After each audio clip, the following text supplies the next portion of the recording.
Good evening. It is a pleasure to welcome all of you to the 2026-2027 budget public hearing of the Forsyth County Board of Commissioners. We do appreciate you taking time to participate in the budget process. Your opinions are, in fact, very important. We actually will have a work session on Thursday, this coming Thursday. We have scheduled a optional work session if needed for the following Thursday, and we'll actually consider our budget for adoption on June the 4th. So there's still a lot of discussion time from our standpoint. We will begin our meeting today with an invocation from Reverend Cynthia Collins from Emmanuel Baptist Church. It'll be followed by the Pledge of Allegiance led by our Vice Chair, Gloria Wisenhunt. And would you please stand if you are able?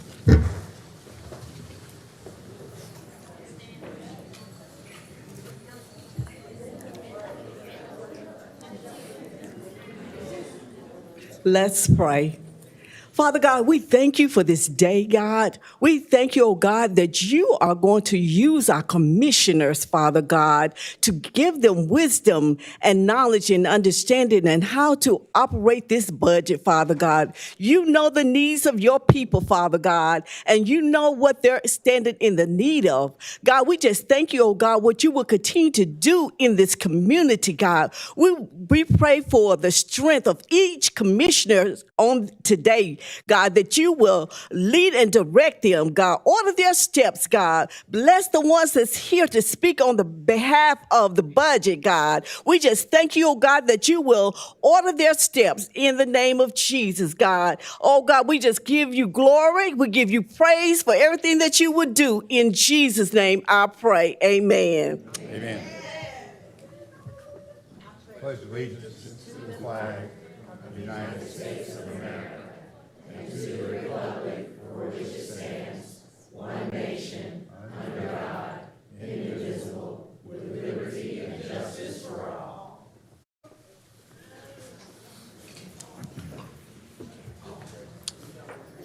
Today's agenda consists of solely a public hearing to receive comments regarding the 26-27 Forsyth County budget. And this public hearing is an opportunity for the commissioners to hear your thoughts on the budget before we begin deliberations.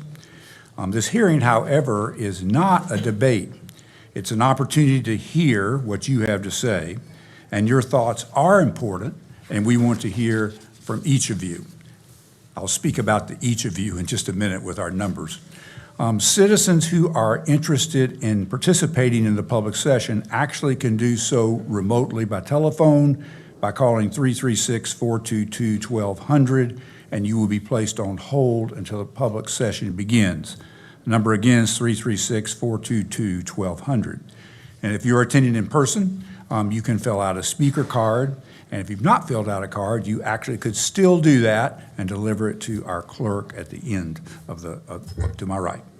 An overflow room is located on the 4th floor, and staff are stationed in that room to assist citizens who wish to speak. And if you're in the overflow room, staff will direct you to the boardroom when your name is called. At its discretion, the board may vote to change the time allotted to each speaker.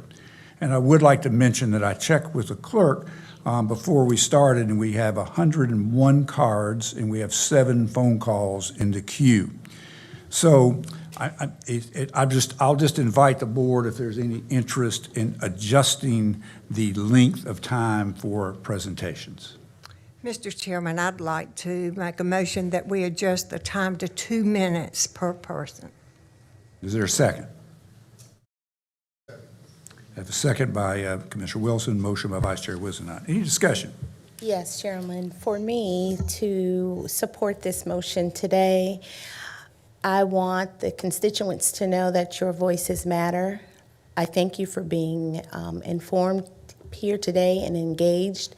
And if you, in the time that is allotted and you're not able to give me, because it's about me, all of your comments, please feel free to either email me, you can schedule an appointment with me, or we can connect some other way.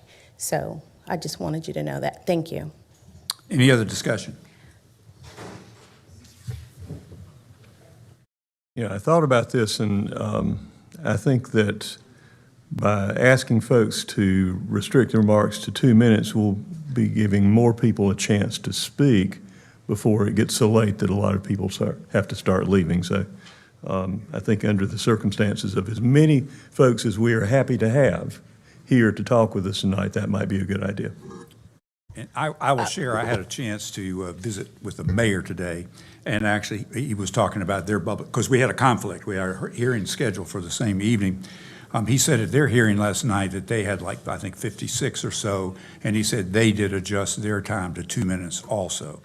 And he said that worked, he thought that worked very well for them. I do want to mention, so it's time to vote. Any other discussion? Oh, I did just want to put on public record that I think that it is very important that we allot citizens the time that generally they would have. I think up under the present circumstances, in order to hear as many of the citizens that have come out today, I would be in agreement to making this concession so that we could hear from more people in the community. And so I apologize for any inconvenience of any citizens that prepared 3 minutes. Thank you. Other discussion?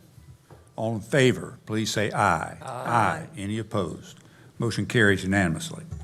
From a mechanics, just a logistics standpoint, we actually have 3 chairs up front.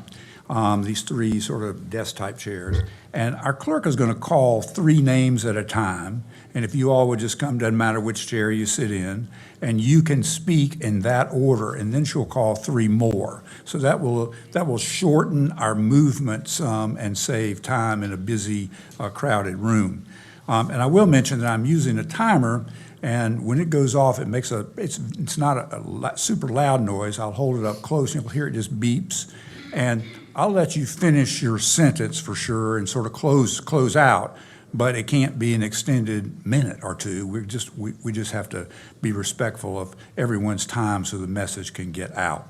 So I think without that, I also thought about the phone. We have 7 people on the phone, and I thought maybe in interest to the folks on the phone, we could hear from one of them first, and then we could do 10 folks in the audience, and then we could hear from another. And speaking with the clerk about this, we'll do our best to be fair to those online and understand that there'll be, if it's about 10 folks, there'll be another person that can actually speak on the phone. So I think we're ready to begin. So Madam Clerk, if you could handle 1 phone call at the beginning, we'll get started.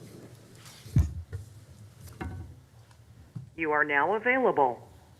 Thank you.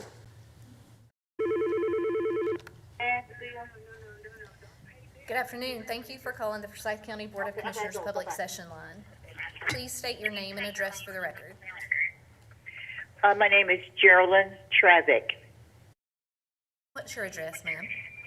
3035 Airport Road, Winston-Salem, North Carolina, 27105. Thank you. Speakers are limited to 2 minutes each. You may begin. Hello, my name is Geraldine Travick, and I'm with the Northwood Estates Neighborhood Association, and we are seeking funding to launch a targeted safety initiative for our seniors and residents with disabilities. And the requirement is home ownership in our neighborhood and our community. And this project will provide doorbell cameras and exterior safety lighting to help vulnerable residents feel safer, help us to deter crime, and strengthen neighborhood security. And by addressing the unique needs of those who are most at risk, this project will certainly nurture independence, peace of mind, and safer community connections. So therefore, our statement of need is Northwood Estates is a diverse residential neighborhood with a growing population of seniors and residents with disabilities. And many of these individuals live alone. They have limited mobility or on a fixed income, and making them more vulnerable to crime and less able to invest in personal safety and technologies. And this is why we are appealing for our county funding to support our request for safety equipment to help deter crime and due to the uptick in recent crime in our city and our neighborhood. And we are also a member of the Neighborhood Watch Program, and it also has repeated concerns regarding our resident safety at night, fear of answering the door, and of course there are porch pirates when packages are delivered, and a lack of security tools to monitor their surroundings. We just need this grant to help us to give us more security in our neighborhoods and a peace of mind. And we just ask for your support for this initiative. And we just appreciate all the help we can get in doing this. Thank you, Thank you Ms. very Taylor. much for your time. Thank you, All right. ma'am. Thank you. Bye-bye. Madam Clerk, if you could call the first three, we'll get started. The first three are Kiat Shabazz, Marvin Fullwood, and Daniel Ferguson.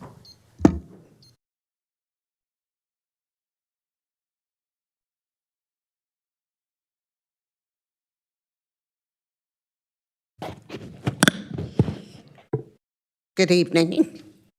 I am Kiat Shabazz, 897 Peters Creek Parkway, co-founder and executive director of the Harry Veterans Community Outreach Services.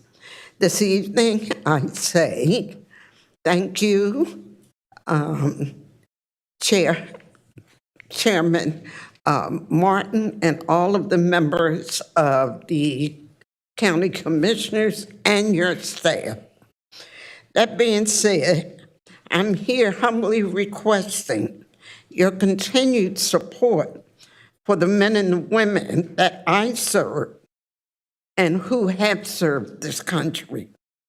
I regard what I do as a ministry because I'm not a wealth builder, and I feel that what I do has been ordained by God.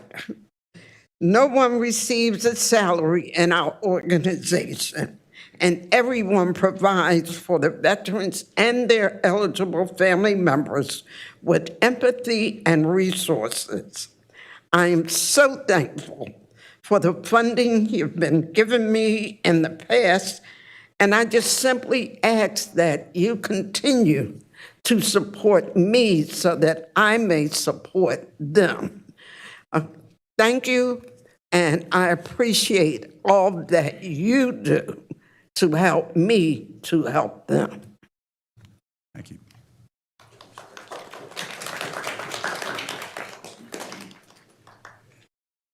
Good evening, everyone. Marvin Fullwood III, 7820 North Point Boulevard, Suite 200, Winston-Salem, North Carolina, 27106.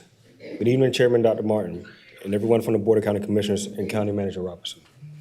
My name again is Marvin Fullwood III, and I serve as the Chief of Staff of Smart Start Forsyth County, the county's the designated early childhood coordination organization since 1993. I am also a proud Forsyth County native and a graduate of this this public school system here, and a former exceptional children educator. For more than 3 decades, Smart Start has built Forsyth County's early childhood infrastructure by supporting children, families, educators, and child care providers across this community.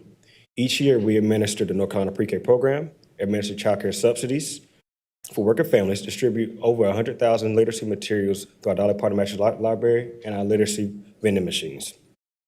And we also lead family engagement efforts through our mail and our Family Engagement Leadership Coalition.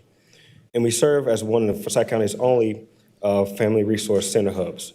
So this helps us create a safe system for our children to enter kindergarten healthy, safe, supported, and ready to learn. But today, our early childhood system is under pressure.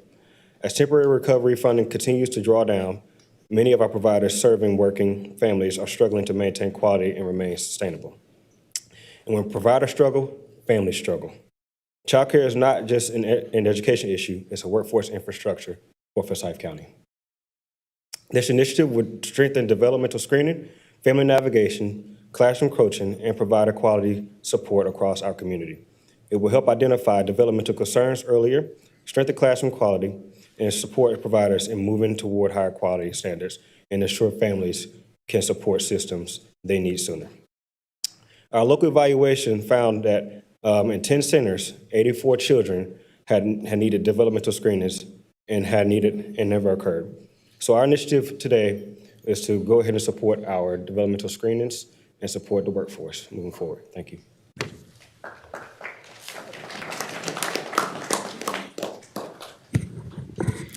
Daniel Ferguson, 7820 North Point Boulevard, Suite 200, Winston-Salem, North Carolina, 27106.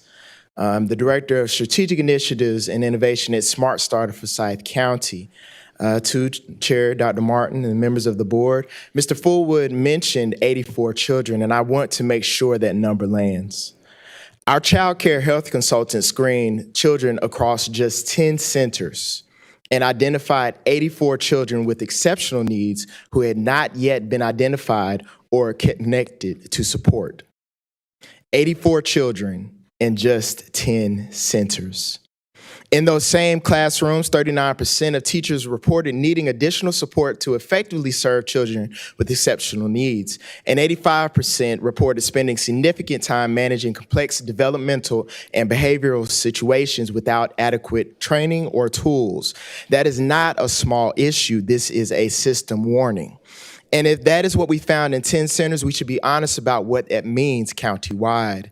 Ready, Set, Learn, our proposal responds to that need directly by identifying exceptional children early, coaching teachers in evidence-based strategies through partnerships with the school system, Exceptional Children, and the Center for Exceptional Children, connecting families to support before developmental needs harden into school readiness crises.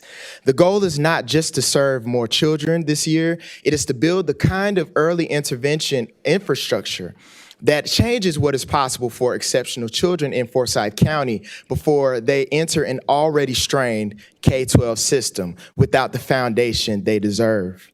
The children who need this program are already in classrooms across the county, and we're asking you to build on what this county has already invested in and act now, while early intervention can still change the trajectory for exceptional children and their families across Forsyth County. Thank you.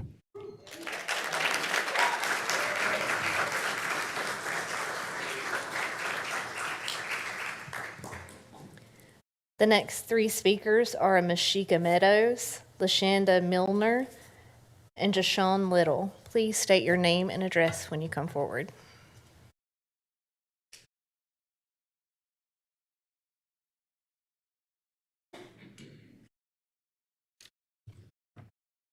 Good evening. My name is Mashika Meadows.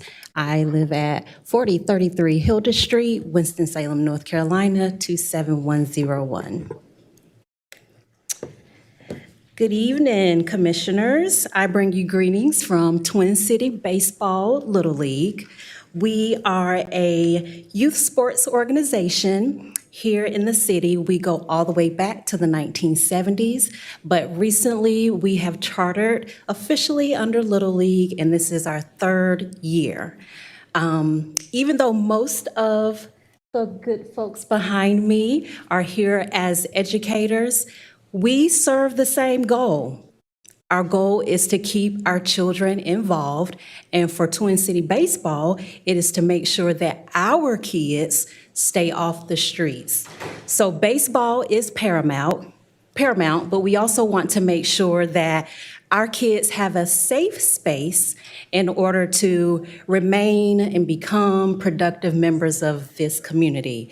So on behalf of our board of directors for our Little League organization, I am here to hopefully become one of the recipients of the City of Winston-Salem grant.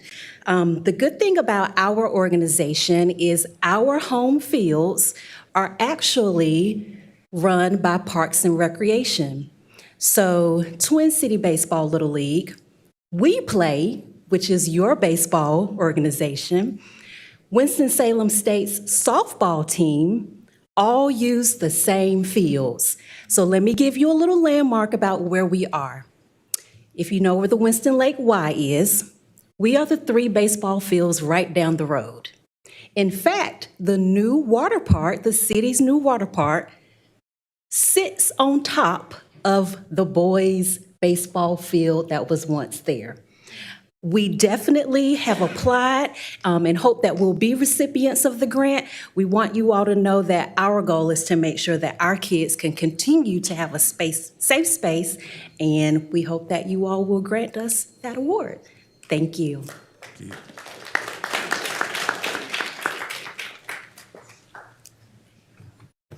LaShonda Milner, 1200 North Trade Street, 27101. Good evening. I'm the Executive Director of Operations for the Union CDC, representing our STEAM and Read after-school program, where we are teaching our K through 12 children literacy, math, science, and SEL curriculum. Our partnership with the Data Sharing Project for the last 3 years, serving 126 students this year, their data shows that 87% of our children improve their reading comprehension, 92% develop stronger interest in STEAM, and their in-person observations show that our children are being challenged, they're asking questions comfortably, and they are totally engaged in hands-on activities. We do know that data says without additional instructional time, literacy gaps widen. And I feel that the STEAM and Read program is a very high impactful program, and we are filling those gaps. This work is very personal to me. It is not a startup. The ask of your support is to protect a program that is working and that is managed well. We do thank you for the past 2 years of supporting us. We understand the importance of reporting obligations, and we are willing and able to provide any information needed in order to have another successful student year. But what's most important, know that this ask is not about programming.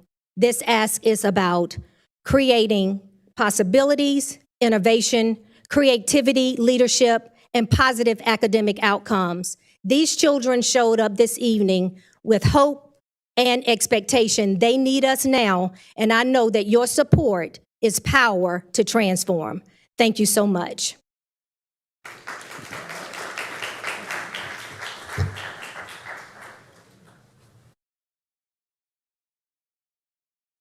Joshawn Little, 3477 Meyerly Drive, Suite 9, Winston-Salem, North Carolina, 27101. Good evening, County Commissioners. My name is Joshawn Little. I am the founder of Chemicals That Change. I am also a student and youth leader preparing to host a STEAM summer camp for approximately 40 students in our community. I am here tonight because I believe every child deserves access to educational experiences regardless of income. As part of our summer programming, we reached out to the Caladium to ask whether students in our camp could attend through sponsorship support or scholarship access. We were informed that while a reduced rate may be available, there was no sponsorship opportunity that would allow the students to attend free of charge. What makes this difficult is that we have heard that public funding and community support may exist to help increase student access and community engagement opportunities. If public resources are connected to these initiatives, then I respectfully ask, how are youth-serving organizations, schools, and community programs being informed about those opportunities? And how are underserved students being prioritized within that process? I am not here to criticize, I am here to advocate. Many of the students we serve may never have the opportunity to attend spaces like this without intentional community partnership. Exposure matters, access matters, opportunity matters. As a young entrepreneur and student leader, I am asking our county to help create stronger pathways between publicly support venues and youth programs so that organizations like ours are not turned away simply because we cannot afford the full cost. I respectfully ask the board to review whether youth access funding or sponsorship pathways currently exist, increase transparency on how organizations can apply for student sponsorship, and encourage community partnerships to ensure that local children, especially those in educational and enrichment programs, can participate fully. 40 students may seem like a small number in a budget, but for those 40 children, the experience could change how they see their future. Thank you for your time and for listening to the voice of a youth leadership in this community.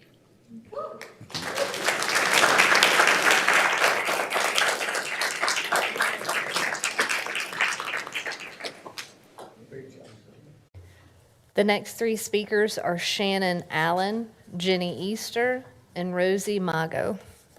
Please come forward, state your name and address for the record. My name is Shannon Allen. It's 3477 Marley Drive, Suite 9, Winston-Salem, North Carolina, 27101. Good evening, Commissioners.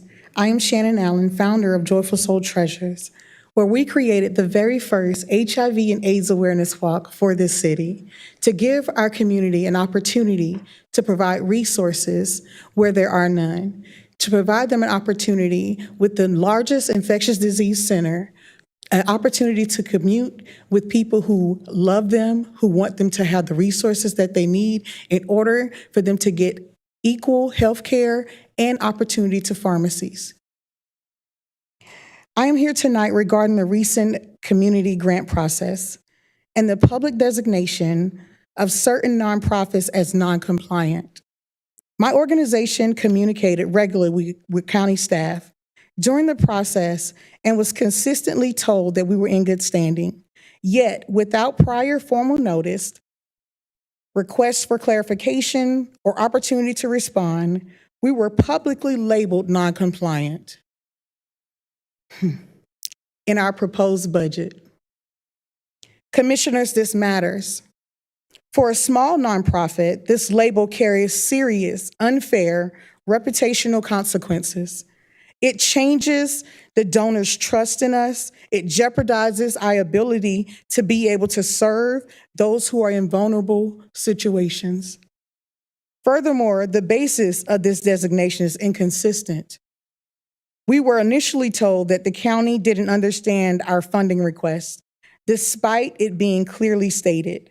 Later, we were told the issue was the lack of an independent audit. However, under North Carolina law, our organization does not meet the financial threshold required for an audit. To demand, go ahead. No, you To demand- finish your thought, and Okay, then we'll thank be you. ready. To demand one without prior notice or statutory requirement based on state regulations places an unreasonable burden on emergent organizations. Thank you.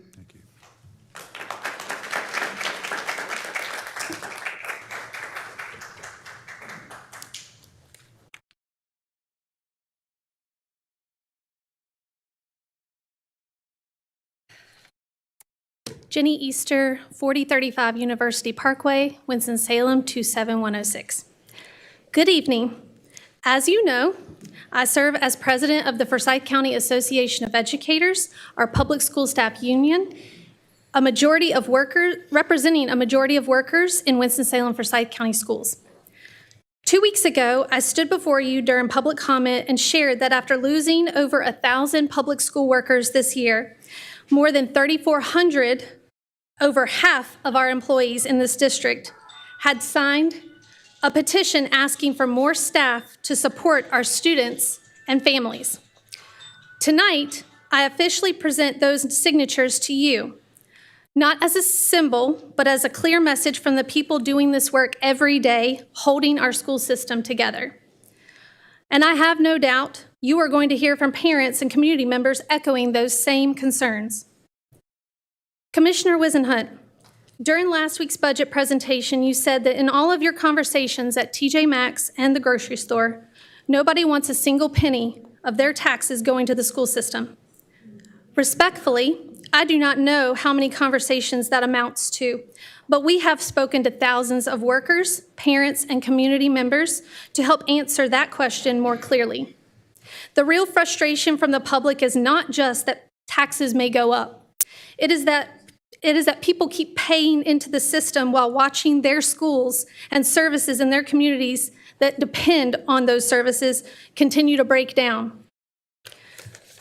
FCAE has partnered with community organizations such as How Are the Children and Carolina Federation to bring forward ideas such as a low-income homeowner tax relief pilot program already being used in other urban counties in North Carolina, because we are trying to move real solutions forward while also funding our schools more equitably.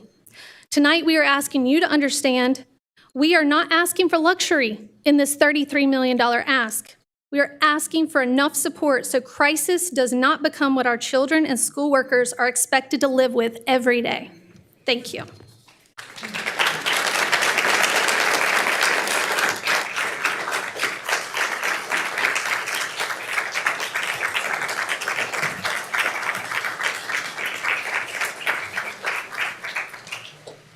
Good evening.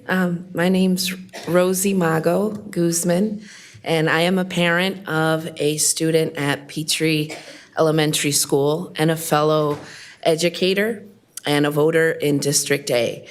I am here tonight to urge you to fully fund our school board's budget request. My daughter, with level 3 autism, is affected every day by the staffing shortage in our schools. At the end of last year, when we experienced the first round of cuts, she lost 12 staff members. Well, the school and her class sizes in Petrie Elementary School pretty much doubled, where they're all having to have the teacher's assistant as the teacher now because of those cuts. And she had to absorb the extra students, and she is receiving much less individualized attention in her general education class. In her special education classes, she also receives reduced services because we don't have enough special education staff or individuals that can help with her individual education plan, and had to be customized and adjusted because there were no longer sufficient staff members to provide the services she needs. Her growth in her educational goals has been delayed, and she was crushed when she lost one of those teachers that really helped in her development. And I'm very grateful to the teachers and the staff to Petrie for helping my daughter come along and for helping her express herself, where she was nonverbal pretty much her first year at the school, and now she can have a full-blown conversation with myself, with her family, with her classmates. And my daughter is just one student of many who are all experiencing the constant turmoil of having to readjust again and again to worse conditions each time we lose even one more staff member. Please fully fund the school board's budget request. I am willing to pay. We are all willing to pay. I am a taxpayer. More property taxes if those funds go toward what our students and our staff members desperately need. I am willing to pay more property taxes if we are able to restore and increase staff positions in our schools instead of facing cut after cut of critical positions that we cannot afford to lose. Thank you, and I appreciate the time.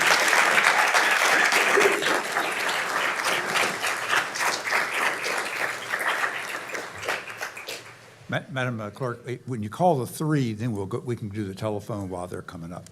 But you can go ahead and call them up. Call the next 3. The next 3 speakers are Nicole Wilson, Jacob Lemie, and Ashley Cooper.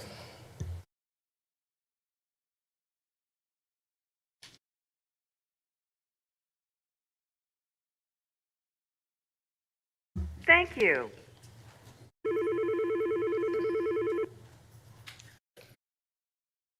Thank you for calling the Forsyth County Board of Commissioners Public Session Line. Please state your name and address for the record. Lee Covington, President of Senior Services, 2895 Shore Fair Drive. Thank you. Speakers have 2 minutes to speak. You may begin.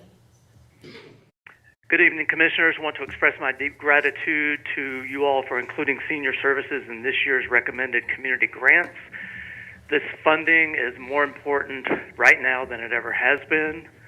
Local older adults are facing an economic squeeze they simply cannot manage on fixed incomes. And our Meals on Wheels program, this year compared to last, food costs have spiked by a staggering 14%. And the need in our community is rapidly growing. So fast, in fact, that our Meals on Wheels program currently has a waiting list of over 550 people who are sitting at home waiting for help. It's also important to note that this grant makes possible something much deeper than nutrition alone. For many of our older neighbors, the volunteer who knocks on their door with a meal in their hand is the only person that they will see all day. That special moment provides crucial human connection, directly addressing the quiet epidemic of loneliness and social isolation that takes such a heavy toll on mental and physical health. When you finalize this budget, you aren't just allocating dollars, you're potentially deciding how quickly we at Senior Services can get at least some of those 550 seniors off the waiting list and into a community of care. So I respectfully ask that you consider approving the recommended grant amount for Senior Services this year, and let's together ensure that Forsyth County remains an age-friendly community where older adults are never forgotten. Thank you.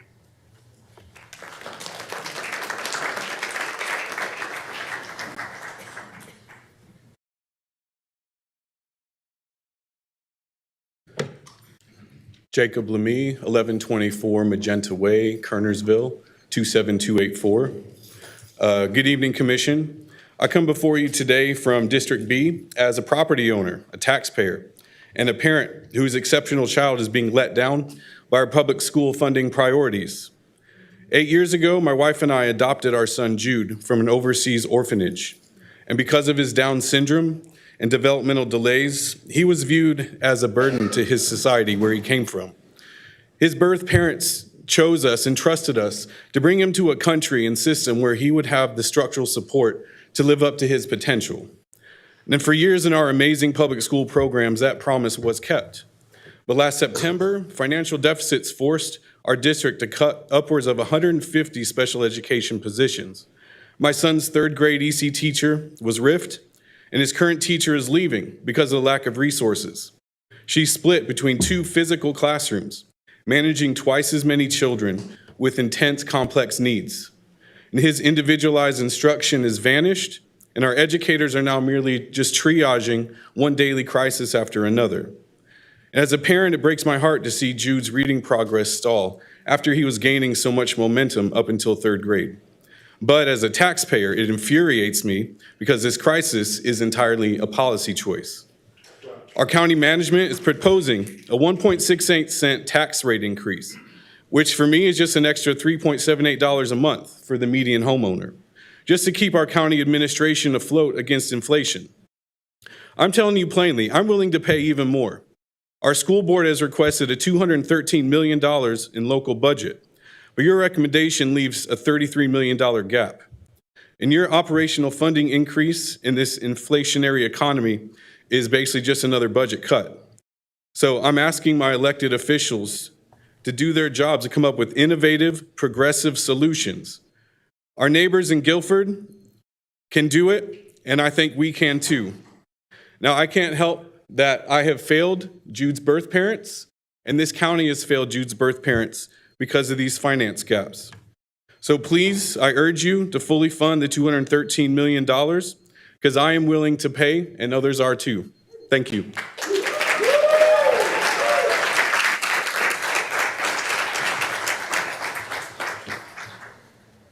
Nicole Wilson, 117 Average, Winston-Salem, North Carolina, 27103. Again, my name is Nicole Wilson. I'm an EC teacher at Kernersville Middle School, a proud union member, and have been working in our school system for 8 years. I love supporting our EC students and watching all the ways they can grow and learn. When we started out, we had 6 EC teachers and 3 TAs, and we were able to serve all of our students. When cuts started last year, they cut us completely in half. We went down to 3 EC teachers. That's for 3 grade levels, 12 inclusion classes, 6 resource classes for just 3 teachers, and we no longer have the help of 3 TAs, we're down to 1. Those are impossible odds to cover all of our classes. Our caseloads are huge, 40 minimum, just to make sure you're doing IEP meetings, catching up on everybody's goals, servicing them with the needs that they have. The odds are almost impossible. We do the best that we can. As it is now, we rotate in every other day and see our students half as much as needed versus being able to fully support them with the right amount of staffing just to be able to serve these children. Middle school is such a pivotal moment for students' development, especially with resource students. These kids are often the first time in their entire school career where they are moved out of a resource class and into a general ed classroom, doubling or tripling the size that they're used to as far as students, their workload, and what is even asked of them. Even though the demands are so much greater, they're actually getting less support because of the staffing shortages. General ed teachers are also going above and beyond to differentiate, manage behaviors, and provide services that are way beyond their scope. This stretches them thin and creates challenges for the overall classroom environment. I have spent an entire year trying to fill in gaps and build relationships with students. so that they'll grow and thrive. This year, I found out that I've been surplused. While the job instability and insecurity have been unacceptable for this year and my fellow educators, it's more damaging for our students. So now these students that have grown to trust me and know that I'm going to help them learn are going to have to get to know an entirely different educator next year and spend a year rebuilding a relationship instead of growing and prospering and thriving with their education. So today I'm here speaking on behalf of all the students because what is happening to them in their education is non-negotiable. School is supposed to be a place of support, and they cannot get the support without consistent presence. That's why I'm urging you to think about the needs of our exceptional children and fully fund the budget needed to give them the support they deserve. This is in your power. Thank you for your time.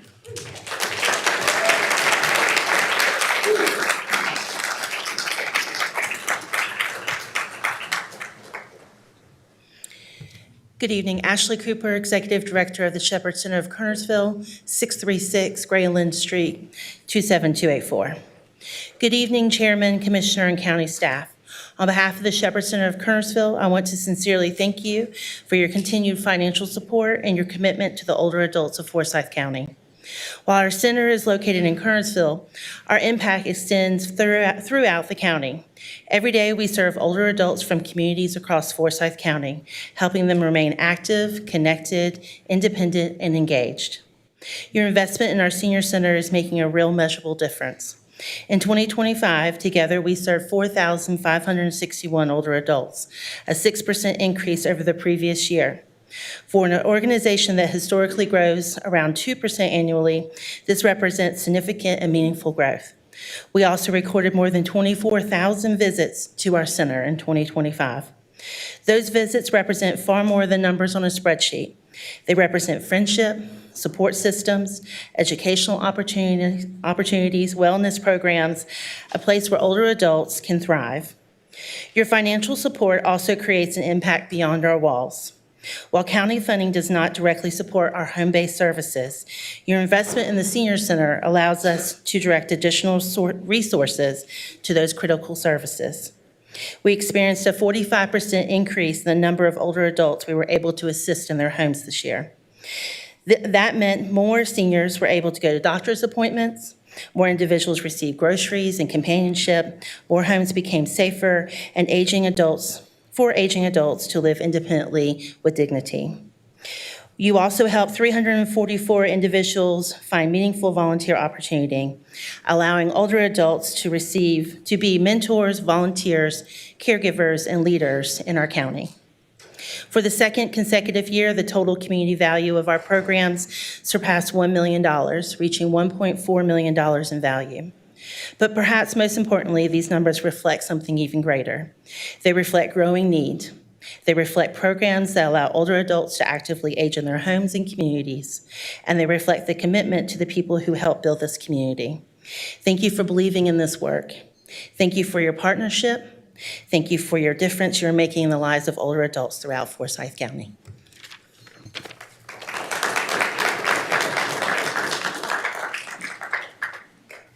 The next three speakers are Dr. Lewis Finney, Riley Barnes, and Heather Morgan. Please come forward and state your name and address for the record.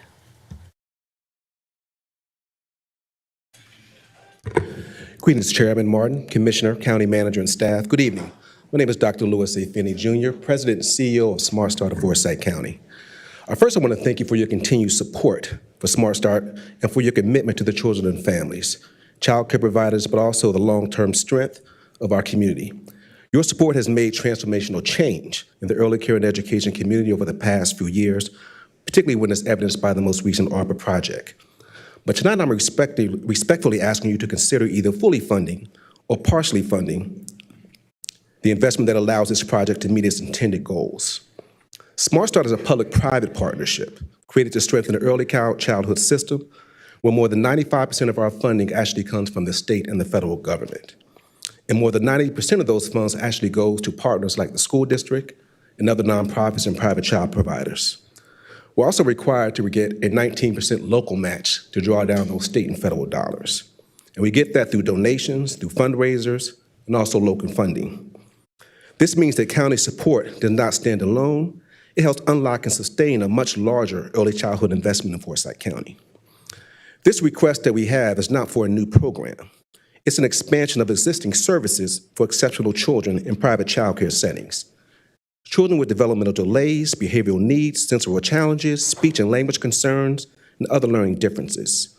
We are targeting rural communities such as Tobaccoville, Bethonia, Rural Hall, Walkertown, and underserved areas of Winston-Salem where specialized early childhood support are limited or unavailable. The current recommendation for supplies is appreciated, but supplies alone will not meet the grant deliverables. A sensory tool does not train a teacher, a classroom material does not create an inclusion plan, a supply purchase does not coach a provider through the challenging behavior to help a site strengthen its quality and standards.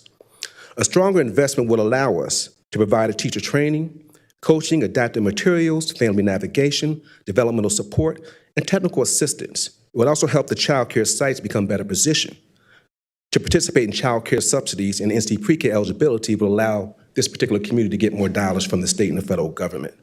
It's not just a funding request, it's an investment in strategy.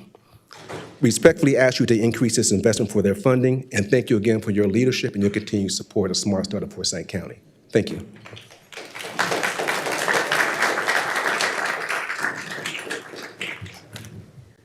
Good evening. My name is Riley Barnes. I live at 1508 Jarvis Street, Winston-Salem, North Carolina, 27101. I'm a proud third grade educator at Kimmel Farm Elementary and an equally proud Forsyth County Association of Educators leader. I'm speaking to you tonight on behalf of FCAE regarding the $33.5 million request for our school's next upcoming school year. This request has not been made in a vacuum. It has been carefully built and amplified by the majority of our workforce, who are now counting on elected officials to go to bat for our children. This request is an essential first step in reestablishing stability for students and staff alike. I've brought with me today a replica of a yellow spotted lizard that one of my students had gifted me this morning. It's from our novel study that we've just wrapped up, Holes by Louise H.R.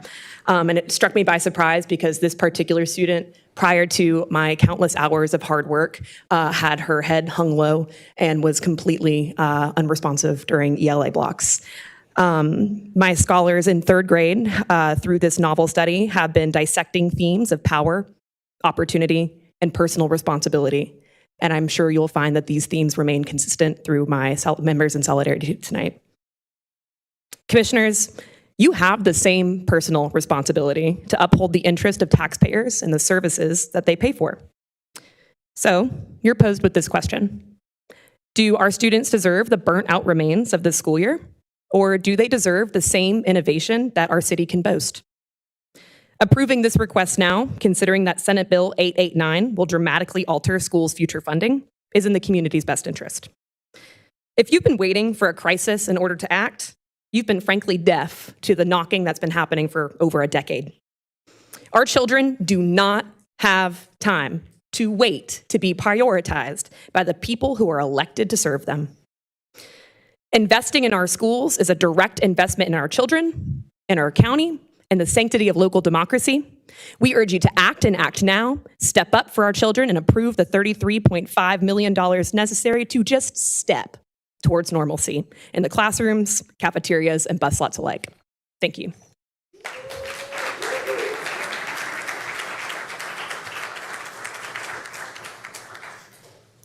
Good evening. My name is Heather Morgan. I'm a first grade teacher at Petrie Elementary School in District A, and I am a proud FCA member. Following my graduation from UNC Chapel Hill in 1992, I enrolled in the Teacher Certification Program at UNC Asheville.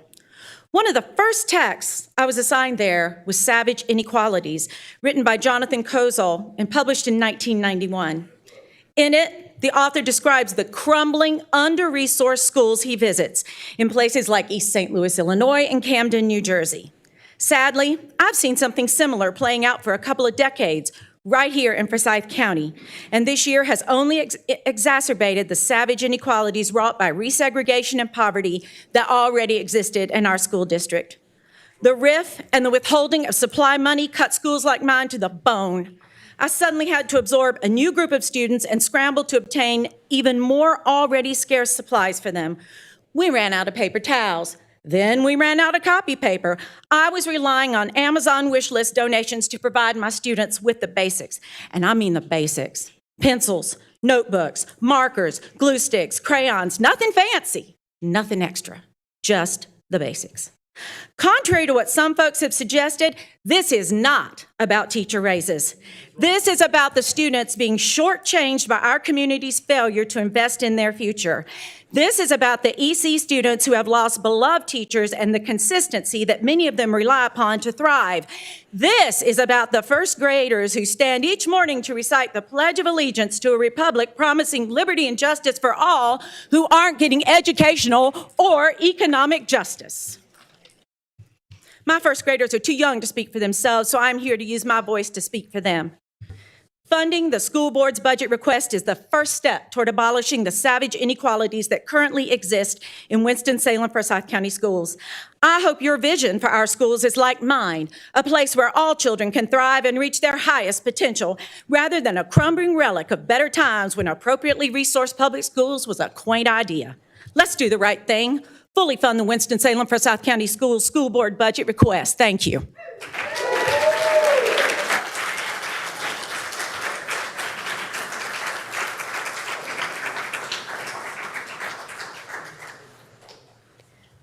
The next three speakers are Clara Ignich, Jim Gallagher, and Kathy Poling. Please come forward, state your name and address for the record. Good evening. My name is Clara Ignich, 3318 Paddington Lane, Winston-Salem, 27106. I'm here on behalf of the Children's Law Center, who just celebrated their 25th anniversary in this county. I'm a family law attorney and a partner at Bell Davis and Pitt here in town. I'm also honored to be the immediate past chair of the board of directors, and I continue to proudly serve there. At its very core, the Children's Law Center gives a voice to children in court proceedings and makes a lasting difference both in their lives and in our community. I want to humbly thank this board for your past support of the Children's Law Center, and I want to humbly hope that you will continue to do so. In addition to being a domestic attorney myself, I'm also the child of divorced parents. It's one of the reasons I became a family lawyer. I know personally how confusing and how scary it can be for children when their parents separate. It's often a time of tremendous change and potentially great trauma. When parents are struggling, children are not always insulated from adult problems. When parents end up in court, when there is high conflict, domestic violence, our district court judges appoint these attorneys to step in, investigate, and report back on the well-being and the best interests of these kids who are caught in the middle. Our district court judges are incredibly busy. They have immense caseloads and limited time to adjudicate these matters that impact children for the rest of their lives. Rather than bringing these children into the courtrooms, our attorneys go and meet with the children on their own terms, in their homes and in their schools. We talk to their family, teachers, social workers, and most importantly, the children themselves. Our attorneys are the voice of the children. Based on this evidence that we've gathered to date, the work we do makes a huge difference, and we hope that you will continue to support our cause. Thank you for your time.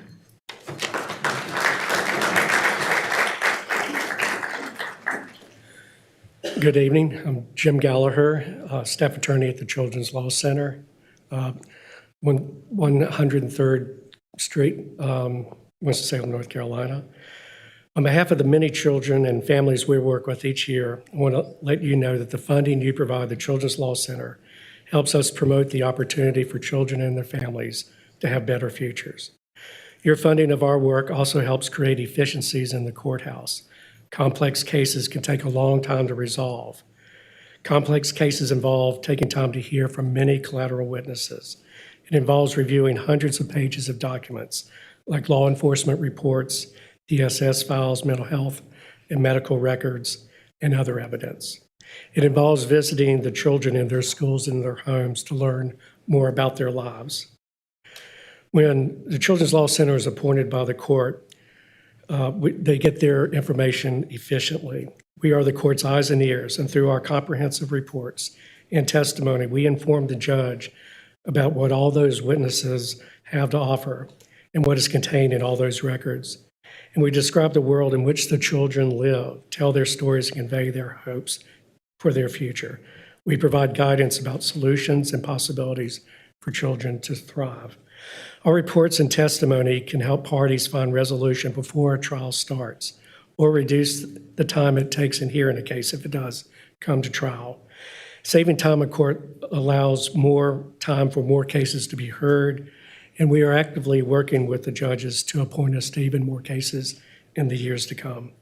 Children's Law Center thanks you for funding our work in the past, and we ask you to continue supporting us and providing us the opportunity to help our judges while focusing on helping children and their families. Thank you.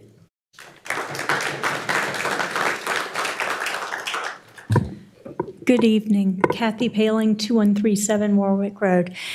So first of all, I'm a pediatrician and also a board member of the Children's Law Center. I want to say thank you for your support. You're supporting the children who are in their really difficult days, and with the support of the Children's Law Center, they can move through these difficult times and truly thrive, and it's really important. I don't need to say that our children and families are struggling now. I think that's been said. But what I do need to share is that times of economic hardship increases the stress on families, will increase high conflict divorce, and will increase child abuse and neglect. And so the Children's Law Center is here to support these families. And I hope you heard from Jim Gallagher, there's going to be a triple win. The children win, the families win, and the courts win. And your support is incredibly important. Thank you.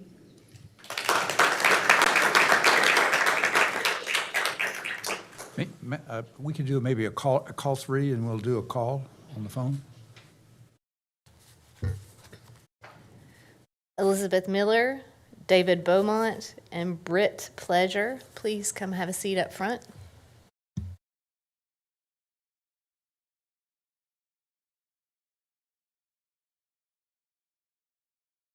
Thank you.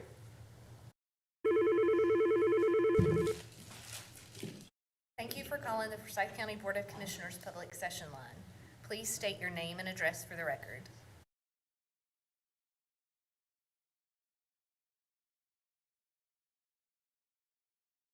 Hello? Yes, I'm here, sorry. I'm Todd Posey, Vice President of Clinical Best Practice at Monarch. Our business address is 4140 North Cherry Street, Winston-Salem. Thank you. Speakers will have 2 minutes. You may begin. Yes, I wanted to reference grant funding for improving community behavioral health through fidelity monitoring of evidence-based practices. It's case ID 14508.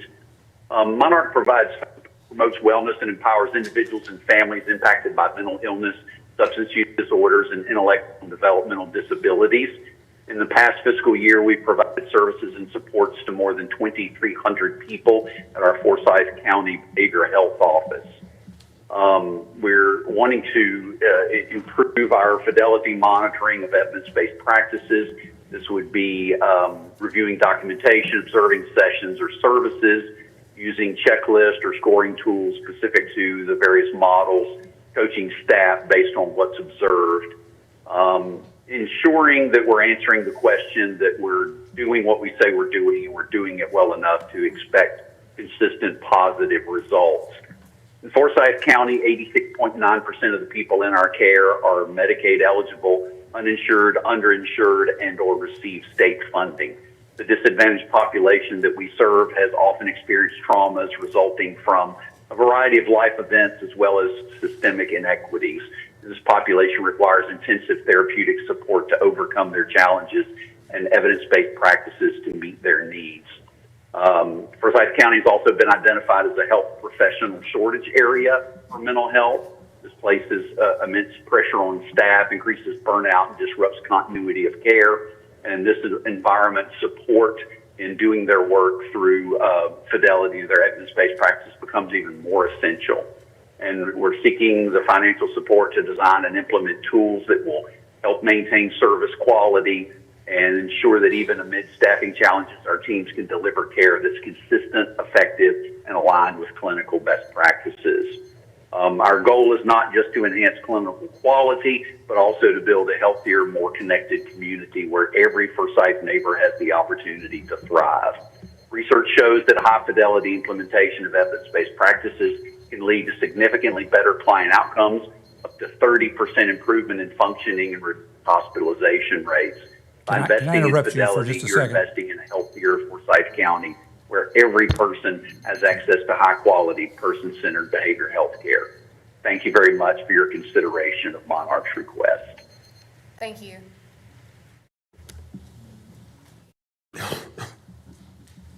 Elizabeth Miller, 3569 Millhaven Road, Winston-Salem, North Carolina, 27106. I'd first like to thank the commissioners on behalf of the Parenting Path, who I'm here tonight to represent, for your support of our Positive Effective Parenting class this fiscal year. The services provided by our agency are not obscure, they're not theoretical. Every year in Forsyth County, 40% of the victims of child abuse and neglect are 4 or under. The majority of severe physical abuse occurs in children 1 and younger. This is a significant problem that impacts our community every year to the tune of many thousand cases. With our Positive Effective Parenting class, this year alone, 88% of our referrals came directly from Forsyth County Department of Social Services, with another 8% referred from the Forsyth County District Court.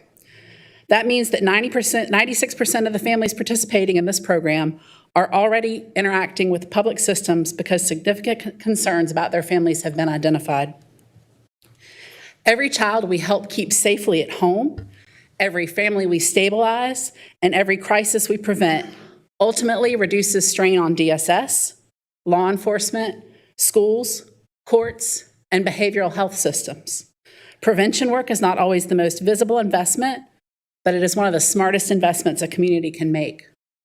I want to make sure I thank the commissioners while I'm here because I see you all regularly in the community and I see you all supporting the initiatives that continue to support our work, including the Family Justice Center, Forsyth County DSS, and other programs. And I thank you for your consideration for our funding this year.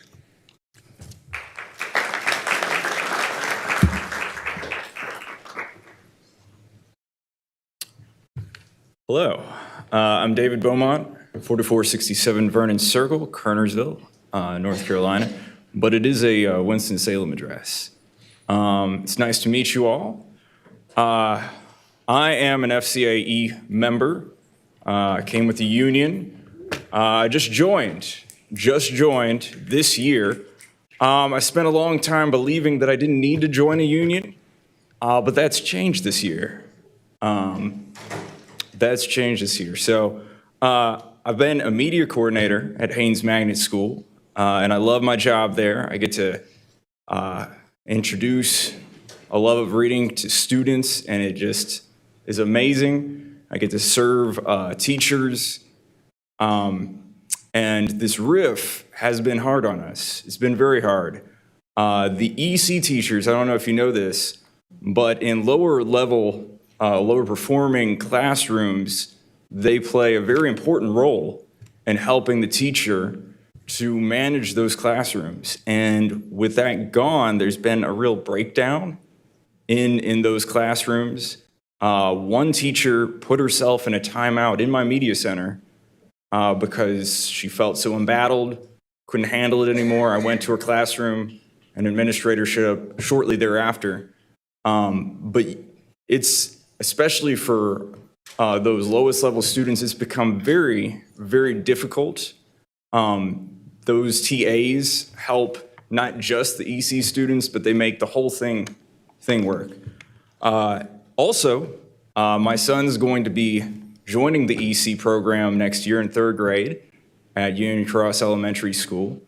And it's a strange thing to feel like he's joining those services right when they are going to be the least that they've been in recent memory. I'd like y'all to fully fund the $33 million extra dollars that the school board has said.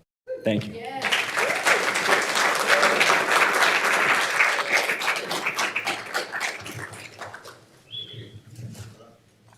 Good afternoon, good evening.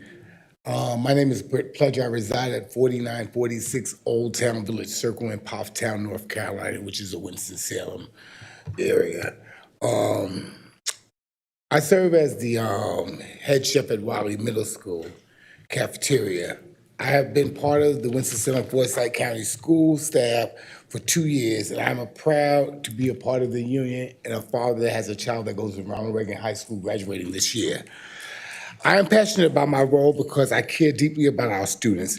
In public school, success depends on teamwork, and every staff member plays an essential role in creating a supportive and learning environment. My responsibilities extends beyond food preparations. I strive to build meaningful connections with the students and contribute to a welcoming space where they feel wanted. Students know me as Mr. Britt, and many feel comfortable sharing their concerns with me. When appropriate, I help connect them with their teachers, counselors, or administrators so we can support both their academic and personal development. However, our ability to work effectively as a team is increasingly challenged by ongoing staffing shortage. Although the cafeteria is designed to operate with 7 staff members, we often find ourselves with merely 3. As a result, I am regularly required to take on multiple roles in addition to cooking, cleaning, washing dishes, cashiering, and you can go on with the laundry list. These shortages affect both staff and students even on fully staffed days. The environment becomes highly pressured, and our ability to engage the students is significantly reduced. Instead of fostering positive interaction, we are forced to prioritize speed and efficiency. This shift is difficult, and building relationships with students is a core part of our mission. When we are unable to provide that level of care and attention, it impacts both the student's experience and the staff morals. I'm speaking out because students and staff needs better support. Mr. Fletcher, just wind it down the last couple of sentences. Oh, I didn't hear you, sir. Okay. Well, the students need support. We need to get this $33 million that was supported to us, and we need to make sure that we can do what we need to do with our commitments to the children, because that's important to us. I'm quite sure all of you have children. I'm quite sure you all realize the significance of working as a team because you do it on a daily basis. I'm just asking that you would be mindful that we are in support of what we need to do to make these children's lives healthy. And feeding is a very good part of it because healthy lives is healthy lives. Thank you.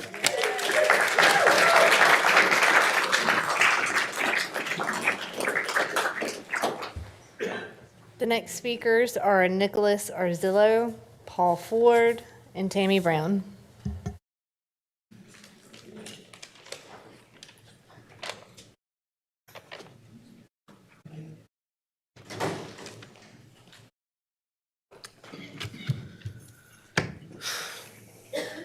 My name is Nicholas Arzillo. I live at 801 Chartwell Circle, Winston-Salem, North Carolina, 27106. Good evening. I'm a teacher at Atkins High School. I'm here tonight to ask you to support the $33 million request approved by the Board of Education. Yes, it is a historic request, but the need is historic. 13 years ago, when class sizes looked 22, 25, 26, students, I was told I would be teaching a class of 32 students. My principal personally apologized to me and assured me this was an exception. Now, next year, my average class size will be 36 students. I cannot overstate what that means. Class size is not just about academics. It's about safety, relationships, and whether students are truly seen. Teachers are often the first adults to notice when a student is struggling mentally, emotionally, or socially. We notice changes in behavior, body language, attendance, and mood. We make referrals. We call home. Sometimes those small moments change or save a life. This year, our school lost a student to suicide. Many of us asked ourselves afterwards whether we had missed something, whether we could have done more. And now we are being asked to do even more with even less. Students are already slipping through the cracks. Larger classes, fewer staff members, and reduced support services will make that worse. This is not sustainable for educators, and it is not acceptable for children. I understand that some people believe this budget crisis is the result of poor leadership decisions, but withholding support now does not punish district leaders. It punishes teachers, staffs, families, and students who had no role in creating that situation. The truth is, public schools across North Carolina have been stretched to the breaking point for years. The state constitution promises every child the opportunity for a sound basic education, and yet local districts are increasingly being asked to carry burdens the state and federal leaders have failed to address. So tonight I'm asking you, will this county step forward while public education is in crisis? Will you help stabilize a school system that thousands of families depend upon every single day, or will we continue down the path where overcrowding, staff loss, and family exodus hollow out what was once the pride of this community? I urge you to fully fund the school board budget requests. Thank you.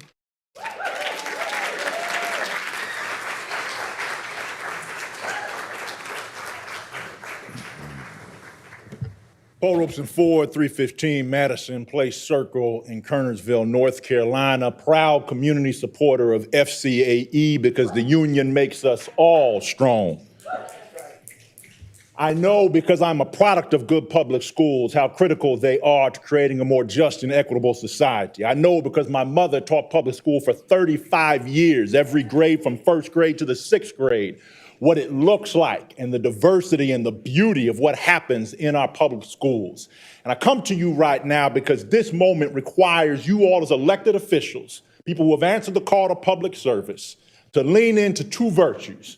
One is creativity.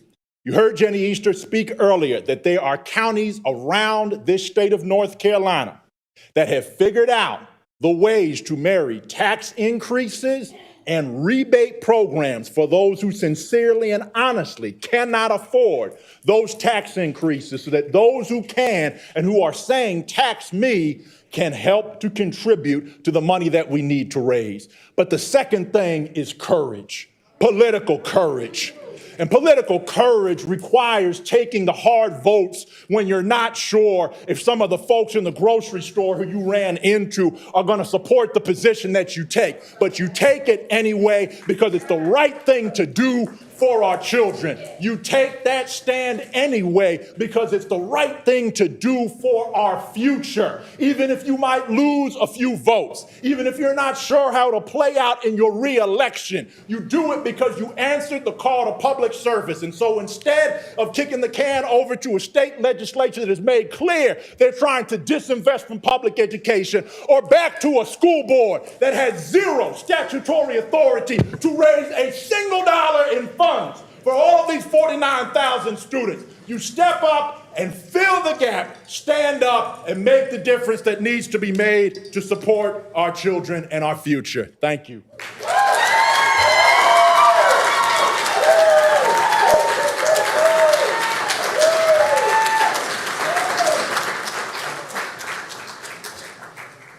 I'm not sure if I can compete with that.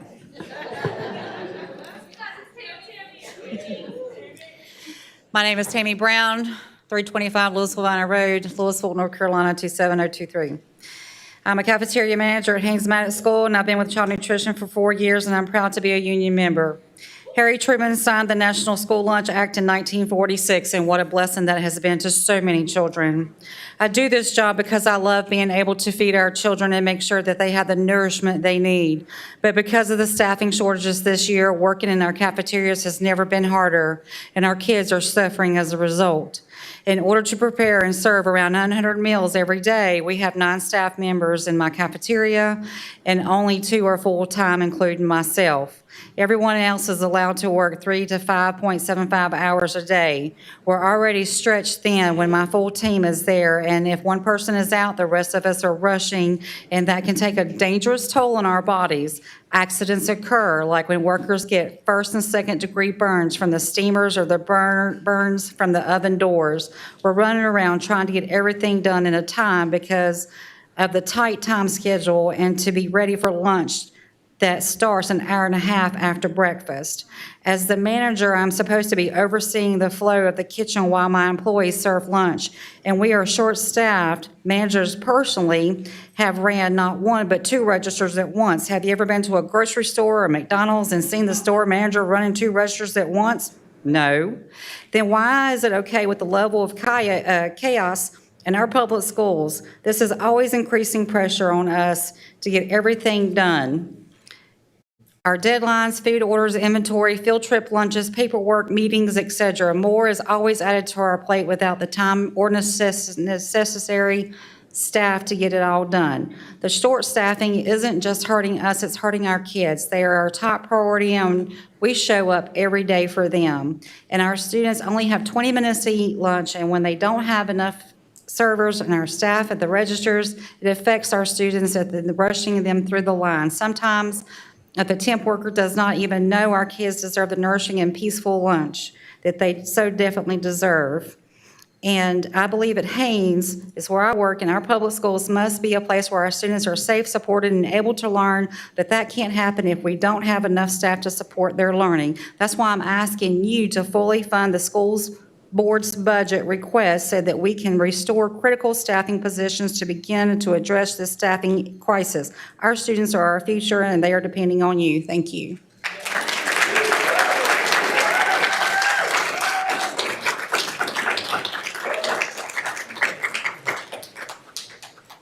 The next three speakers are Paula Presley, Barbara Stowe, and Courtney Jones.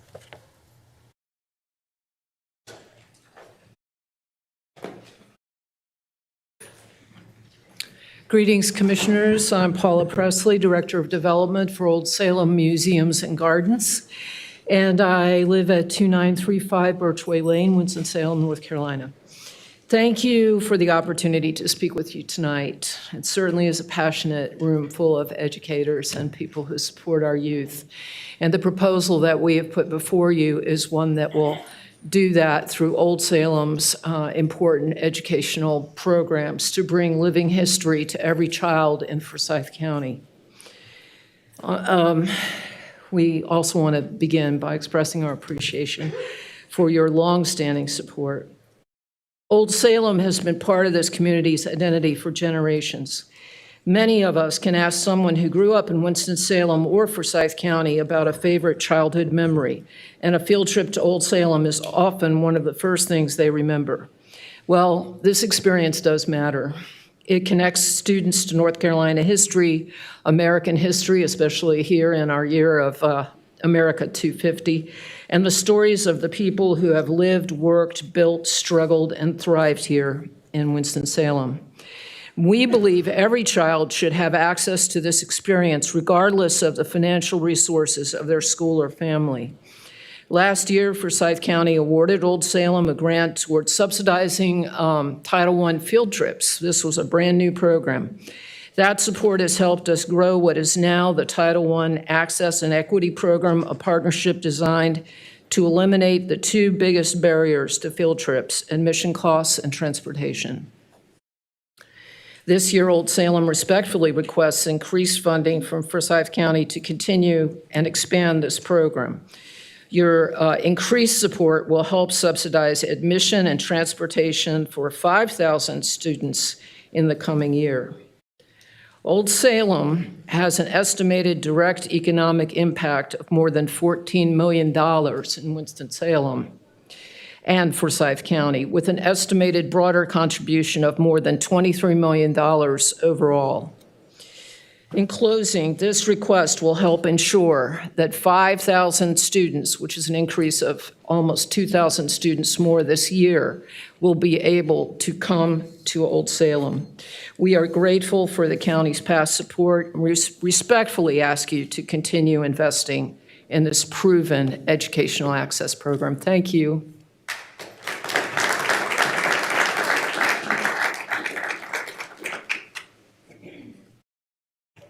Barbara Stowe, Rejuvenation Support Services. Address is 4554 Renninger Street. Well, good evening, Forsyth County Manager Chantel Robertson, Chairman Don Martin, Vice Chairwoman Gloria D. Weisenhunt, members of the Forsyth County Board of Commission, Budget and Management Director Cal W. Wolf, and distinguished guests. My name is Barbara Stowe. I am the Executive Director of Rejuvenation Support Services, and I'm here tonight with Manira Razak, Director of Mentorship and Development for this organization. At Rejuvenation Support Services, we work with individuals who often is overlooked and need in second chances. Many face challenges related to incarceration, homelessness, disability, addiction, mental health struggles, and opioid addiction. That often cause people to judge them before knowing their story. We provide transitional housing recovery support, mentorship, workforce development, life skill training, and education assistance for individuals working towards obtaining their GED, or high school diploma. Residents in our program receive housing support, 3 meals a day, hygiene supplies, accountability, and guidance toward long-term success. One success story involved an individual who came to us after living under bleachers at our baseball field. With nowhere else to go, through support and structure, he regained employment, rebuilt stability, and successfully transitioned from our program 100% self-sufficient in Forsyth County. As you make funding decisions during this budget process, we respectfully ask that you keep rejuvenation support services in mind so we can continue helping individuals move forward in life. Thank you for your leadership, your service, and your consideration. Thank you.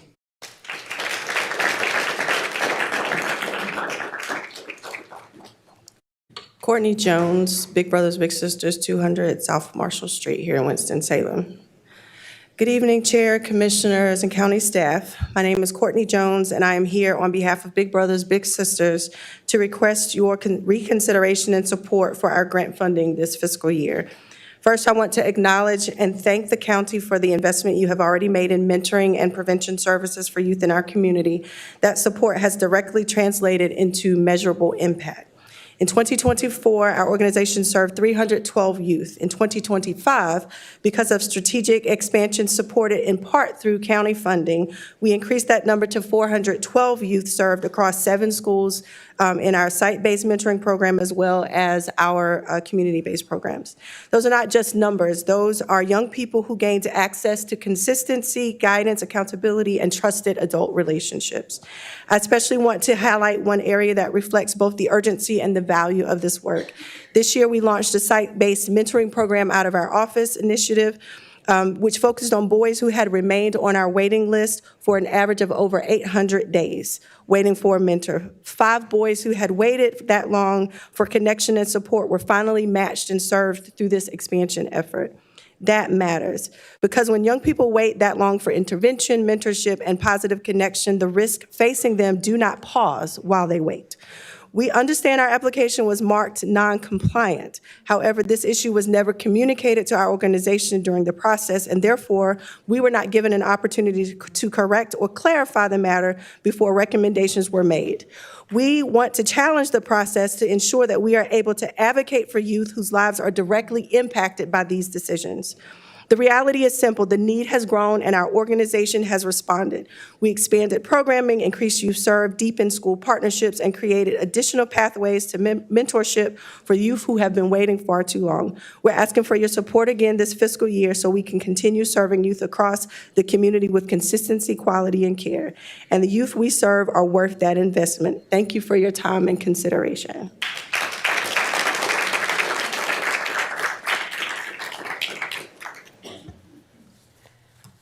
The next speakers are Valerie Glass, Lee Childress, and Elizabeth Dampier.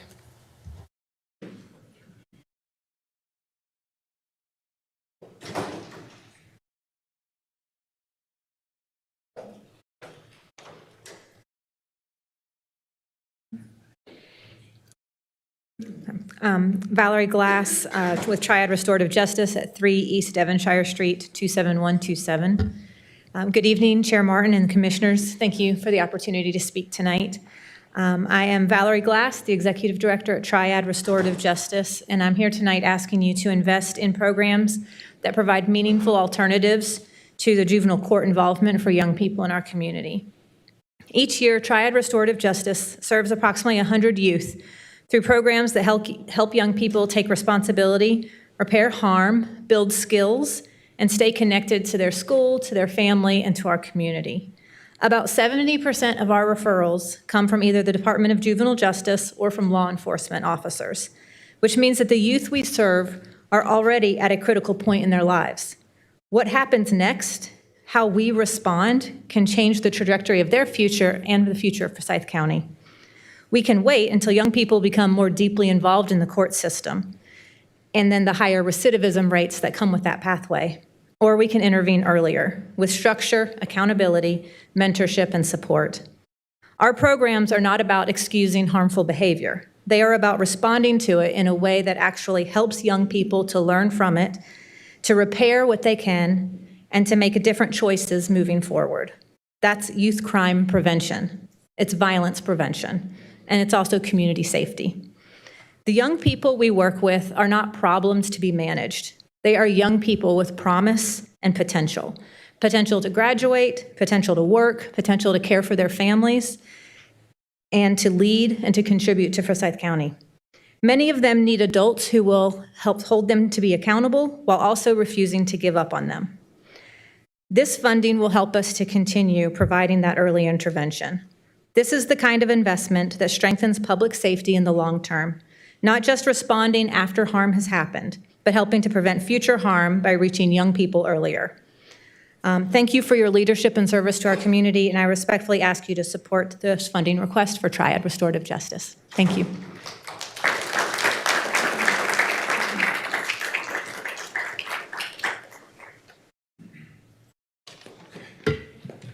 Sorry, the lady told me there were 12 people, and I guess some people dropped off, so I just ran through. Good evening. My name is Lee Childers. I reside at 5703 Beaver Pond Trail in Pofftown. As a 19-year exceptional children's teacher in our district, and after this nightmare of a year, a candidate for the Winston-Salem Forsyth County Board of Education, this has been the most difficult year most of us have ever faced. Our former CFO and superintendent financially had little understanding of North Carolina school finance. We have witnessed that painfully over and over this school year. Our current Board of Education's lack of oversight helped contribute to this. Our state legislators in Raleigh, who are in power in Raleigh, have not passed the state budget in 325 plus days and not passed a comprehensive budget in nearly 3 years. However, news broke last week that our legislators had a framework for a budget proposal. Not surprisingly, this state budget leaves much to be desired for our mid-year and veteran educators. However, a 17% increase is scheduled for our beginning teachers. This is a well-deserved bump in pay, but it concerns me because I know that many of our local beginning teachers are paid with our local funds. Given our continued local financial situation, and knowing the raise amounts will likely be over $7,000 plus over $500 per teacher for FICA, I'm very, very concerned how we're going to afford this. I'm going to leave you with this, 1,250. That is not positions, but people we have lost in our district, according to the General Personnel Report, in 1 year from May 2025 to May 2026. We have good, hardworking employees who show up every day because they care about the success of our students. Please consider funding this local portion of raises the state has implemented because we cannot go through another round of cuts. Our employees and our staff deserve much deserved stability, especially after this school year. Thank you, guys.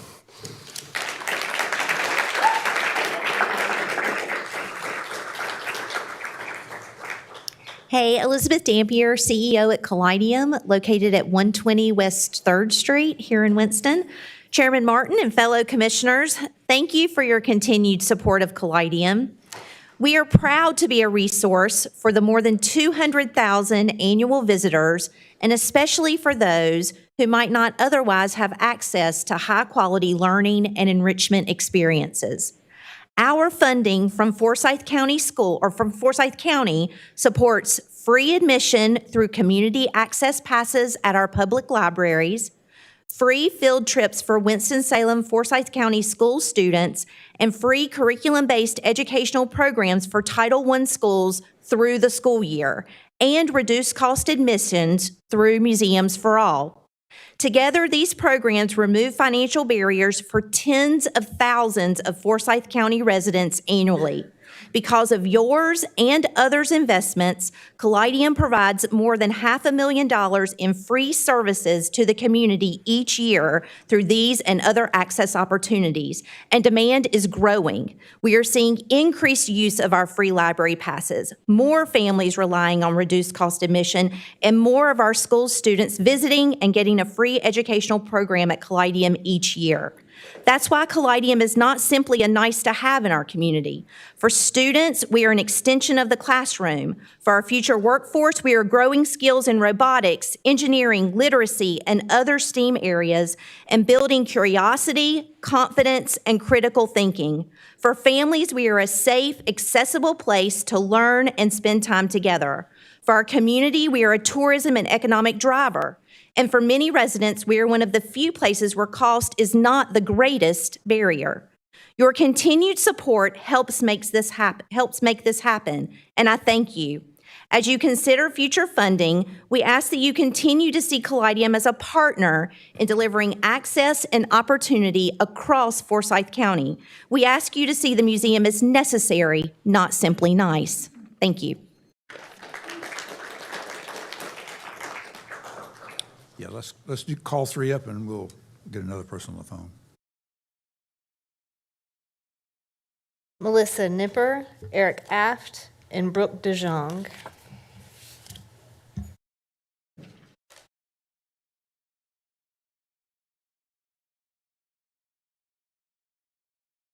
Available. Thank you.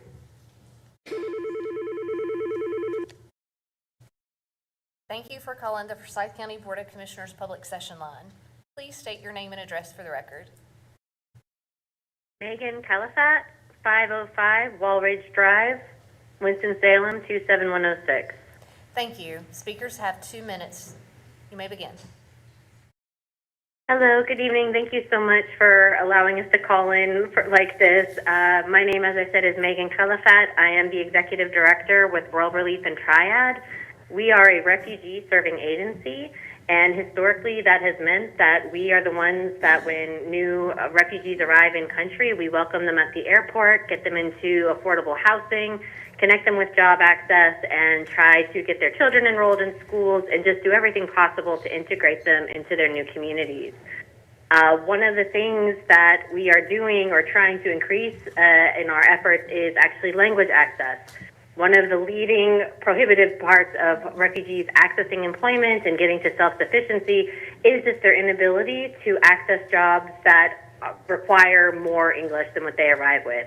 Most of our clients arrive with little to no English, and yet they are so driven and determined to work and provide for their families.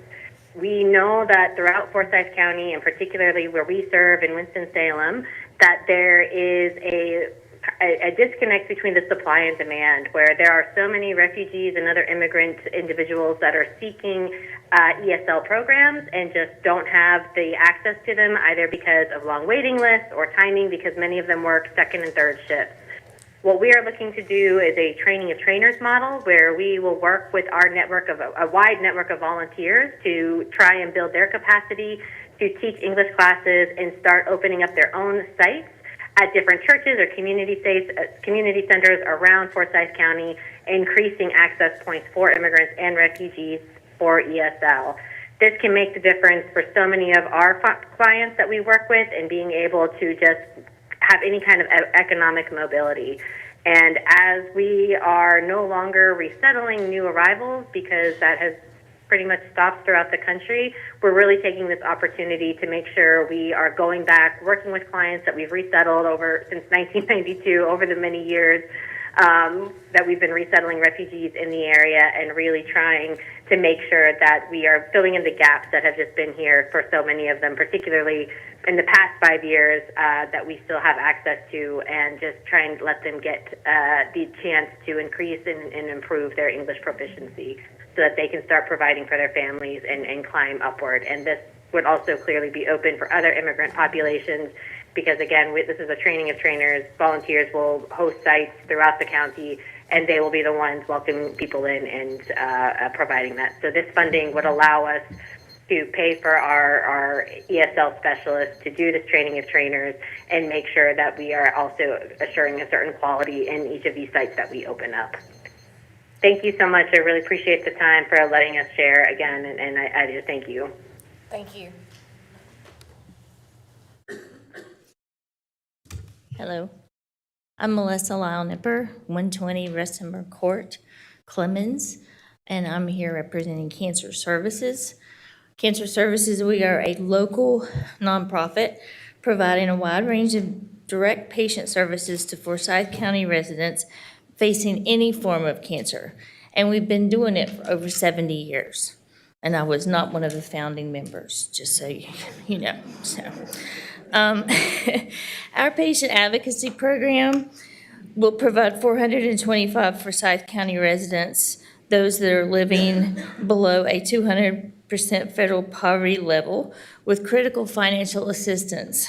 This is assistance with cancer medications, nutrition, transportation, if you haven't guessed or haven't noticed, gas is expensive, medication, medical supplies, equipment, and emergency assistance with living expenses, such as housing, utilities.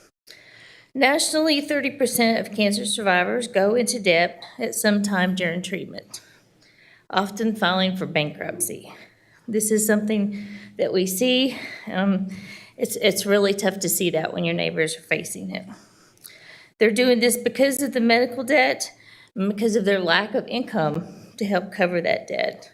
20% of patients will stop taking a life-saving drug or a drug for comfort measures due to high copays because they don't want their family left with the burden of the bills.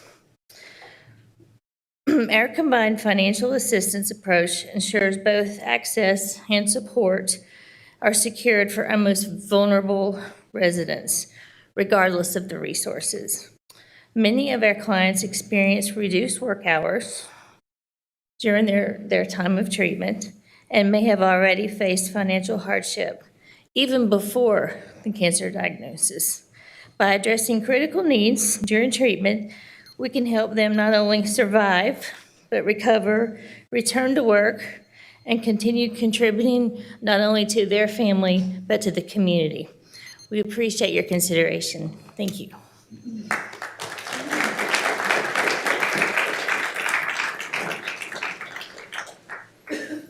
Good evening. My name's Eric Aff with Second Harvest Food Bank, 3330 Shore Fair Drive, 27106.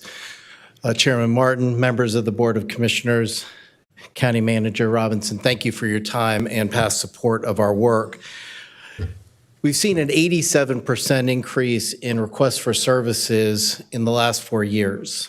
Just this year alone, we have served over 10,828 households here in Forsyth County, along with our wonderful partner agency network. When you face this kind of need, you have to look at innovation. And one of the things that we have come before you today to request funding for is Farm Fresh Nourish. It is a way to ensure that we are addressing food insecurity while we are working to support individuals facing chronic disease, supporting our local farmers, as well as strengthening our community. The proposal we have before you will invest in those families that need it the most, who are dealing with diabetes, heart disease, and other chronic conditions. At the same time, we're going to be supporting farms like Harmony Ridge, as well as Heritage Harvest Farms, which works with 4 other farms in the state. This is an investment in community, but it is a game changer with regard to ensuring that people get the nutrition they need so that their health condition does not get worse and puts a greater burden on the systems that exist in our community. Your investment will make a big difference in the lives of our families, of our residents, and our community. It is a quadruple win that is a great investment of tax dollars. We appreciate your consideration and your support of our community. Thank you very much.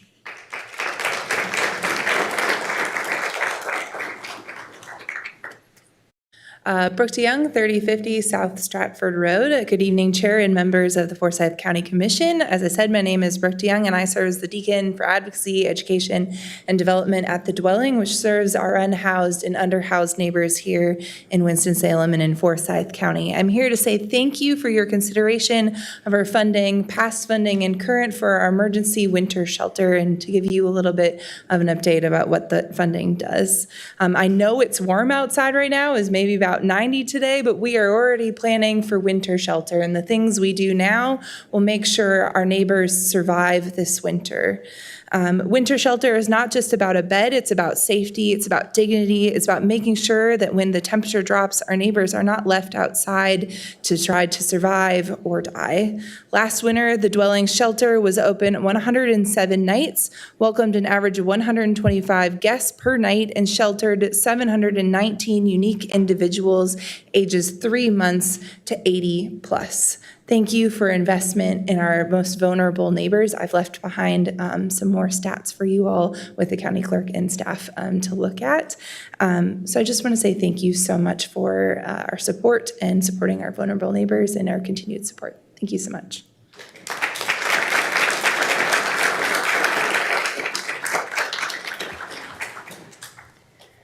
The next speakers are Mark Hogshead, Danielle Lampier, and Kevin Burnett.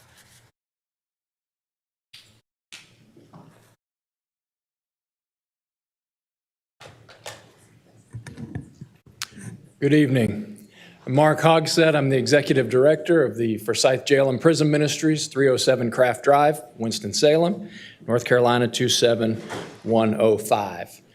Somebody leaving incarceration nationally is 66% likely to return to incarceration within the first 3 years after release. In the state of North Carolina, that number is about 45%. That's the bad news. The good news is programs like Forsyth Jail and Prison Ministries and our Transition to Work Reentry program are working. Somebody who graduates from our Transition to Work Reentry program is only 8% likely to return to incarceration. That's still too high. That number is still too high. Forsyth Jail and Prison Ministries has been serving Forsyth County for nearly 50 years, providing chaplaincy services and providing reentry services for the currently more than 1,200 incarcerated individuals amongst the 2 incarceration facilities in Forsyth County. Over the 50 years, we've served tens of thousands of individuals in their darkest time, in their time of incarceration. And our request today, we're humbly asking that you consider a grant of $100,000 to expand our work, our Transition to Work program reentry service, into what we're calling the Restoration Center. It's what we're terming a reentry center for somebody who's formerly incarcerated, who's come through our Transition to Work program, or even somebody who has simply returned to Forsyth County from another incarceration facility around the state. The Restoration Center is going to provide housing, transitional housing for up to a year. It's going to provide post-release services like classes, help with transportation, most importantly, help finding a job. And this center not only will benefit those individuals who are returning to Forsyth County or have been incarcerated in Forsyth County, but will also benefit the entire community. You have to understand, this grant will allow us to get this program started, up and running, and it will ultimately make our community better for everybody. When somebody who's incarcerated finds success, the community finds success. So thank you for considering our request.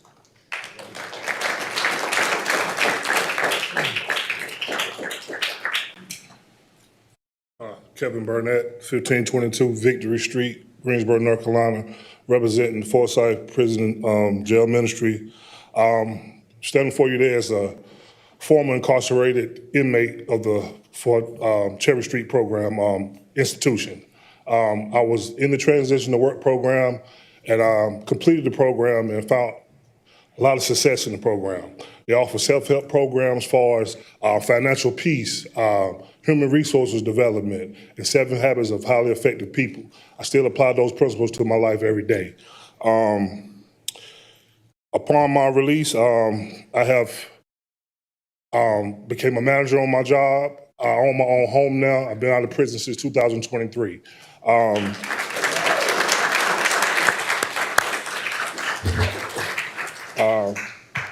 The program we're trying to kick off here, the transitional program for guys re-entry is beneficial.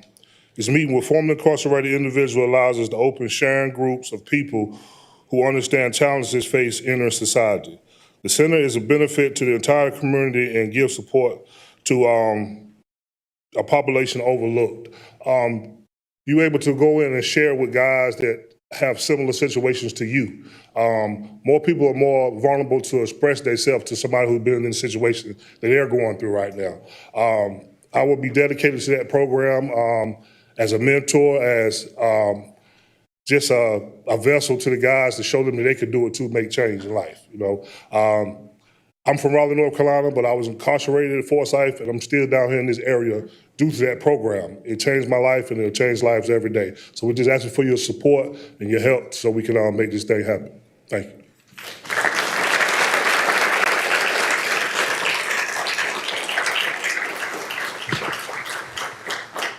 Danielle Lampier, 309 Rockmont Drive, 27104.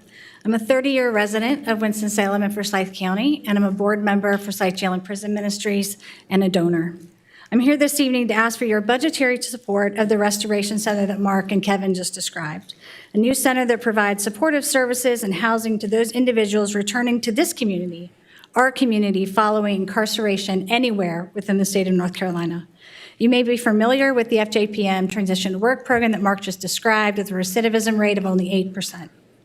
That's incredible in a state with the recidivism rate of 45% in a country with a recidivism rate of almost 65%. The Restoration Center expands upon the great work of the TTW program and extends this to include housing for up to 10 men at a time and post-release resources, counseling support, and a supportive community that includes people like Kevin who've been successful. And that increases the reentry success of those returning citizens. Make no mistake, people are returning to this community following incarceration every single day. They're coming whether or not we provide resources or not. Whether or not they become productive community, contributing members of society, and might I even suggest tax-paying members of our community, depends on programs like this. A year ago, new neighbors moved in next door, having moved here from Florida. I later learned that their youngest son had been in and out of incarceration for years without resources. He ultimately lost his battle to addiction. There were no supports and programs like FJPM, TTW, or the Restoration Center, all programs that could have made a difference in his future and outcome. We're so fortunate to have a unique resource like the Restoration Center in our community, a resource that changes lives for the better and works to ensure these individuals have what they need to return to our community as productive, tax-paying citizens, and that's why I ask you for support today. Finally, I want to say that I'm a taxpayer in this community. I raised 3 children here who attended public school, and I am just inspired today by the educators and school employees behind me. And to you, I say this: fund this budget that they're asking for. Tax me.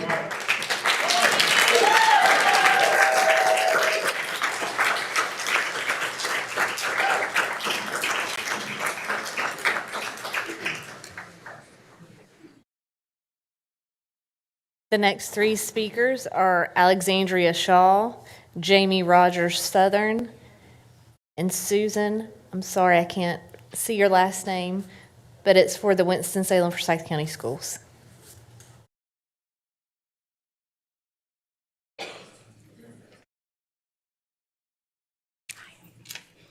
Alexandria Shaw, 163 Stratford Court, Winston-Salem, 27103. Good evening, County Manager, County Chair, and County Commissioners. I serve as the Executive Director of Jim Shaw Ace Academy, the youth aviation nonprofit here. Jim Shaw Ace Academy has served this community for 15 years now proudly. Being the only youth-focused aviation and aerospace program in the county, providing hands-on STEM education, discovery flights, aviation career exploration, drone flying, workforce development exposure, and mentorship opportunities to local middle schoolers and high schoolers, many of whom come from communities historically underrepresented in these industries. An industry plagued by growing workforce shortages nationwide. Also, being the only one poses a problem when 160 students show interest in our summer camp, and I can only take about 100 in the program. Our students have become drone entrepreneurs, commercial flight attendants, commercial pilots, and one even flies for the Elizabeth City Coast Guard at the moment. We are not asking to fund a pilot program, but an economic and workforce driver of this community for over a decade. I come before you today with just one concern, and I'm hoping for the same accountability that you asked from us. In November, I submitted the grant application requesting just a very small piece of the pie. That number, though, is not more important than the less of 1% of commercial pilots that look like me. Since submitting my app, I have received several communications from staff, including notices regarding scheduling changes for these meetings, but at no point was I contacted to be told I was put on a non-compliant list. Our organization was placed on this list with an incorrect request amount that was made up, so I ask again, where is the transparency in a crucial time, not only city and state, but nationwide? If there was confusion, why was clarification never requested? Why was an assumption made instead, especially when the funding request was clearly identified in the application itself in Section A3? And why was I and many others in the room not notified? I found out on social media and immediately informed others I knew and saw on the list. Just as I reached out and had a hand in the community, I pray that my elected officials do the same, as I know you are very capable. Tonight, I'm not only advocating for the Shaw Ace Academy, I'm advocating for fairness, transparency, and equitable treatment. This is a legacy nonprofit started by my grandfather. I will continue it, and I appreciate your support in doing that for another decade to come. Thank you.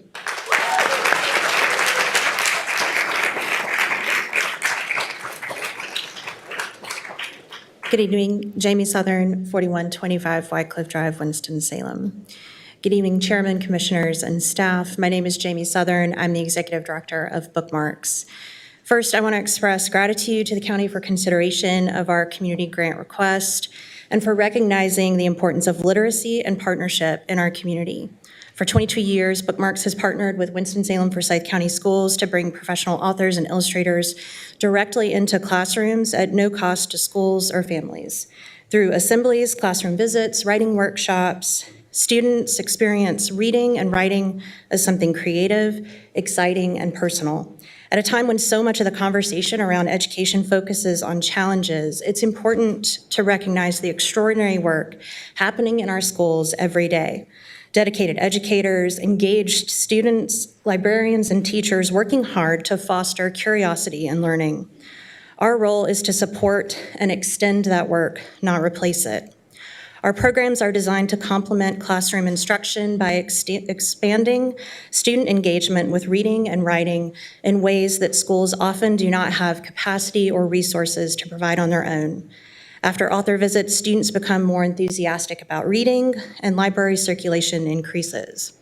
Representation matters, and when our children can see themselves reflected in stories and the authors that we bring to schools, they can imagine themselves as the authors of their own stories.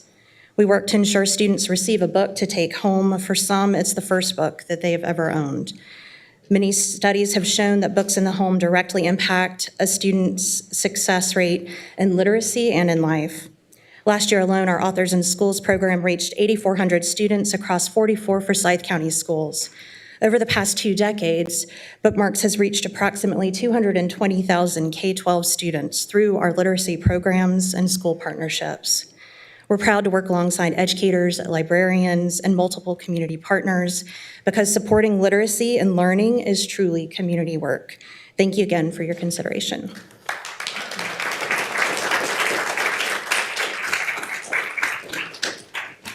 So good evening. My name is Susan Zapak, and I live at 2920 Birchwood Drive here in Winston-Salem, North Carolina, zip 27103. I am an EC teacher at Kernersville Middle School.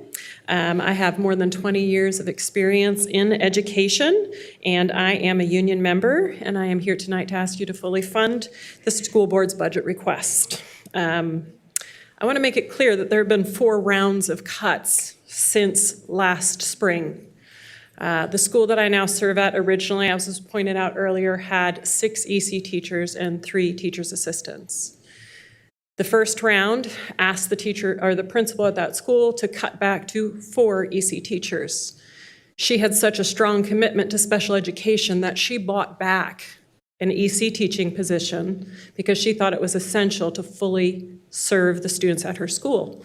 That was through the allotment process. She had to give up a general education teacher to fill that 5th position that she knew her students needed. Then over the summer, the next round of cuts came. Each person in the district or principal in the district was asked to make additional cuts. And she decided to give back that position. She came up with a new plan. So she went from 6 to 5 to 4 EC teachers over the summer. And then the dramatic cuts of the fall came, and what was originally 6 EC teachers, the plan for 5, where she thought she was still fully secure, to 3 TAs, went to 3 teachers, 1 TA. That was a 50% reduction in force in a building serving the most vulnerable students in our school's population. No advance warning, no time to prepare. We had to hit the ground running, literally for weeks, not knowing, do I have a job, do I not have a job? Am I going to be on the unemployment line, or am I going to continue to be part of one of the largest employers in this city? Let's think about those tax cuts and the reality that that would have been had we lost those jobs and continue to lose those jobs. So there's another round of cuts, round 4 I'm going to tell you about. I moved out of my position and I moved into what we call the real classroom at Kernersville Middle School. I'll do it real quick. Real quick. It's called Reflect, Evaluate, Act, and Learn. We changed our in-school suspension into a program that would have supported them academically, behaviorally, and taught self-regulation strategies. We've now been told I have to move out of that position. We can no longer have a certified teacher serving students that have those dramatic emotional needs, as we have seen and how they have impacted our city. That's cut 4 in less than a year. So I'm asking, as everyone else did, please fight for these students as I do, as if they're my own.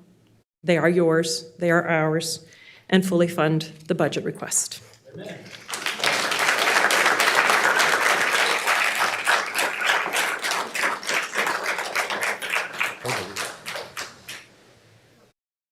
Yes, let's do it. Call them up and they can be coming up and we'll have a phone call.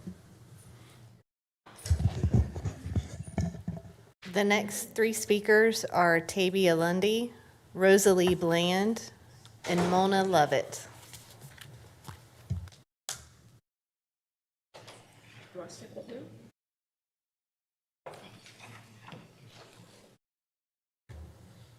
You are now available.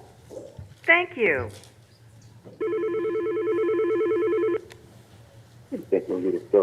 Thank you for calling the Forsyth County Board of Commissioners Public Session Line. Please state your name and address for the record. Hi, my name is Barry Washington. And what's your address, sir?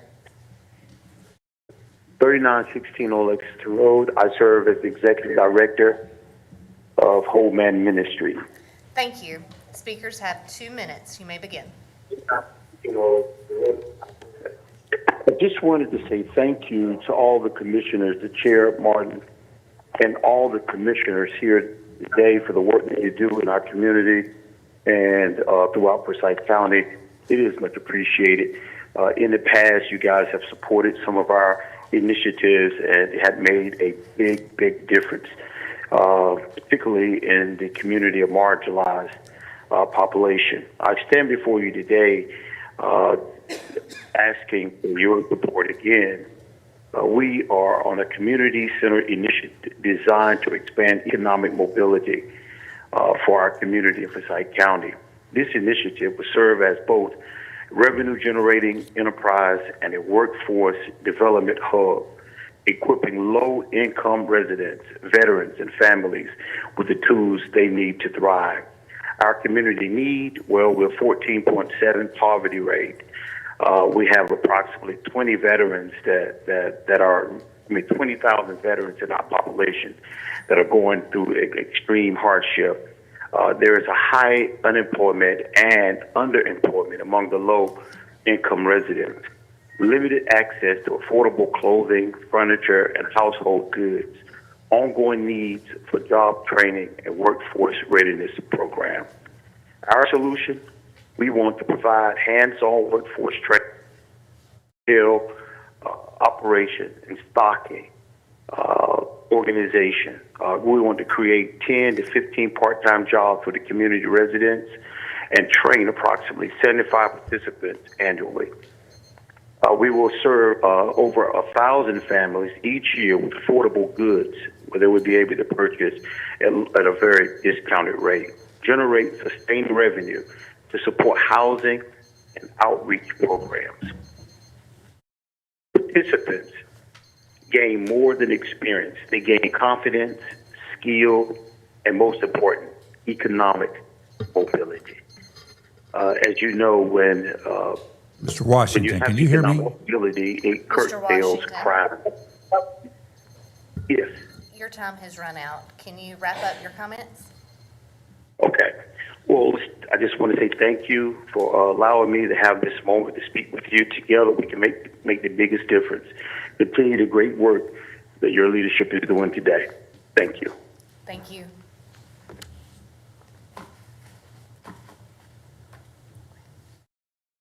Ms. Lundy. Hi, thank you. My name is Tavia Lundy, 5316 Liberty Hall Circle, here in Winston-Salem.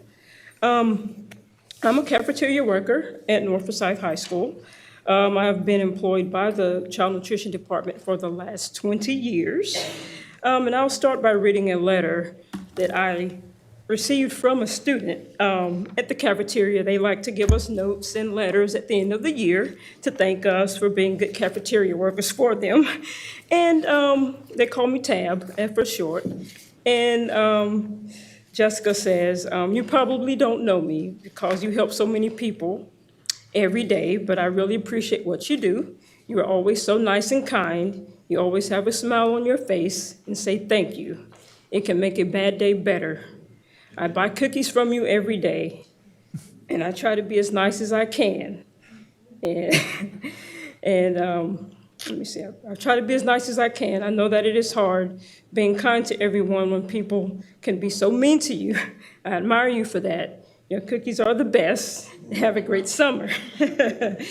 All right, we are here tonight because of how much our students mean to us, but also because of how much we mean to our students. This is just one letter from one student to one staff member. There are thousands more stories that won't get told tonight of how we make our students' lives better. Every staff member who is forced out of our school system because of budget cuts impacts countless students who lose their favorite teachers, bus drivers, or cafeteria workers. Our students deserve better. They deserve consistent, trusting relationship with educators in every part of our school buildings. They deserve to have enough staff. Please fully fund the school budget request. Our students deserve it. Thank you.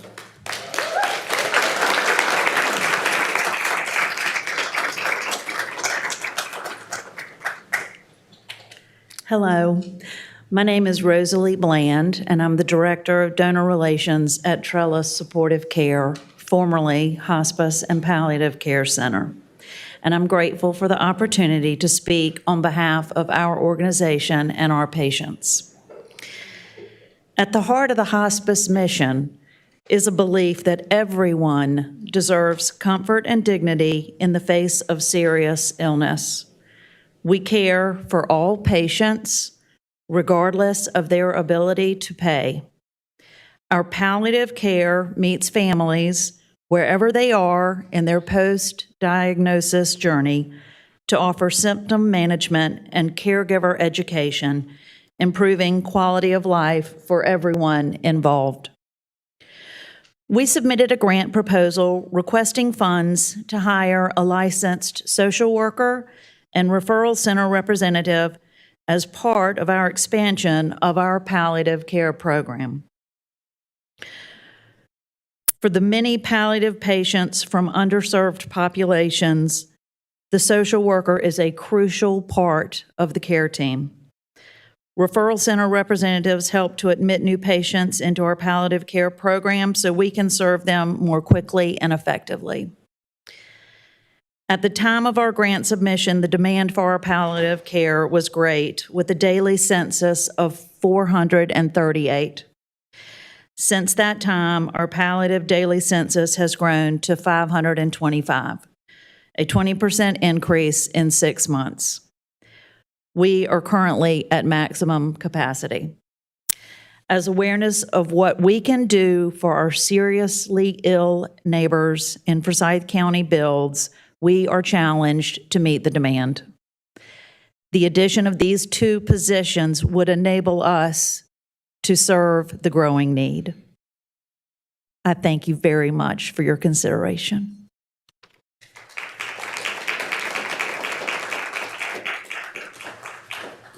Good evening, Mona W. Lovett, 5100 Spiralwood Drive, Clemmons, North Carolina.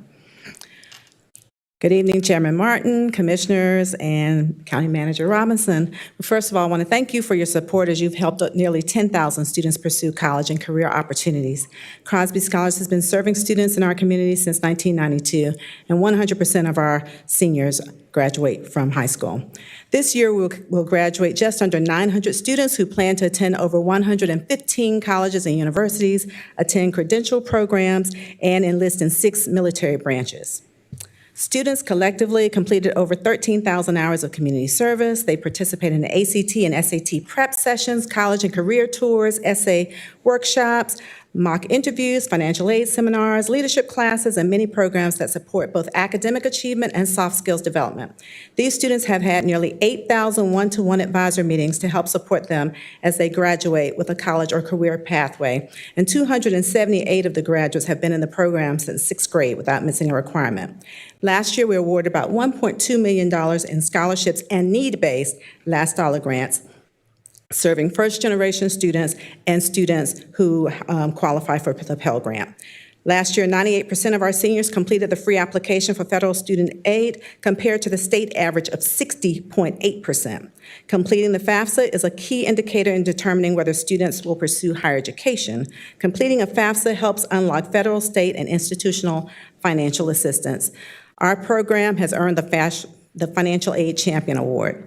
We are a trusted partner with the Winston-Salem Forsyth County Schools, and our program is impactful, needed, and valued. Our services support students in grades 6 through 12, free of charge to every public school student in the county. No student is turned away. Students and parents receive support and information to decrease educational and financial barriers to higher education. Our Crosby alums are all over this community, one actually serving as vice chair of our board. So we thank you for your support. We ask for your continued support. And if there are any 10th graders who've not enrolled, we need you to enroll right away, because 10th grade is the last year to be able to graduate as a Crosby Scholar. And that's to everyone in the room and listening. Thank you. Madam Clerk, before you call the next group, I think we're still getting a few other cards coming up, if I'm not mistaken. And if so, we probably ought to say won't accept any more cards. So we've been getting notes that folks are leaving. Oh, folks are leaving, not more cards for people. We did receive some more cards at the beginning, but we're getting notes that folks are leaving. Just wanted to make sure we weren't building the building beyond.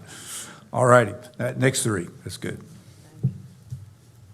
The next speakers are Stephanie Wallace, Michelle Jordan, and Stuart Egan.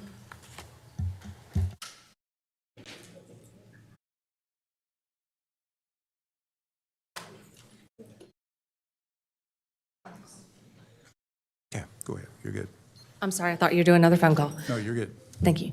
Stephanie Wallace, 4528 Princess Drive, Winston-Salem, North Carolina.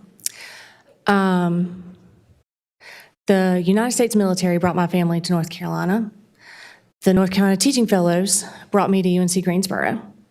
Sight unseen, didn't know where I was going, I just knew I wanted out of rural, far eastern North Carolina. I've been teaching in Winston-Salem County Schools for 26 years. 27 years ago, myself and my 42 Teaching Fellows colleagues from UNC Greensboro were put on charter buses for the short distance from UNCG to Winston-Salem Forsyth County.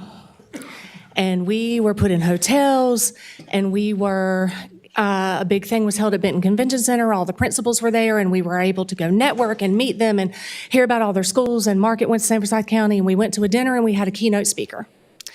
And that keynote speaker spent at least as long as it took us to eat that Benton Convention Center rubber chicken, expounding all of the accolades of Winston and Forsyth County Schools. You are North Carolina's best and brightest.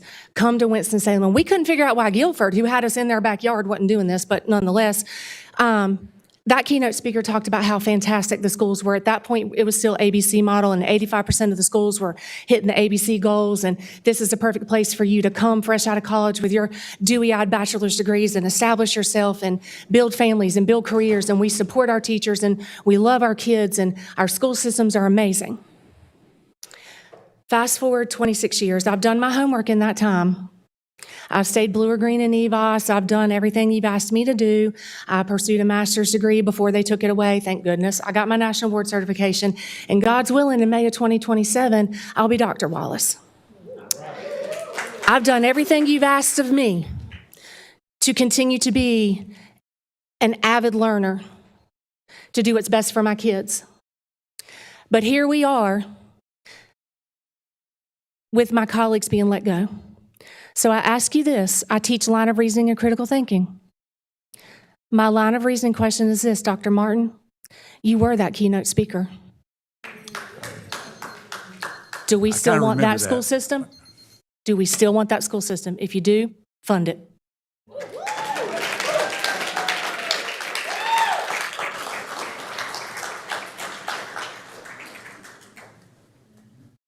Good evening. I'm Michelle Jordan, 6032 Stone Bluff Drive, Clemens, North Carolina, 27012.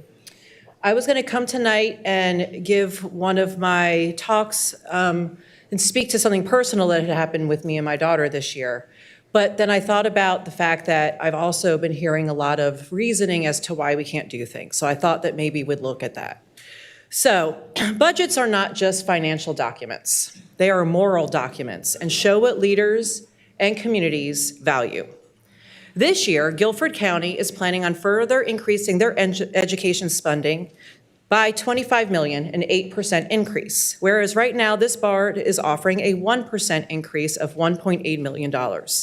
Not even enough to keep up with the cost of inflation, and further widening the gap between what the students in Guilford County receive and the students get here in Forsyth.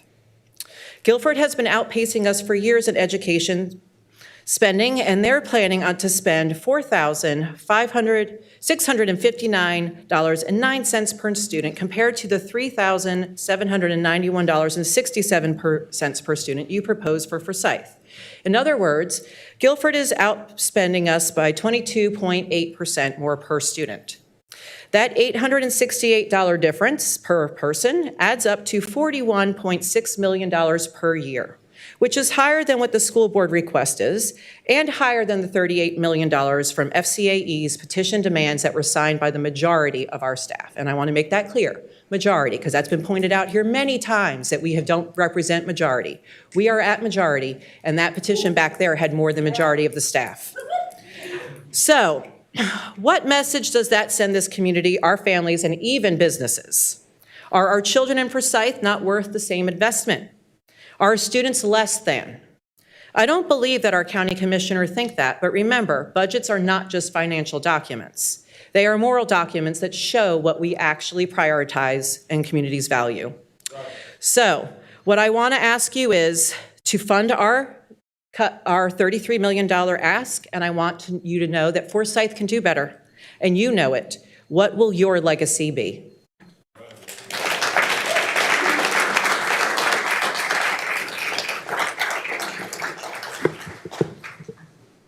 Stuart Egan, 824 Chester Road. I'm a veteran school teacher here in Winston-Salem, Forsyth County Schools. I'm also the parent of a child with special needs. When we received a prenatal diagnosis of my son's genetic disorder, we were scared but determined. When he was 6 weeks old, he began attending the special children's school. When he was ready for kindergarten, we investigated all possible options, public and private. No private school would accept him, even if we had paid twice the amount of full tuition. But the public schools welcomed him with open arms, and since then he has gone to elementary school, 2 different middle schools, and is now 18 and thriving at Mount Tabor. It was hard for me and my family to see so many EC educators rift this past year amid budget constraints and to witness the probable severing of the special children's school and the children's center from the school system. That's one of the many reasons I marched in Raleigh on May 1st. One commissioner here made light of the recent May 1st march as maybe an exercise in public visibility. That's odd, because even the John Locke Foundation released a poll that showed an overwhelming majority of people supporting what we did that day. And the recent budget proposal given by our superintendent, another commissioner here, stated that he was throwing them under the bus because of the asked amounts. Presumably a school bus, one that has to operate with higher gas prices and more expensive upkeep. However, that commissioner shouldn't worry too much about whether it will run her over. Why? Because a lot of them can't be driven because we don't have enough bus drivers. My son's bus route has been affected by the shortage for the last 2 years. One commissioner mentioned that asking the county for more money to invest in schools was selfish and advancing a personal agenda. Well, if wanting to make sure that our students have resources they are lawfully required to have through IEPs and a system that's servicing a higher percentage of students labeled exceptional and still living in poverty is selfish, then I'm gladly the most selfish son of a biscuit eater in this room. So selfish am I that I am willing to pay more in property taxes knowing that we will still be below the rate of the county next door to us that is literally siphoning off our best teachers for their schools. Guilford County is already making an 8% increase in their local funds. Durham and Wake counties have already made asks for an additional $25 million more for their schools, and their local supplements are higher for teachers than ours. Mecklenburg has already added another $25 million. They aren't sitting around blaming the state or complaining about the local union. They're acting on the situation.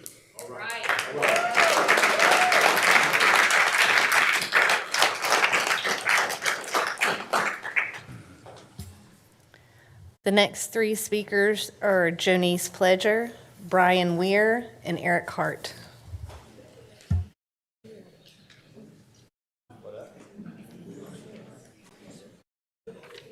Good evening. My name is Jonice Pledger, 4665 Lauren Woods Court. That's Winston, 27127. I stand before you tonight as a proud parent of 2 young adults that graduated from our public schools, a proud and dignified member of Emmanuel Baptist Church, and a leader with the Forsyth County IAF Sponsoring Committee. Forsyth IAF brings together more than 30 congregations, nonprofits, and neighborhood associations to create collaborative solutions to our common challenges. I serve as the co-chair of the education team. In 2024 and 2025, we listened to the stories, struggles, and hopes of more than 1,100 diverse people across the county, your constituents. Strengthening services for exceptional children in our schools emerged as a top priority. We want to partner with you and the school district to ensure that all our students are college and career ready. Emmanuel Baptist Church has a deep commitment to public education. Many of our members serve as teachers, counselors, and administrators. We support children, youth, and families as students pursue their education. We feel the pressure caused by inadequate staffing in EC classrooms, a crisis exacerbated by last year's budget cuts and mass layoffs. EC teachers are overwhelmed by caseloads that prevent them from keeping all students safe, offering individualized instruction, and completing required paperwork. Parents struggle to secure the attention and support that their students need and deserve. That's why the Forsyth IAF Sponsoring Committee supports the school district's request to the commission for the $2.5 million to hire 37 additional EC teachers. This is equivalent to just a 0.38 cent tax increment, or about $10.20 for the median homeowner. We're ready to work with you to build public support for funding the needs of our students. Commissioners, all of you have been invited to our organization's inaugural public meeting, June 14th. We would love to work with you on these issues and more.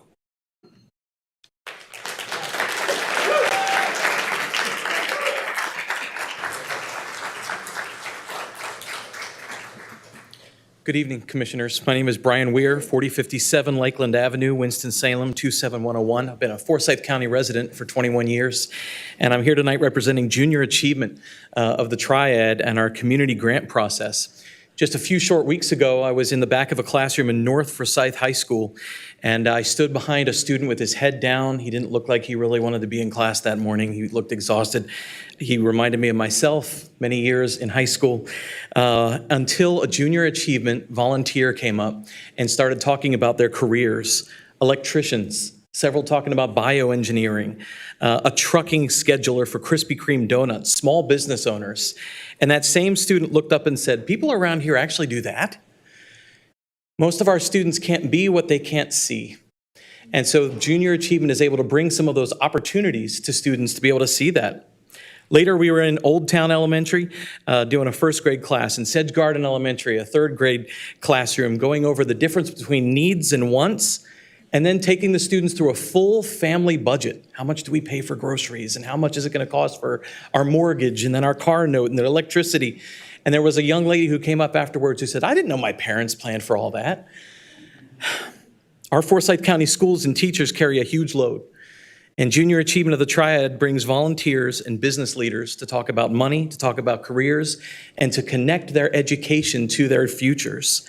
Our request is quite small in the budget process, but it's very impactful for us and allows us to bring that education to so many more students throughout Forsyth County.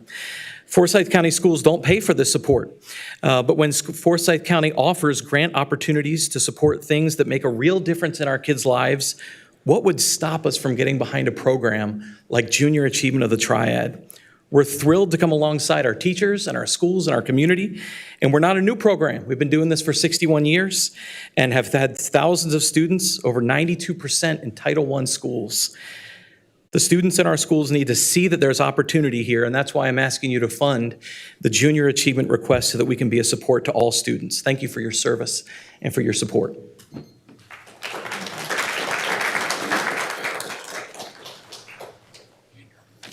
Hello, my name is Eric Hart, 279 Staniford Road, Winston-Salem, 27104.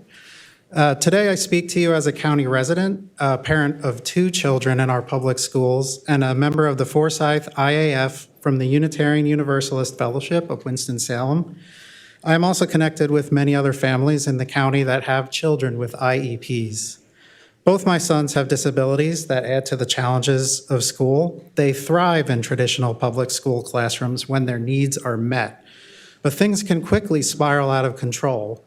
We were surprised when our youngest son was diagnosed with autism, but as we learned about his neurodiversity, it helped explain a lot about him. At a previous school, a staff member caught my son walking in the hall by himself. Unaware of his autism or how to deal with it, he tried to stop him.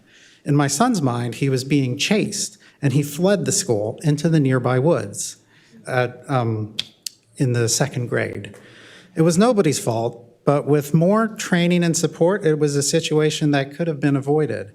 EC teachers learn about students like my son in great detail and help support regular classroom teachers.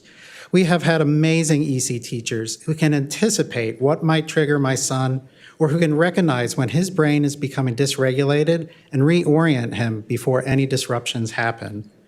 It's not fair for my children to miss out on educational opportunities for conditions they were born with, nor is it fair to ask a regular classroom teacher to prioritize his individual needs when there are 20 to 30 other children in their classroom. EC teachers are the structural support between these students and their teachers that keep everyone safe, calm, and able to learn. I ask the commissioners to approve funding above the formula for Winston-Salem Forsyth County Schools to hire 37 additional EC teachers. Reducing teacher caseloads will make a difference to children like mine, and it benefits everyone when teachers and students have resources to get their needs met. Thank you so much.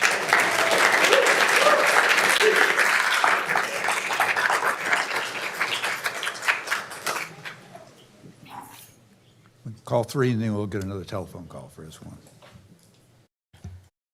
Marlon Lopez, Philip Archer, and Lori Farrington.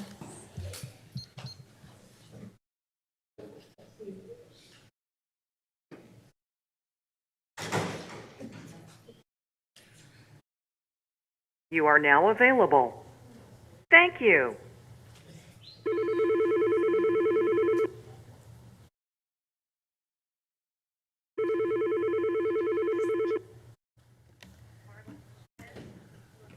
Thank you for calling the Forsyth County Board of Commissioners Public Session Line. Please state your name and address for the record. Sam Matthews, 1700 Everett Street, Winston-Salem, North Carolina, 27103.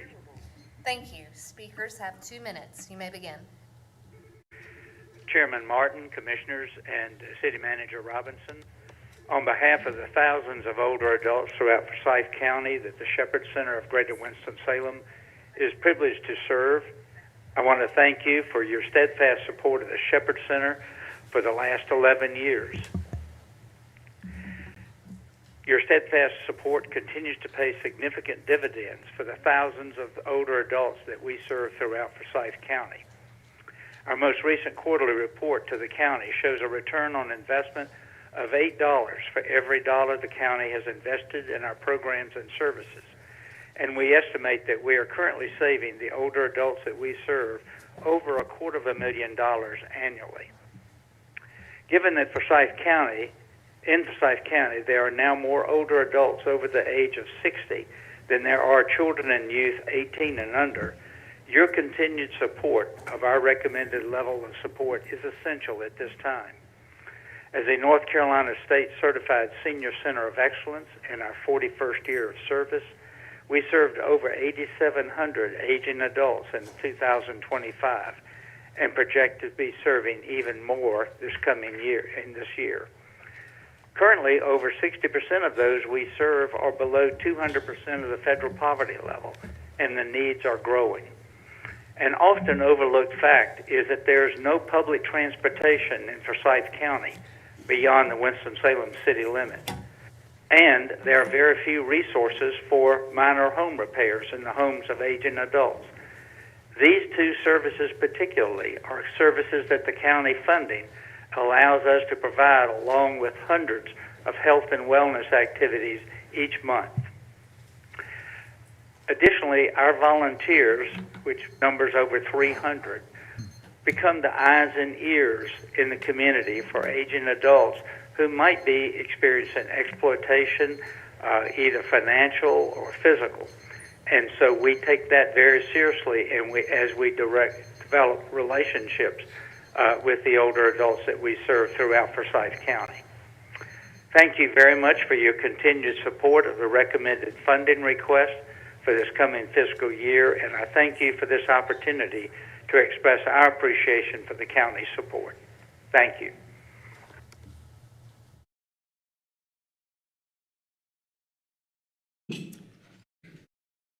Commissioners, the next speaker would like to give her remarks in Spanish. I'm happy to interpret if that is agreeable to you. May she have double time to allow for the interpretation. Buenas noches, mi nombre es Marlene López Ibarra. Soy mamá de 2 niños en nuestra escuela del condado Forsyth, incluso un niño con autismo. Tercer nivel. También soy líder de comunitaria colaborando con la Iglesia Sin Frontera, en la que pertenece el condado Forsyth, IAF. Good evening. My name is Marlene Lopez Ibarra. I am the mother of 2 children in our public schools, including a child with level 3 autism.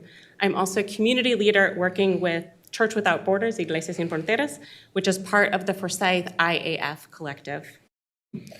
Cuando mi niño empezó a ir a la escuela, tenía una maestra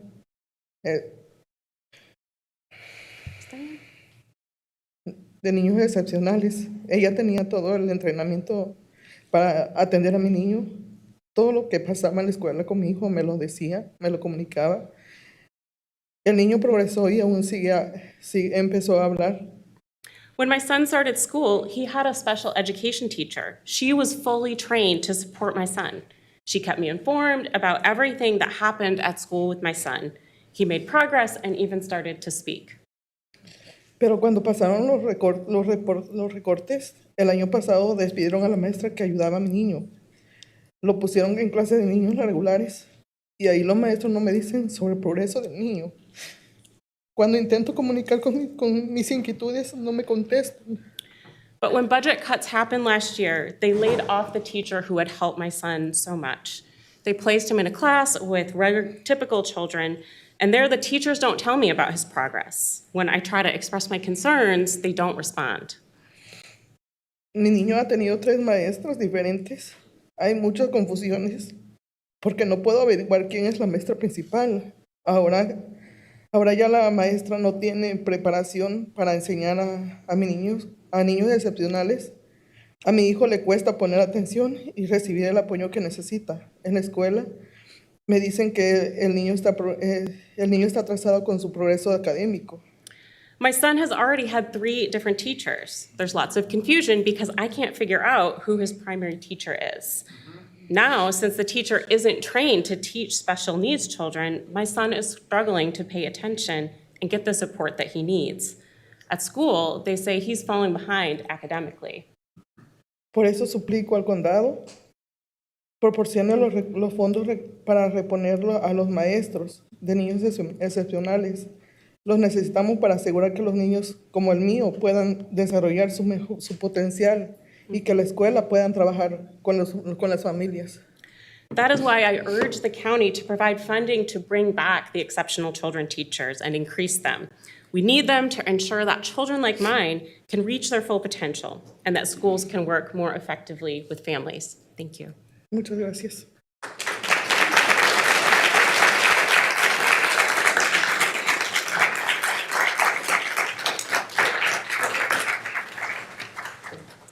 Good evening, Chairman, Vice Chair, Commissioners, and staff. Thank you for the time that you've offered to all of us in this room.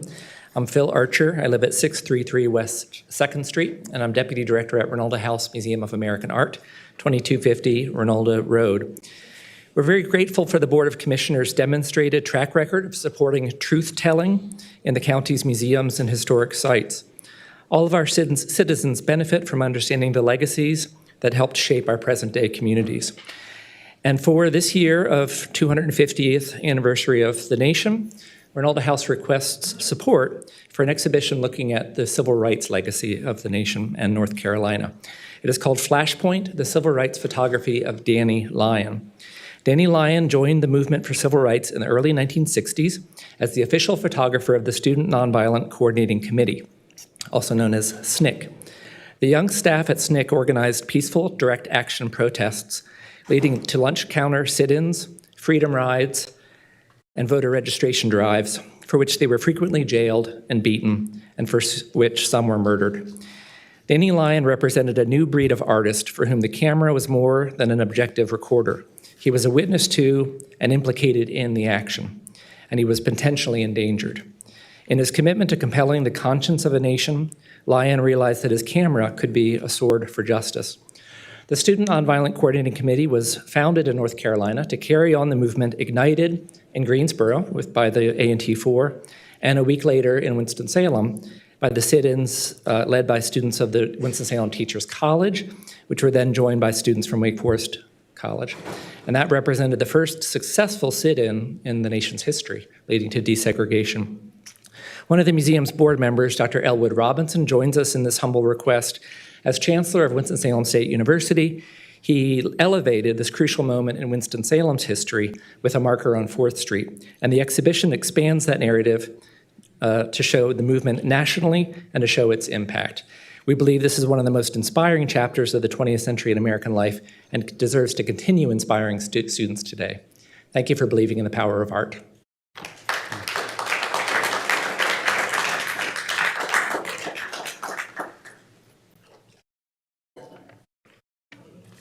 Good evening. I am Lori Farrington. I'm a veteran educator in Winston-Salem Forsyth County Schools, presently teaching ESL at Mount Tabor High School and Spanish at the landmark Winston-Salem Preparatory Academy in District A. I represent, and I'm honored to represent, the colleagues of mine for the Vice President of Forsyth County Association of Educators, our majority school union, and as the Region 2 Director for the North Carolina Association of Educators. And at this point, it is hard to find a friendly face in this room. We all know our school system needs help. Our educators need help. Our kids need help. Yet some of you turn away now, pretending you don't see the same families in the community where you've previously courted us for our votes. When we ask you to return the favor in fighting for our community, you seem to have forgotten how desperately you needed those of us who can vote. Some have even hurled disgusting remarks at the very people you profess to serve. Self-interest is not the goal of public service, though that is what politics has become in this room, on Facebook, and on our streets. Right now, the General Assembly in Raleigh is exploiting that self-interest, pushing reckless constitutional amendments to permanently choke public revenue and strip away your local authority. They want to pass the tax cutting buck down to you, forcing this board to take the blame for either raising local property taxes or letting your neighborhood schools fall into complete disaster. As a teacher, if I see a student struggling, I change my delivery. It might make me uncomfortable at first, it might feel weird, but the reward outweighs the risk when you look outside of yourselves. Much like medicine tastes bad but cures an ailment, you all have to do the same thing. You're going to have to do something that might make you feel uncomfortable for the recovery of our school system. That means rejecting the shortchanging of the proposal from the county manager and fully funding our board's $33.5 million budget increase. That money is our local defense shield against Raleigh's systemic sabotage of public education. The politicians in Raleigh think they can micromanage Forsyth County and tie your hands, but you can't use their state-level overreach as an excuse to abandon us, the people of Forsyth County. I live down the road from you. I go to church with you. I have taught or will teach some of your all's family members. You can no longer act as if you don't know us or me and you don't know what we need. Prove to this community that you answer to the families who live here, not the political bosses in Raleigh. On behalf of the majority of the educators in this county, I urge you to look past your discomfort. Remember the public servants who put you in these seats. Stand up for Forsyth County and fully fund our request. Save our children, save our future, and serve our community. Thank you.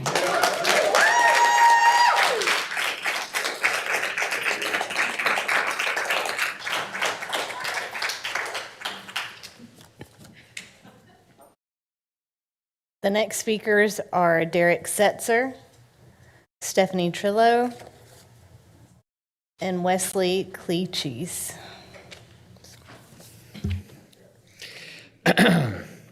Hey, what's going on? My name is Derek Setzer. I live at 4100 Briar Creek Road in Clemens, North Carolina, 27012.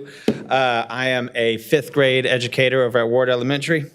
Now, look, I know that $33 million is a lot of money. I understand. It sounds like a large number. However, the request doesn't do everything. It barely fills the gap, and it only restores 60, 70 seat positions and some teacher staff and some summer employment. But these are the positions. These are the positions that are the bare minimum, just the life support for our school system that is already underfunded. The question isn't whether or not $33 million will solve everything, because it doesn't. It's not. The question is whether the commission will provide the minimum needed to stop the system from breaking any further. So anything less, you're choosing to deprive our students. Now, I can't say anything more than what Reverend Ford and the rest of the other FCAE members have already said. But I will say this. I My wife and I, we've traveled through 27 states, lived in many of them, and we chose to come here to North Carolina. We are a homeowner, property tax payer. I also own a business that does not take a single cent from the state, county, or an SBC loan. And if other neighbors can figure out how to improve their school system, but you can't, I figured, might be time for some movement or something.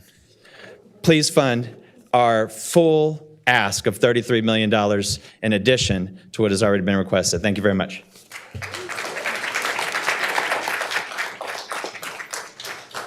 Good evening. My name is Stephanie Trillo. I'm an EC resource teacher. I live at 3315 Willow Wind Drive in Pofftown, North Carolina. One thing that I say in my classroom a lot as an EC resource teacher, trying to help my kids understand, is what is fair is not always equal. What is equal is not always fair. And that is a concept that is very hard to understand, that we are not seeing fair or equal. I would argue that we are asking for too little. If we were asking for fair and equal, teachers would be matching their teacher pay to inflation. We'd be making $70,000.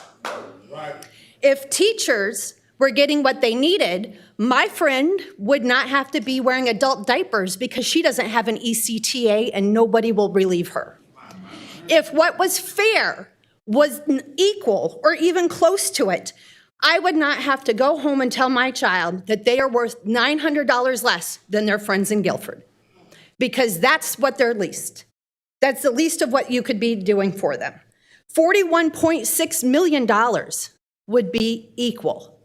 And I could argue it would be fair, because that's what they're getting in Guilford. That would be equitable to what they are paying per child. I have a student this year, despite my degree of mild to moderate, that is autism level 3, nonverbal, very aggressive. I've had to have over 20 physical therapy appointments. I have had to go to the doctor over 4 times, as has his gen ed teacher that only sees him for an hour, and my TA twice. We are not here with bad attitudes. We are here broken, bleeding, and bruised. And then some of you won't even stand up for us. And that is appalling. It is appalling to read what you think is okay to say on Facebook, and it's appalling to hear that, sure, I agree, but nobody else will. It is embarrassing. What we do every day is not matched by anything that you do in a month. You need to step up for our kids. I want my kid to have orchestra in French. It's not fair. It's a great intervention. It could raise him up a whole grade level, and you can't even do that.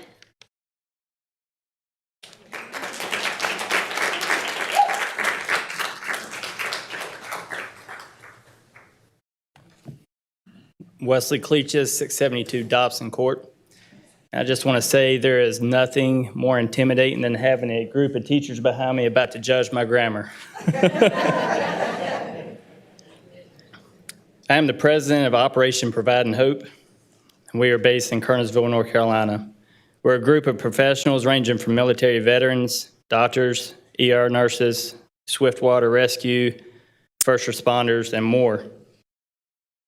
Our most recent member is a national water quality expert from the EPA of 35 years. In 2024, we deployed 2 days after Hurricane Helene hit western North Carolina to Black Mountain to assist with the devastation caused. During our first 6-week deployment there, we amassed around 450 volunteers and distributed over 1.5 million pounds of supplies into the area. We also assisted Buncombe County as a satellite site for injured patients and helped with rescue efforts. Since that time frame, we have deployed personnel and resources to other storms that have hit in our region, including Virginia and Tennessee. After Tropical Storm Chantel hit the area of Chapel Hill and Saxapaw, we were the first ones in to send supplies and volunteers to help with the cleanup efforts. Our organization has done much more than just disaster response. Since Helene, we have conducted events ranging from feeding over 1,800 people for Thanksgiving, hosting a Christmas event, and providing gifts, and this is specialized gifts that they actually asked for 2,300 children to help and rebuild and remodel places hit by the storms. During the government shutdown at the end of 2025, we stepped up and set up our mobile military food trailer and provided free meals for over 800 individuals and families. Currently, we're working on our next event in collaboration with United Way and Feeding the Community and providing free health screenings. As we all know, one of our best responses to an emergency is having the knowledge to prepare and properly respond to an emergency. This is where my team and I are working hard and to find the best way to prepare and train our own community. We have a team of professionals who are certified to do just that, ranging from CPR, first aid, and civilian response training. I actually have more, and I'll wrap this up because I know these people like to speak, and I really appreciate y'all's time letting me. Last week, I was able to listen to our county manager discuss the budget at the Kernersville Business Leaders Meeting. I understand y'all are facing an uphill battle. I like to think of our organization as a savings account.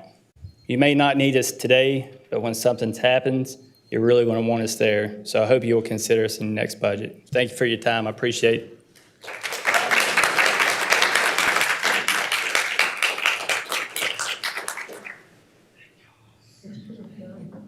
The next speakers are Michael Moran, Kisha Campbell, and Gemma Johnson.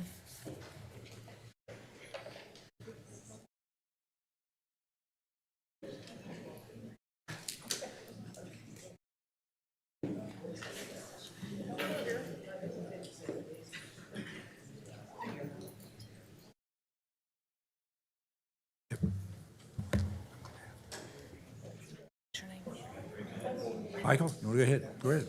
Forget. Maynard Luther. Didn't know if you were doing a call or not. Ready? Go ahead. Hello, good evening, Chairman Don Martin and Commissioners.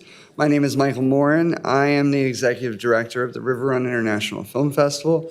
Thank you for the opportunity to speak with you today to discuss the city's proposed 2026 and 27 budget. For 28 years now, River Run has brought people together through film and cinema, not only during our 9-day festival each April, but also through year-round programming, which includes free programming, 6 community screenings we did this past year.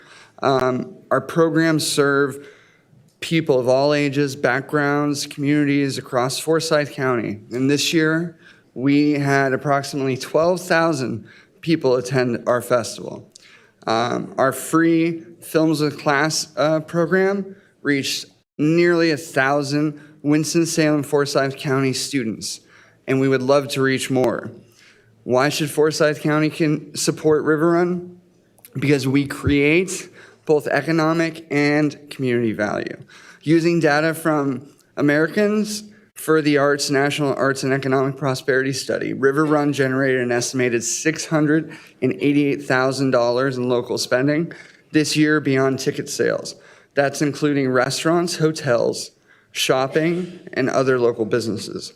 That economic activity supports jobs, generates tax revenue, and helps strengthen our local economy.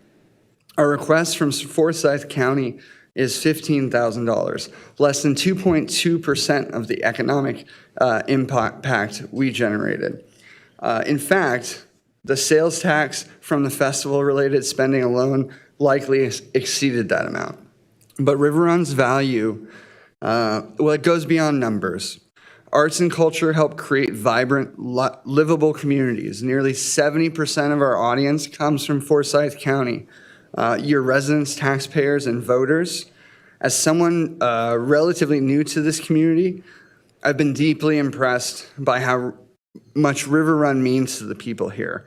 And I respectfully ask that you continue investing in River Run and all arts organizations that help make Forsyth County such a vibrant and connected community. Thank you very much for your time.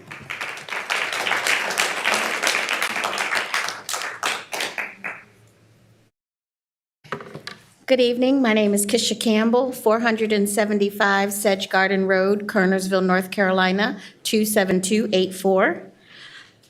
As I said, I'm Kisha Campbell, and I'm a first grade teacher at Sedge Garden Elementary School, and I'm a proud member of FCAE's Majority Union. I am passionate about teaching and learning, so I am here because our students, families, teachers, and other staff members desperately need you to fully fund our school board budget's request. When you do that, then we can hire more classified staff throughout the district, such as bilingual support assistants. Even though I am not a native Spanish speaker, I am blessed to be considered pretty fluent in Spanish. Fortunately, this helps me communicate clearly and effectively with my Spanish-speaking families and students, much like the woman we just saw recently. Unfortunately, many teachers in our district are not blessed in this way, so I am often asked by coworkers and administrators to interpret phone calls, parent meetings, and IEP meetings. Of course, I am always willing to help. However, the problem is that interpreting or translating for others often interferes with my ability to do my own job effectively. And it is a prime example of an ever-increasing workload without additional time or compensation to do it. For example, one day, I was eating lunch in the cafeteria during my non-duty-free lunch period, and another teacher came into the cafeteria and asked me if I could call one of her EC students' parents. I had to ask another coworker to keep an eye on my class, and by the time I walked down the hall, called the EC parent, interpreted between the teacher and the parent, and came back to the cafeteria, my 25-minute lunch period was over, and I lost my only opportunity to eat lunch that day. Too often, I am asked to give up my rare, precious 40 minutes of planning time to translate for coworkers in their parent-teacher conferences. Or I'm asked to stay after school for over 2 hours to interpret IEP meetings for another teacher's students. I've had staff members from our front office come to my classroom and offer to watch my class so that I can step out to call a parent for them. I have to stop teaching to be able to provide this necessary service that our Spanish-speaking students and families deserve to have. But it should not come at a cost to my own students' learning and sacred instructional time, nor should it come at a cost to every other bilingual staff member who is being asked to do extra work because of the district's refusal to meet the needs of our students. Ms. Campbell, you need to wrap it up. Thank you.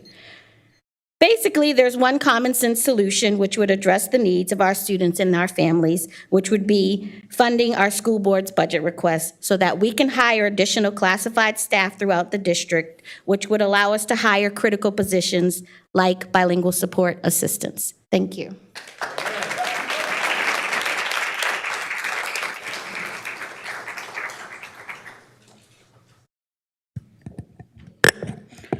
Good evening. My name is Gemma Johnson of 1519 Jarvis Street, Winston-Salem, North Carolina 27101. I'm a librarian, taxpayer, and voter in District A. As a born and raised Winston-Salemite and a K-12 graduate of the illustrious WSFCS, I am both proud and terribly disappointed to be here today. Proud to stand by both a former teacher and his colleagues, union strong, and disappointed to be demanding basic funding for perhaps the most important functions of local government: the education of its children. It is frankly a shame that these impossibly overworked educators have come after a full day of school to educate full-grown adults on why funding public schools is imperative and a core tenet of their jobs as county commissioners in this county. As a librarian and partner to a WSFCS music educator, I know what it is to care for a community and its children, to put in more hours and time than can ever be counted to see students thrive and achieve great things, live fulfilling lives, and grow to make their own mark on their community. I know this because I am a person of this county's public education system. The education and care I received at the Downtown School, Paisley IB Magnet School, and Parkland High School inspired and shaped me to be the person I am today. And they did all of this while woefully underfunded more than a decade ago. To be with you now, commissioners, with the full weight of knowledge that you don't believe in this same system and its students when proof of their need has long been borne out is infuriating as it is depressing. Commissioner Linville, McDaniel, Commissioner Weisenhunt, Don Martin, Commissioner Bessie, Woodbury, and Wilson, are you not two beneficiaries of your public education system? If not you, your children, family, or friends, did you not once receive the love and dedication of a teacher that changed you? What on earth makes you believe that you can deprive this county's children of all that you and I have received? This crisis is one of your own making, but the solution is one of yours too. Taxpayers are willing to stand up and pay for this county's children, pay for the way our kids get the education and futures that they deserve. Are you willing? Or are you so dulled by complacency that you fall into the easy selfishness of those in power? Now do your job, pass the damn budget with the money our schools deserve.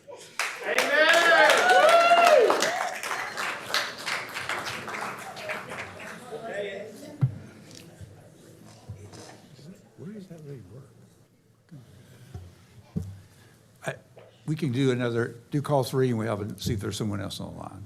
Thanks. We have 4 callers waiting. Oh, okay. Well, So the next speakers are Kim Yavuz, Lisa Carter, and Benjamin Marsh.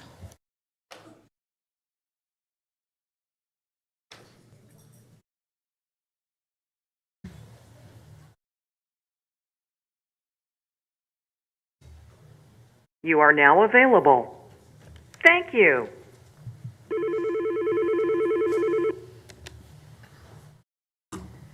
Thank you for calling the Forsyth County Board of Commissioners Public Session Line. Please state your name and address for the record. Good evening. My name is Cassandra Gullick, and I am a child care provider and owner of the Gullick's Learning Room. My address is 1053 Hidden Meadow Road, Winston-Salem, North Carolina. Thank you. Speakers have 2 minutes. You may begin. I am here tonight because I want to speak to why this investment matters, not just for the children in our center right now, but for the kind of early childhood system this county choose to build for the long term. We know from decades of research that the period between birth and 5 years is the most critical window in a child's development. The brain is growing faster during this time than it ever will again. This is when early identification and interventions make the greatest difference. Not in 3rd grade, not in middle school, but now, before kindergarten, while the window is still wide open. But right now, children with exceptional need to private child care settings are not being identified during that window. They are not being connected to intervention service, and by the time they are entering kindergarten without the support, the gaps in language, in social emotional development, in school readiness are already harder to close. The cost to the child, the family, the school system, and this community grows longer when we wait. What this funding bill is not just a program, it is the early identification infrastructure that private children providers have never made or had. The training, the tools, the technical assistance, and the referral pathways that allow providers to recognize exceptional children early and act. When that infrastructure exists inside private child care settings, it does not disappear at the, I'm sorry, Ms. at Gullick, the thank end. you. Your time is up. Do you mind Okay, wrapping thank up you. your I comments? appreciate y'all listening to me. You're welcome. Yes, ma'am. Thank you. You're welcome.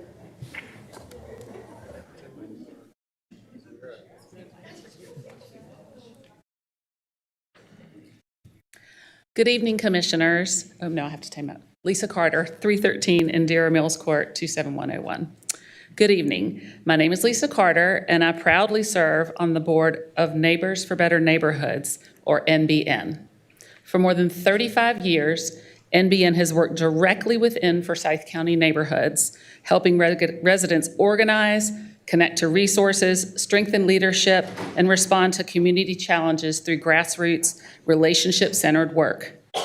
We attended the May 14th detailed budget presentation and learned that NBN's Resident Wellness Connect proposal was not recommended for funding. So tonight, we stand before you respectfully asking for reconsideration of our proposed project. We understand the difficult decisions of this board and the many funding requests being raised in this incredibly challenging financial climate. But we also know the needs in our neighborhoods remain very real, and they are getting worse every day. Families continue struggling with barriers related to healthcare access, behavioral health, transportation, food insecurity, and navigating these complex systems. What makes NBN's work impactful is our trusted grassroots approach. Through Resident Health Connectors, we meet the residents where they are, in neighborhoods, churches, community spaces, and everyday life, helping them connect with care, wellness resources, and support systems. Over the last 3 years, we've also walked hand in hand with the Forsyth Winds Cure Violence team, supporting an evidence-based model rooted in trusted community relationships, violence interruption, and prevention. And that work reinforced what we already know.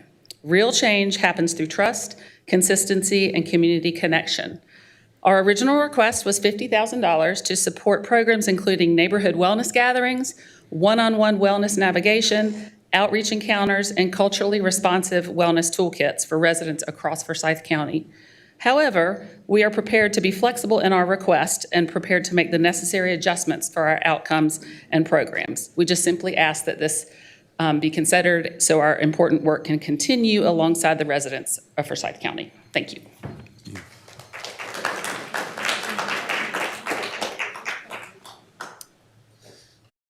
Good evening, Benjamin Marsh, 940 Highland Glen Road, Winston-Salem, North Carolina, 27103. I could speak on behalf of so many things that have been shared as a former board member of Monarch, North Carolina, doing excellent work to treat people with acute behavioral health needs. To speak on behalf of World Relief, our church partners with them to provide English training for people from Congo and other countries. And of course, speak on behalf of our schools as a parent of 2 teenagers, one at Adkins High School, one at Reynolds High School. And I think I owe y'all money because my children ate a lot of food at Haynes Middle School, and that woman cooked for them so well. But I actually come to you as a board member of City with Dwellings. As a pastor in the southern part of the county, I became concerned about the number of people who were houseless that were coming across along Peters Creek near the Walmart down there and wondering who's intervening, how are we helping, and how are we helping prevent. And I got the answer of City with Dwellings. So I've joined their board, and I come as a board member to ask that you would consider, although it did not come as recommended, the grant that was requested of you for them.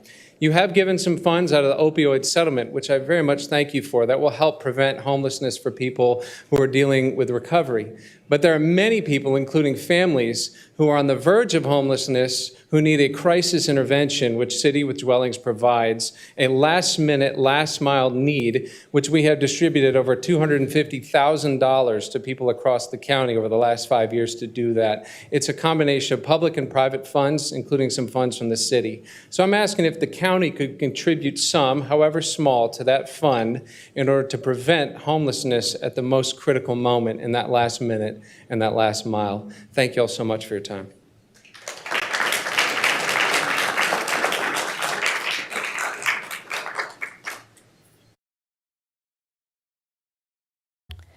The next speakers are Kwamakia Shavers, Teresa Urquhart, and Carrington Dent.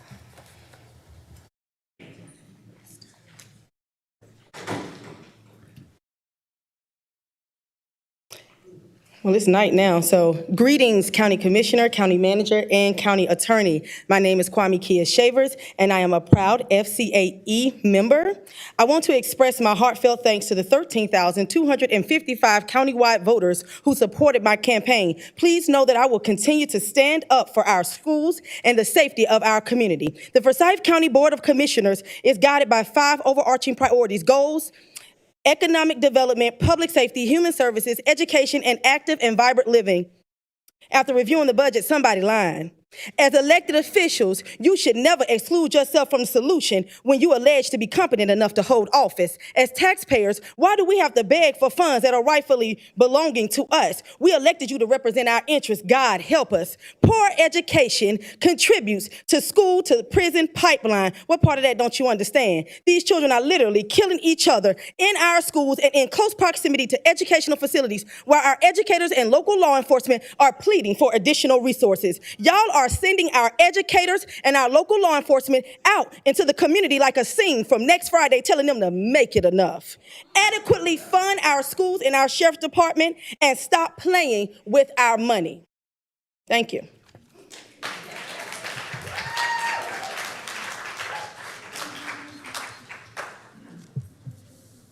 Good evening. Teresa Urquhart, 926 Holland Street, Winston-Salem, 27101. Commissioners, thank you for your time this evening. It's been a marathon, I'm sure. My name is Teresa Urquhart. I represent the Shalom Project. We're a small nonprofit serving some of our most vulnerable residents of Forsyth County through our food pantry, Flourish and Florissaire, financial education and mental health programs for low-income women, and a free primary care medical clinic with a fully licensed pharmacy. We serve individuals experiencing homelessness, immigrant families, uninsured residents, and many others facing significant barriers to care and stability, all at no cost. Beyond direct services, we work to create long-term systemic change for those struggling with poverty. Tonight, I'm here to advocate for the Shalom Project's request for community grant funding to support our medical clinic's essential services. Our request includes funding for our free pharmacy and blood test analysis. Free clinics like ours play a critical role in expanding access to healthcare, detecting medical problems before they become emergencies. Without consistent access to blood testing and medications to manage chronic diseases such as diabetes or high blood pressure, many uninsured individuals have no choice but to seek care in emergency departments. In 2025, the Shalom Project Medical Clinic helped prevent an estimated $3.9 million in emergency room costs for uninsured patients in Forsyth County. When those costs go unpaid, the financial burden ultimately falls to the community at large. Investments in organizations like the Shalom Project not only improve lives, but also strengthen the health and economic well-being of Forsyth County as a whole. We are deeply grateful to your continued consideration and support for serving our community. Thank you.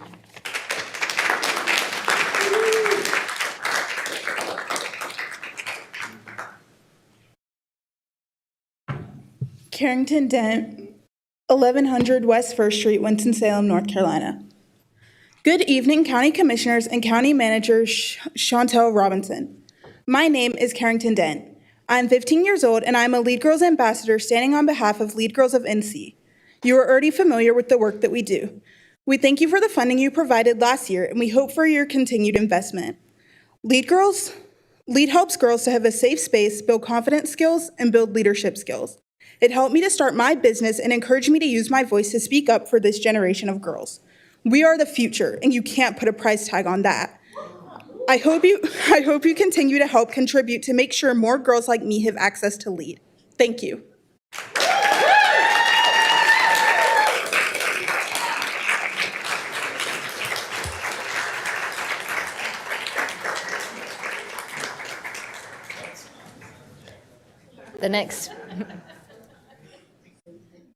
The next speakers are Marvin James, Maynard Luthard, and Chris Lieb.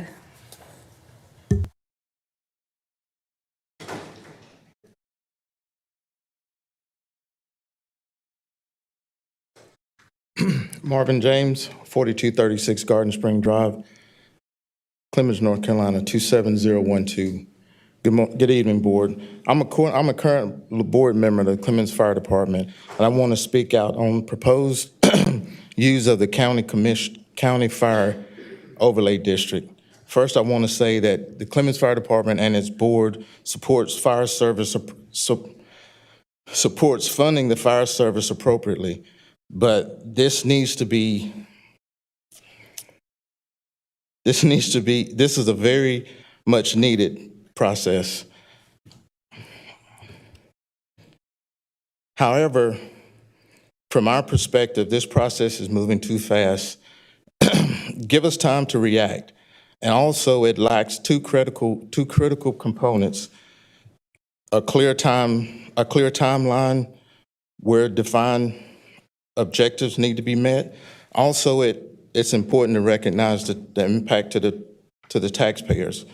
While a large number of districts may see a tax rate go down, a larger number of its citizens will ultimately see their taxes go up.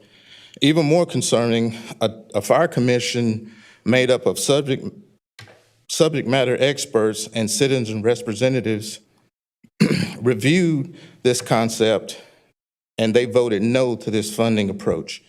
The body exists specifically to provide informed oversight and a guide to fire service issues, and their recommendations should not go aside lightly.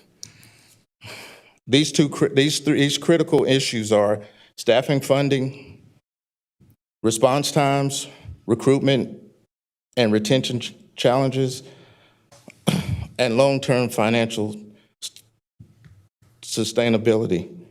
Currently, those factors are not being addressed in this proposed overlay. Lastly, our community entrusted Electric Board of Directors with the responsibility of planning and preparing to meet the needs of the community. We ask you just to look at this respectively, pause, reassess, and engage fully the fire service community before moving forward. Thank you. Thank you for your time.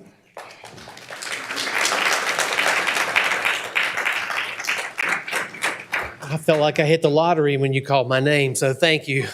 My name's Chris Lieb. I'm the Executive Director of the Dream Center, and I really just came here tonight to introduce myself to some of you guys I've met.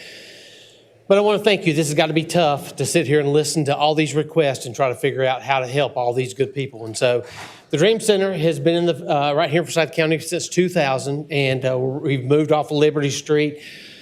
We've served about 25,000 people over the last year, and we have a number of services, but I'm just going to tell you, as the executive director, I'm most passionate about seeing people's lives changed. We give out food, we give out clothes, we have counseling, we have a number of resources, but we really care about seeing people get out of poverty. And so I would just ask that you would consider our request, and I want to thank you once again for everything that you guys are doing. God bless you.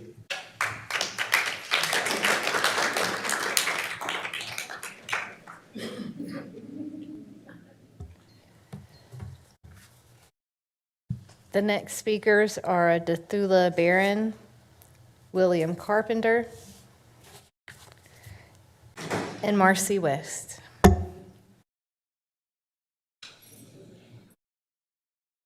Good evening. I'm Dathula Barron. I'm here representing Robert Leake III with the CDC for Southern Winston-Salem. And that organization really has only been in existence for 4 years. But the dream was started like 25, 30 years ago when Robert Leake's grandfather and other people in the East Don community decided they needed a lot of support for fellow residents. So that's what they've been doing, and I've been helping them over the last 4 years. They've come a long way. They're located on the East Don, or the campus of East Don School, and the city has been wonderful about helping them. They have a mobile unit there. So has the school system as well. And what has happened is, as many of you probably know, the East Don community is people of color, basically, large numbers of Hispanics. And so one of the things that they've done with the mobile unit is to prepare preschoolers for kindergarten. You know, many of them, their families don't speak English, so they're preparing them, they're giving them basic skills, so when they do get into school, into kindergarten, they're not left behind. So that's one of the initial things that they've been doing. Another thing that they've been doing is workforce development. They've been helping residents with job readiness training, resume building, workshops, one-on-one career coaching, access to resources that support employment and financial stability. And one thing I did leave out, these are Robert's notes I'm reading from, is that they have been getting a lot of support and doing a lot of collaboration with Forsyth Tech as well, because those skills that I just mentioned are so important, and Forsyth Community College can help us with providing those services. They provide a space for meetings, they help us with providing training, and so we need the county as well. We need a lot of support. We need to make sure that this continues. Like I said, the thought was really birthed like 25, 30 years ago. And they've come a long way in just 4 years. Just a few years ago, they had their ribbon cutting at the community center, which I said is before, it's on the East Island School campus. So we ask you to support us. Please keep us in your good graces and consider us for funding. Thank you.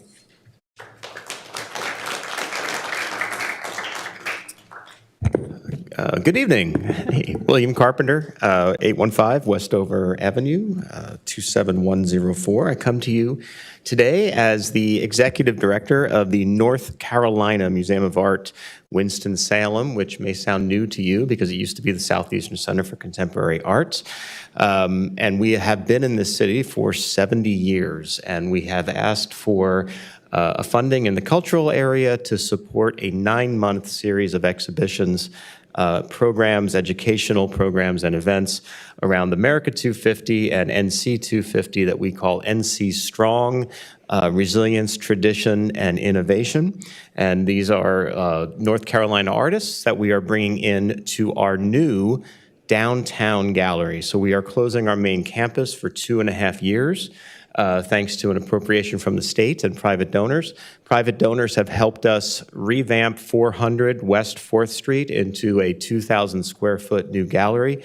And we plan that'll be open and free to everybody who wants to come. And I want to say that this investment, this grant, comes as a cultural grant, but it really is actually broader than that. These programs that we are offering help students interact with art. We bring intergenerational families together around the arts. And we also actually provide complementary services to our educational programs, to our schools, and so moved by so much as what's been said here today.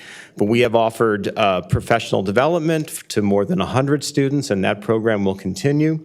And we also have done a series of programs with the Parks and Rec Commission called Art in the Parks. It's just since March, we have had already 700 people engaged in that program. We do a program called the Portable Gallery, where we buy art at market rate from artists. We put it in containers. We bring that to schools. Last year alone, we interacted with 2,500 students. We imagine that's going to double this year as we bring our programming here. And last but not least, I want to say that we moved downtown specifically so that we could be a part of the cultural and economic development of the city, and we believe the arts are super important to that. Thank you. Have a good night.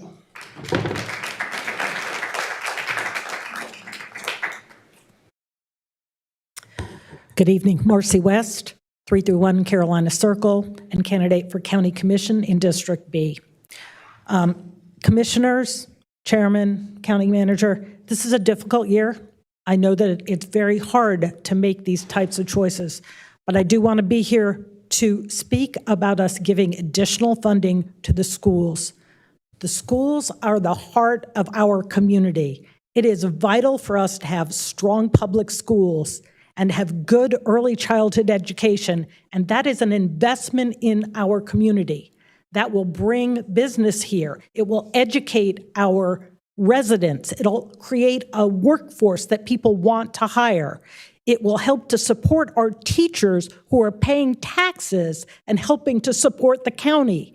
It is important that we really do figure out a way to give these schools more than what's been allocated. It is not going to be enough to be sufficient this year, and we're in quite a difficult state. I think it's time that we start talking to our residents about the services that they receive instead of only talking about no new taxes. That's just not a good way to talk about it. What you need to talk about is the services you're providing, strong public schools that will support anybody, public safety that keeps our community safe and provides emergency responses. And we need to be able to have good, safe communities, health and human services. It's important that we do all of these things. And sometimes you just can't do it for the same amount of money as you have inflation going up and up and up. And as the needs grow more and more and more. So it's time to be brave, I think, and to actually look at what's really needed and make those choices. I also want to talk about community grants. Community grants, we have had a lot of people in here talking about community grants. It's a tiny portion of our budget, but it is really important. Those serve an important need, and I want to ask you to go ahead and make sure that you consider those. Thank you.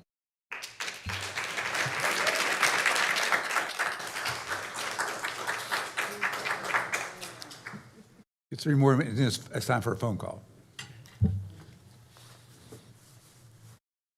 The next speakers are Gabrielle Galbraith, Ailey Dell, and Cherie Crossan.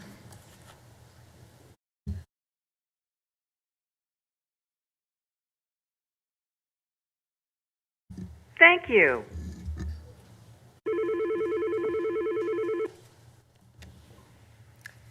Thank you for calling the Forsyth County Board of Commissioners Public Session Line. Please state your name and address for the record. Lisa Ferguson, 3150 Stone Forest Drive, Winston-Salem 27105. Thank you. Speakers have 2 minutes. You may begin. Again, my name is Lisa Ferguson, and I am the owner and operator of Little Geniuses Learning Center. I am also the president of the Forsyth Early Childhood Community Network. I want to take a moment to tell you what that network is because I do believe that it matters to everything that I'm about to say. The Forsyth Early Childhood Community Network is the only local organization in the county that represents the child care community. It was created by, led by, and is organized exclusively by child care providers. We are not a government agency, nor are we a foundation. We are the providers, the people who show up every single day, open our doors and caring for the youngest children in Forsyth County. And we are here tonight because we believe that this funding from Smart Start is something our children cannot afford to be without. Every day in our private child care homes and centers across this county, there are children with exceptional needs who are not being identified. Children who may have a developmental delay, a speech challenge, a sensory need, a behavioral concern, or a socio-emotional difference that, if caught now, can be addressed before they go to kindergarten. But those children are sitting in our classrooms, and we, their providers, do not always have the training to recognize what we are seeing. We do not have access to the tools that would help us connect to our family services and their children, and that their children are entitled to receive. This funding is not a short-term fix. It is an investment in building the early identification infrastructures that private providers across this county have never had. The tools, the trainings, and the referral pathways that will change what is possible for exceptional children long after this budget cycle has ended. On behalf of the Forsyth Early Childhood Community Network, I am asking you to support this investment. These are our children. They deserve to be seen, not just today, but in every classroom and in every private center for every child who comes after them. Thank you so much for taking the time. You have a good night.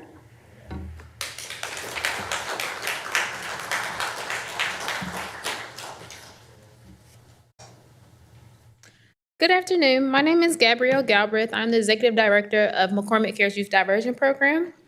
In Forsyth County, many of our youth have navigated challenges that affect their well-being, education, and long-term success, both inside and outside of the classroom.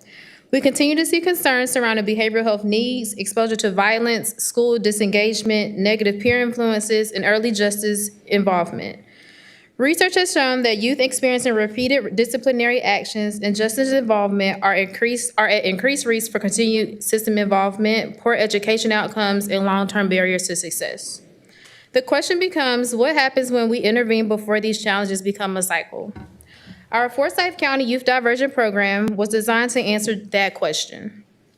Through our structured 12-week forward-thinking curriculum, we provide youth ages 10 to 17 with mentorship, emotional regulation strategies, conflict resolution skills, violence prevention education, educational practices, and opportunities to strengthen family relationships and positive decision-making. And we have seen measurable impact from our program.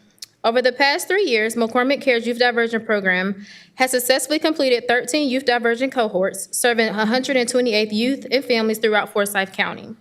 We have maintained a 90% graduation rate, and 85% of participation youth did not receive any new charges while enrolled in the program or within 6 weeks following the completion of the program. Additionally, 75% of participating youth demonstrated improved school attendance, school suspension decreased by 30%, and we have seen increased parental involvement and stronger family engagement throughout our programs. These outcomes represent more than statistics. They're representative of youth staying connected to school, strengthening family support systems, and being given opportunities to redirect their future before challenges become lifelong barriers. Over the past several years, we have also seen firsthand the value and the need for this program within Forsyth County. Even with limited funding, McCormick Cares Youth Diversion Program has remained committed to the work that we do. So today, we're seeking partners who share the same vision, and requesting funding for our program. Thank you.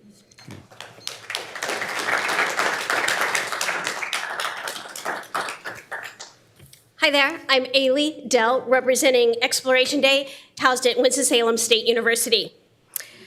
It is a bold choice to ask for funding for the future when there are so many current needs, but the young people of Winston-Salem deserve a bright future, and the local citizens deserve the healthcare workers who can meet their needs.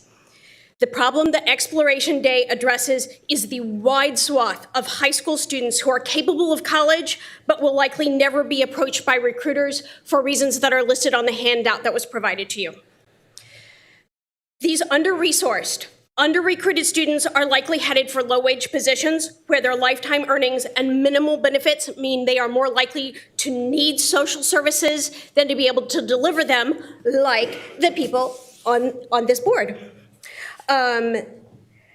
Unfortunately, most of the groups that served these students previously, like Gear Up, have been lost to funding resources. So without your support, they will almost certainly fall through the cracks.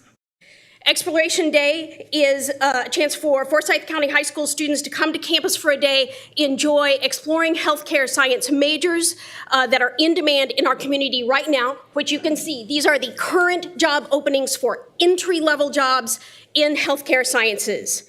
It is a genuinely fun, engaging day that helps skilled students make the connection between where they are and where they could be. Now, this lists their opening salaries, entry-level salaries with just a bachelor's degree, but of course, lifetime earnings are the critical factor. Residents who fill these openings in high-paying jobs contribute more meaningfully to our community, our economy, and our society than those whose career growth stalls at high school. So Exploration Day offers a significant return on investment. We are only asking for an amount less than the cost to recruit even one of these hundreds of positions that are open. The choice to support Healthcare Exploration Day is a bold choice for optimism. Please build a brighter future for students and the residents who need their healthcare skills. Thank you.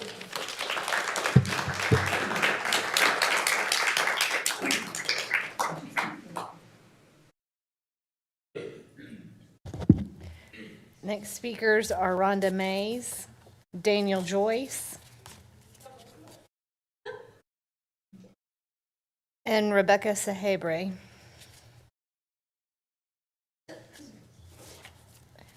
Good evening, Chairman Martin, Commissioners, and County Manager.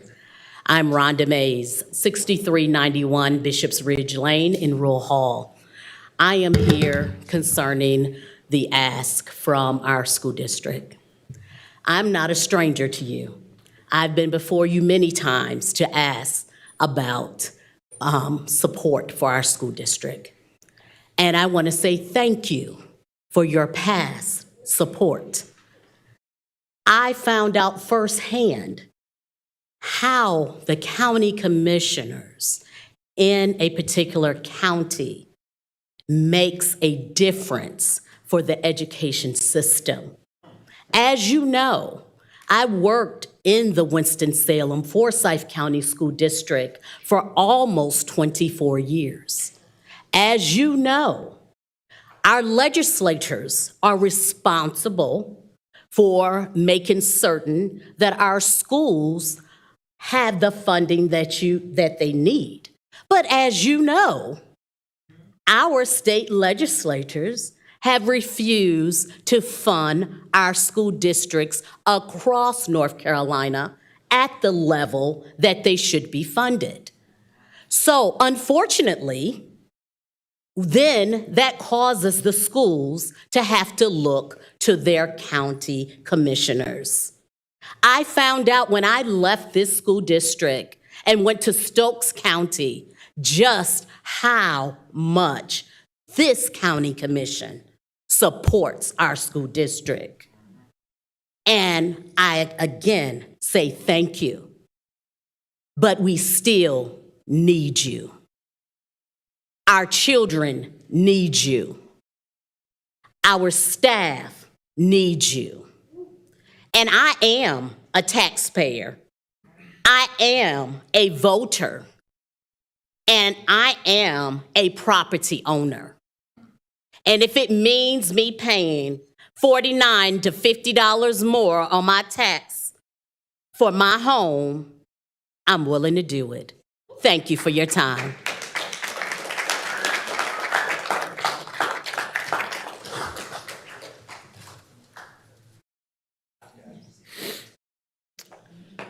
Good evening. My name is Daniel Joyce. I live at 4108 Sagamore Lane in Winston-Salem. I come here as the managing attorney of Legal Aid of North Carolina's Winston-Salem office. I thank you for your consideration for our request for funding. We have appreciated the support from Forsyth County since before we were named Legal Aid of North Carolina. At Legal Aid, we represent clients in civil legal matters, specifically representing clients who are seeking a domestic violence protective order. In Forsyth County, almost all of our domestic violence cases are referred to us through our partnership with the Bridges to Hope Family Justice Center. We're available to meet clients daily and to explain the initial questions about the court process, as well as then take them on for representation in court. We're proud to serve clients seeking domestic violence protective orders, and we see them as some of the most vulnerable in our community. Unfortunately, we have experienced funding cuts over the last year or so, and the support from Forsyth County would help us to continue to zealously represent our clients.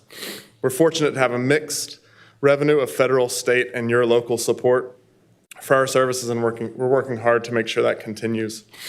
Additional local support is needed. We have been especially impacted by federal funding cuts and the statewide IOLTA funding freeze, losing $11 million in statewide funding since last year. We've had to make difficult decisions in the fall, including reducing the staff in my office by 2 attorneys. Other parts of the state where local municipalities do not give the same support were cut even more deeply.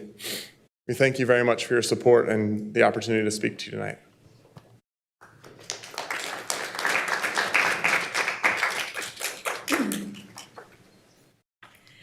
Good evening. My name is Rebecca Segebre, 648 McLean Avenue, Winston-Salem, 27127. So my name is Rebecca Segebre, Executive Director of the Mujer Valiosa, Valuable Woman Community. Thank you for the opportunity to speak for our expanded Latino Entrepreneur Success Program, LESP. First, thank you. Because of your support last year, hundreds of Latino residents in Forsyth County received culturally relevant training and mentoring that helped them start, strengthen, and formalize their business so that they can provide for their families and contribute to our local economy.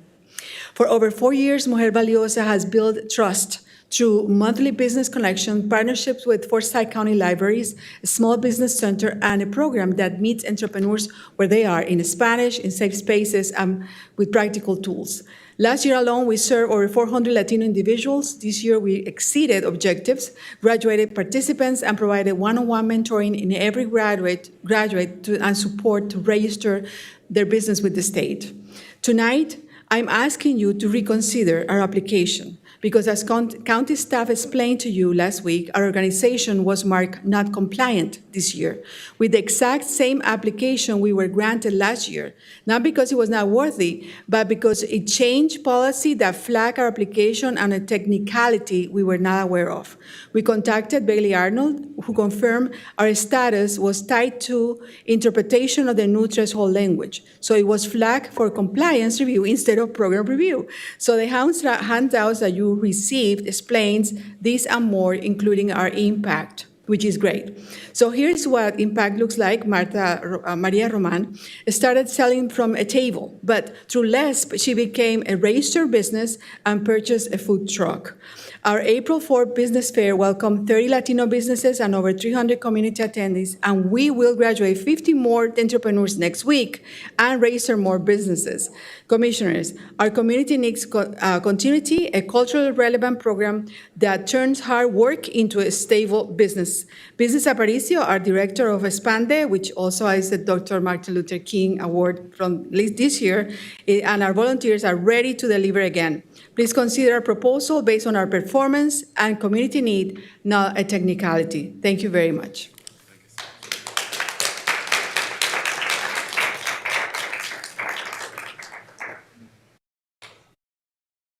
The next speakers are Jean Puckett, Patrick Sadler, and Abby Brooks.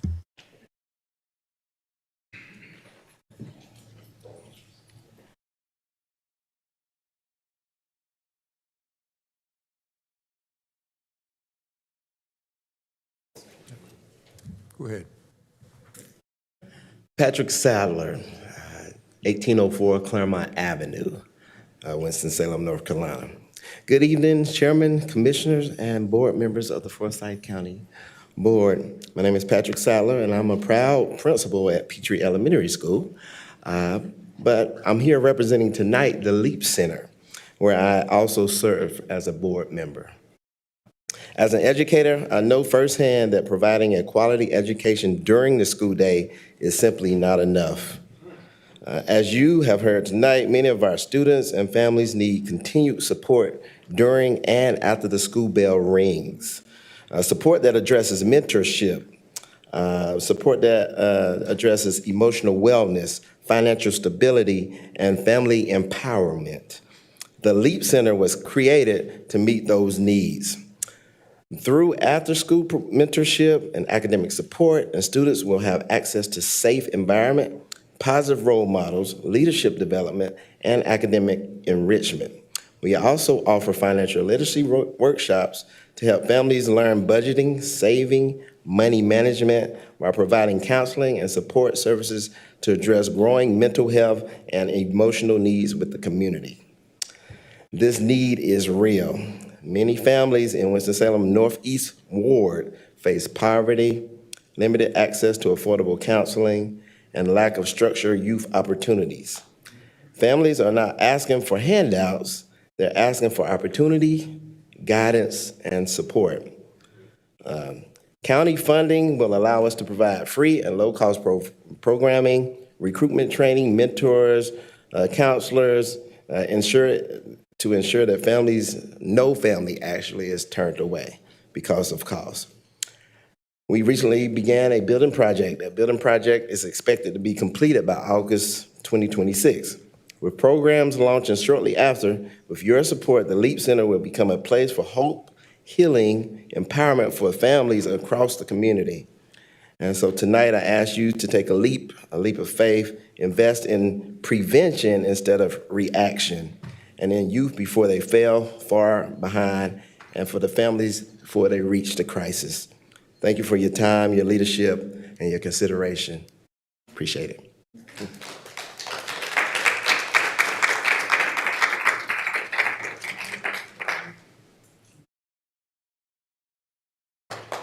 Hi there, I'm Abby Brooks. I live at 221 South Cherry Street, just right down the road.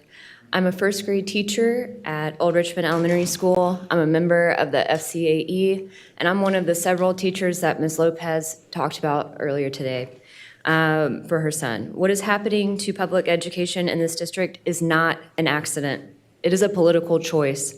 For years, the people in power have chosen underfunding, deflection, and complacency, while our schools have been pushed closer and closer to collapse. The school board blames the county blames the state blames the economy. Meanwhile, educators and staff are drowning. Teachers and staff are leaving this district. Families are leaving, and I believe as of right now, more than 1,500 students have already left the school district. And if the board refuses to fund this request, it will get worse. Class sizes will grow, support staff will disappear, programs will be cut, more teachers will leave, and more families will lose faith in public education. And you know what? The cruelest part in all of this is that it's the children. Those are the ones who are paying the price for the failures of adults. Children cannot vote, children who cannot sit in these seats, children who are completely dependent on the people in this room to do what is right. Instead, they are inheriting crumbling schools, exhausted staff, and a system that keeps asking them to survive on less and less support every year. That additional $33 million request is not excessive. It is not unreasonable. And in reality, it's only a fraction of what this district needs. But even now, after everything educators, staff, and students have endured, this board is still debating whether our children are worth that investment. I need you to understand that your excuses have consequences. Whether this crisis was created through political ideology or through complacency, the outcome is exactly the same. Our schools are falling apart, and I don't think public education should be a luxury. It is not optional. It is the foundation of our society. This is not leadership, folks. This is moral failure. I ask you, meet this request, fund that demand. Thank you.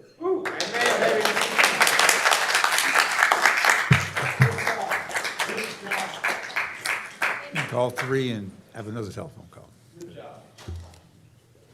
Shannon Henry, Brittany Giles Jones, and Terry Cummings. Please come forward.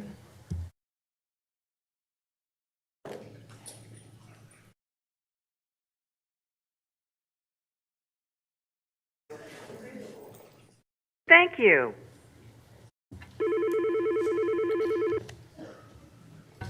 Thank you for calling the Forsyth County Board of Commissioners Public Session Line. Please state your name and address for the record.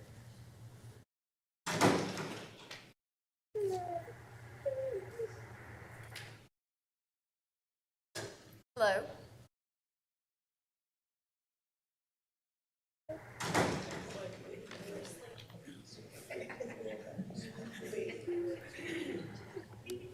I'll take another call. You are now available. Thank you. Like, I'm okay with questions, but you've got to listen and stop asking them. So listen. Our schools are falling apart. Okay. And I don't think public education should be a luxury. It is not optional. It is the foundation of our society. Hello. Hello, how are you? Yeah. I'm okay. How about you? Good, thanks for calling the Board of Commissioners Public Session Line. Please state your name and address for the record. Amber Harris. All right, And 1240 Yorkshire Road. thank you. You have 2 minutes to speak. You may begin. Hello, my name is Amber Harris, and I'm the founder and executive director of Spark. Spark's work is to provide hands-on service and education about causes to make impact in our community, not only to help and support our community's needs and the people needing resources, but to build community through service and for the volunteers to build community within themselves. Spark mobilizes 10 to 150 volunteers at one time of all ages, backgrounds, and different types of groups from corporate to classrooms to churches to neighborhoods. Spark is requesting funds to support our Within Community Service Learning Program. The reason for the title, Within, We're providing leadership to those living within the community who can teach and serve alongside volunteers the best due to their lived experience. We're ensuring that those who are often seen as without are most definitely within our work making an impact on Winston-Salem. Within leaders are currently living on the margins. Our leaders in this program may be currently unhoused, displaced, and or looking for stable housing. Leaders will be paid for on-site project leadership. Spark currently has a model in place for how this successfully works in our summer programming. The Within program will allow us to expand our work throughout the year, providing more stability and leadership to Within leaders rather than just for one season.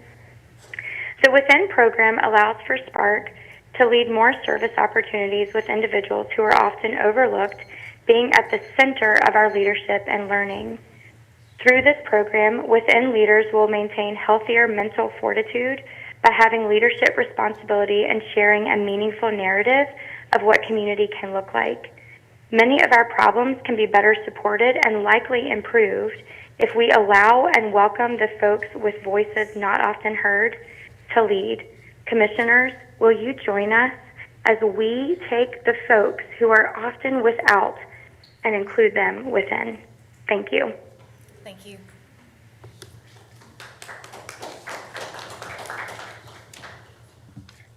I'm Shannon Henry, President and CEO of the Arts Council of Winston-Salem and Forsyth County. My address is 3210 Kenneman Road, 27104. Good evening, Chair, Commissioners, and County staff. Thank you for your continued support of the Arts Council and the broader creative community across Forsyth County. Winston-Salem is home to the first Arts Council in the nation, and here in the City of Arts and Innovation, the arts remain deeply connected to the identity, vitality, and quality of life across our community. The Arts Council today is much more than a grant maker.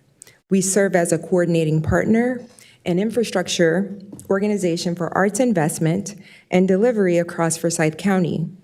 Our partners rely heavily on the Arts Council through grants, deeply subsidized facilities access, marketing support, technical assistance, partnerships, advocacy, and community connection. Organizations depend on affordable access to our facilities that would otherwise be financially out of reach. Through our grants, partnerships, facilities, and programming support, we are helping put artists, educators, creatives, and cultural organizations to work across Forsyth County. The arts intersect directly with many of the county's priorities, those being education, mental health, community wellness, economic development, tourism, and quality of life. Further, artists and creatives help communities solve problems, foster innovation, strengthen connection, and imagine new possibilities. If we want creativity and innovation to remain part of Forsyth County's identity, we must continue investing in organizations that make that possible. We appreciate the inclusion of funding for our Healthy Communities Initiative in the recommended budget. This work includes partnerships and in conversations with healthcare leaders and the growing role of the arts in improving wellness, reducing isolation, strengthening community connection, and supporting healthier outcomes overall. We believe Forsyth County has an opportunity to be a leader in this space. We were also hopeful to see support included for arts and education. The Arts Council is the largest community-based supporter of arts education in Winston-Salem, Forsyth County, connecting local artists and organizations with thousands of K through 12 students. Arts education is foundational to student engagement, confidence, creativity, and long-term success. The arts are not just entertainment. They help drive tourism, activate downtown, support small businesses, and contribute to the quality of life that helps attract residents. We understand the difficult balancing act that you all have in this budgetary process, and we are grateful for your leadership and partnership. Thank you.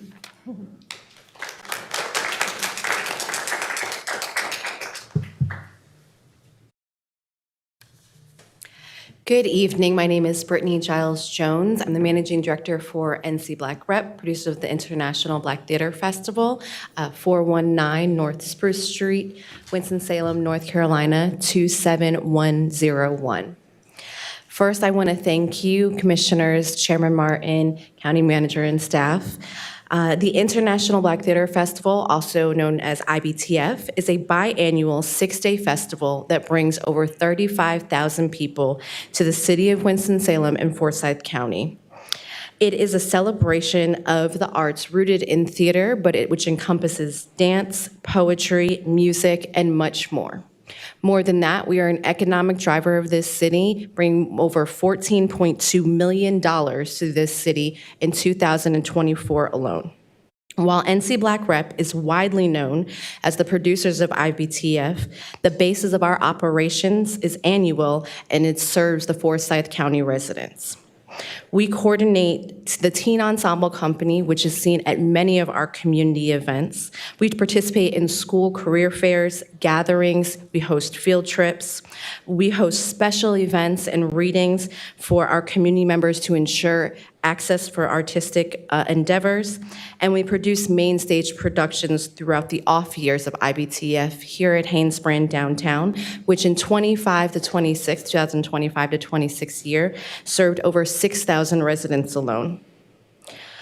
While we are excited about the biannual festival, we are committed to making this annual impact, and that is only possible by the financial support of Forsyth County and other state partners, often supported by Forsyth County.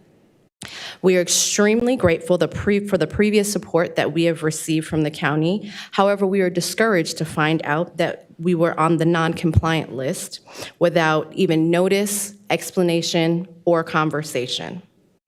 This week, I was notified personally by another organization who was concerned and saw our name on the circulating list. And I'm still waiting on official notification from the county. As mentioned before, this type of designation is detrimental to our organization, which has been here for over 40 years, brought over $200 million to this county, and continues to support these residents. Thank you.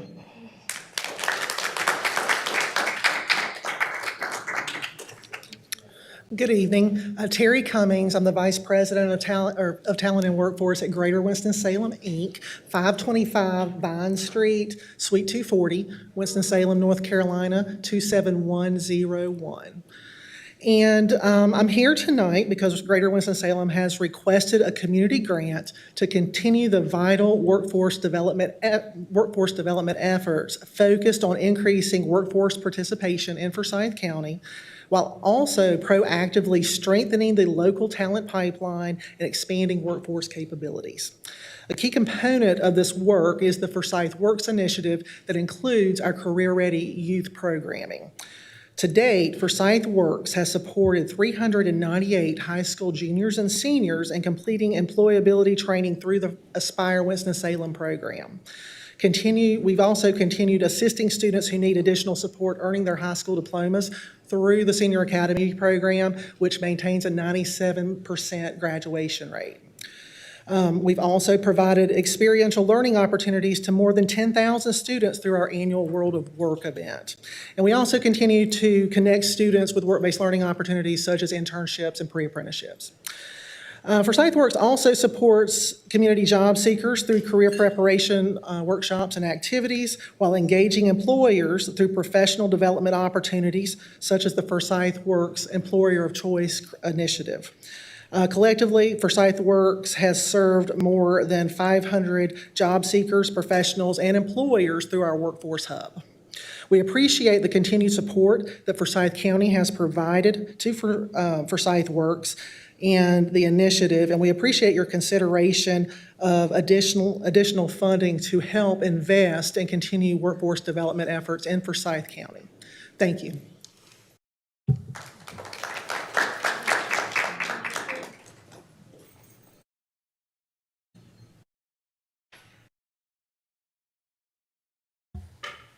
The next speakers are Jordan Mercer, DeVal Elliott, and Brittany Robertson.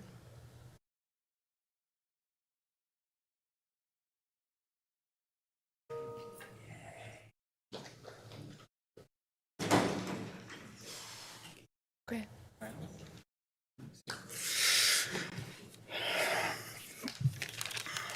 So, Jordan Mercer.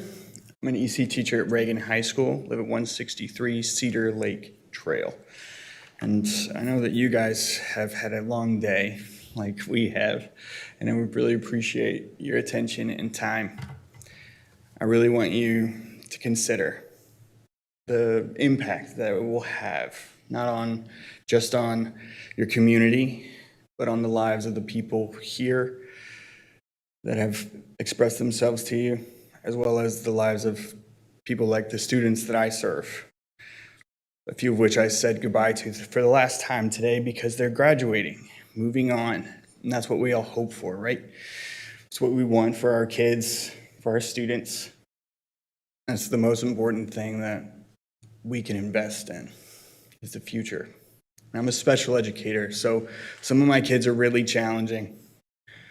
They're harder to deal with, and maybe they won't go on to be surgeons and doctors, but with my help and with help like these beautiful people behind me, we have made them find something that they're talented in, that's worthy of their time, will help them be independent and help them be responsible for themselves, right? Independent. So I was raised in a Christian household, and to me, this is important, right?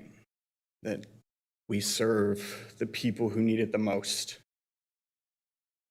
that they are the people that deserve the best we have inside of us, right? And you guys take on a lot, and I hope it doesn't harden your hearts against the things that are challenging about this. But that money couldn't go anywhere better than investing in our future in the schools. Thank you so much.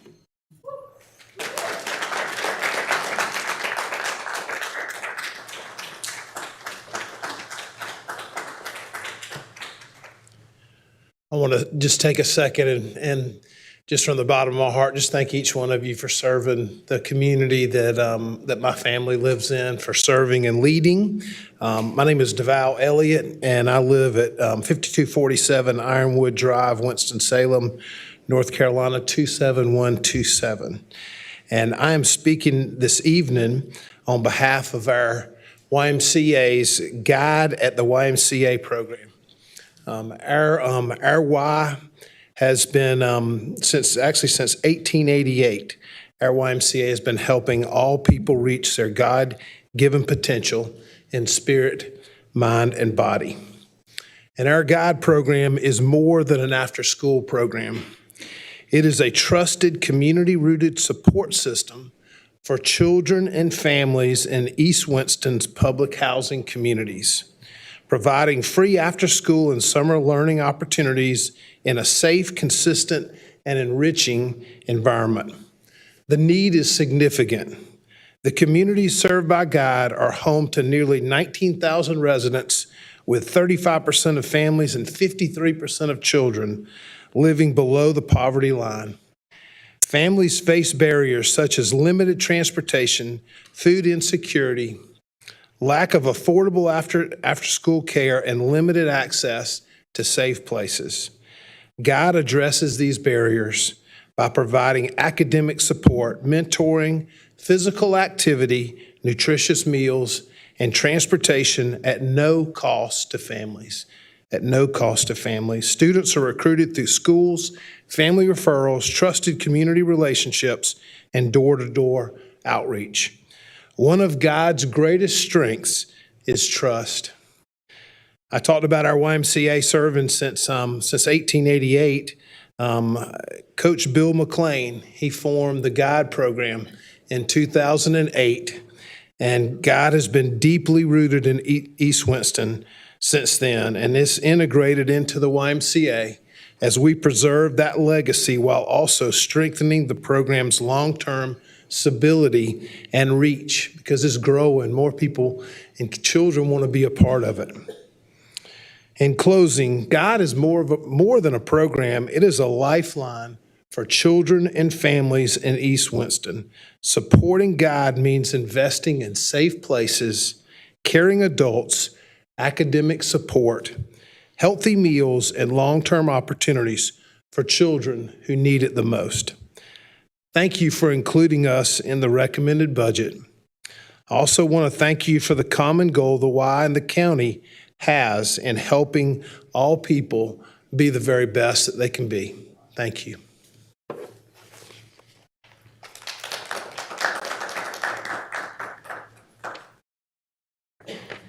Good evening. Brittany Robertson, 1311 Westbrook Plaza Drive, Winston-Salem, North Carolina, 27103, Suite 101. What a long day. Thank you all for your time. I am the founder and executive director of Senior Care Training Center, where our mission is to train, educate, and develop healthcare professionals of today and tomorrow. We're not just a school. We are licensed by North Carolina Community College System, and all of our programs are approved by the North Carolina Division of Health Service Regulation. Our focus is healthcare training programs so that our local communities have exactly what they need when they need it. Our organization trains individuals for entry-level healthcare positions such as Nurse Aide 1, medication administration. We offer CPR first aid, as well as our newly added program, phlebotomy technician. These careers are in critical need in our local hospitals, long-term care facilities, assisted living facilities, home care, and home health agencies. Many of our students are adults seeking stable employment. They're seeking advanced career opportunities. They're also seeking just an opportunity to expand, or they're looking for opportunities to make sure that they are able to take care of their families. The funding offered would assist us with expanding our opportunity to reach other people in the community who elsewise would not have access to healthcare training. And it also will help strengthen the workforce here serving Forsyth County seniors.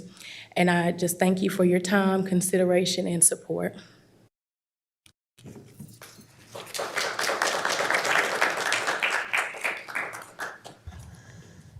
The next speakers are Anna Marie Stewart, Megan Presswood, Karen Cuthrell, and Jamie Johnson.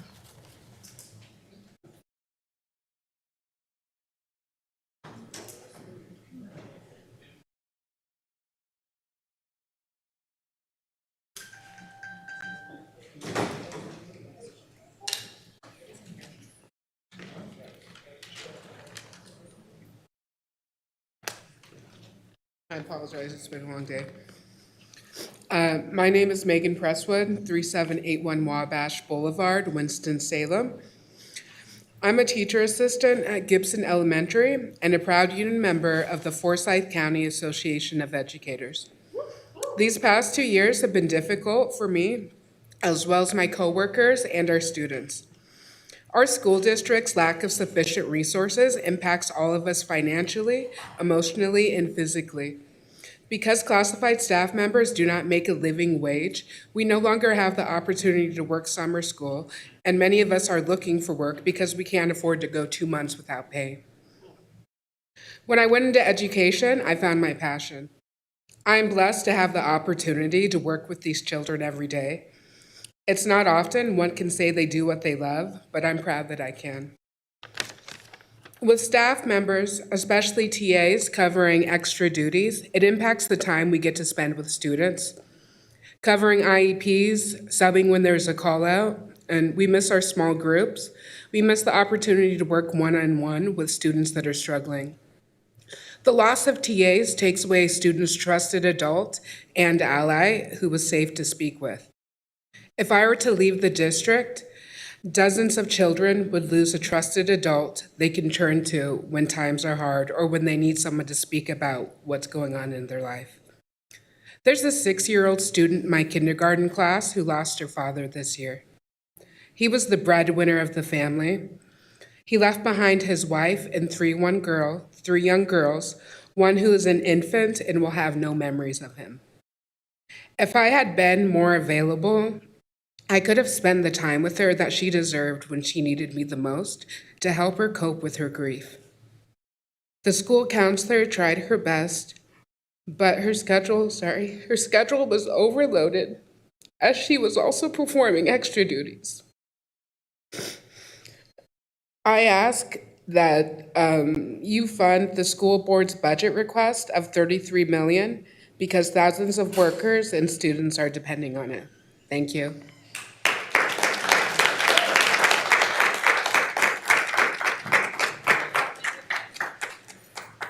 I almost want to say good night, Commissioners, but good evening, Commissioners.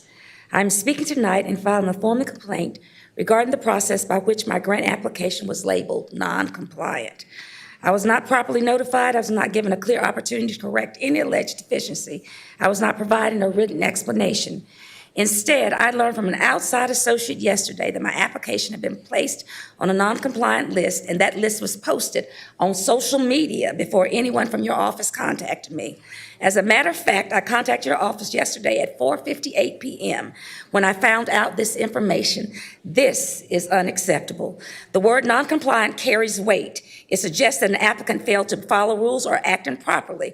When that label is placed on an organization without notice, explanation, documentation, or an opportunity to respond, it damages credibility and raises serious concerns about defamation of character. This is not only personal. At this public meeting right now, the applicants who spoke about being labeled non-compliant were Black. When Black applicants are being publicly harmed by a process, y'all got to look at it and must stop and ask whether the process has a problem. Under the Freedom of Information Act and North Carolina Public Records Law, I'm requesting that the rubric, the checklist, the communications, review forms, and written reasons used to label non-compliant applications are given to us. I'm also requesting a review of whether this process had a disparate impact on Black applicants and a public correction if the county cannot prove the label was properly applied. I am Karen Cuthrell. You can call me persistent. You can call me passionate. You can call me a builder. You can call me a Black woman who refuses to be invisible. But you will not call me non-compliant in a process that has not been transparent, fair, or properly communicated. I'm asking this board to review this process, correct this harm, and make sure no applicant, especially Black-led organizations and organizations serving East Winston, is publicly diminished by a system that is unclear, inconsistent, and unjust. Thank you so much. Hope y'all have a good evening.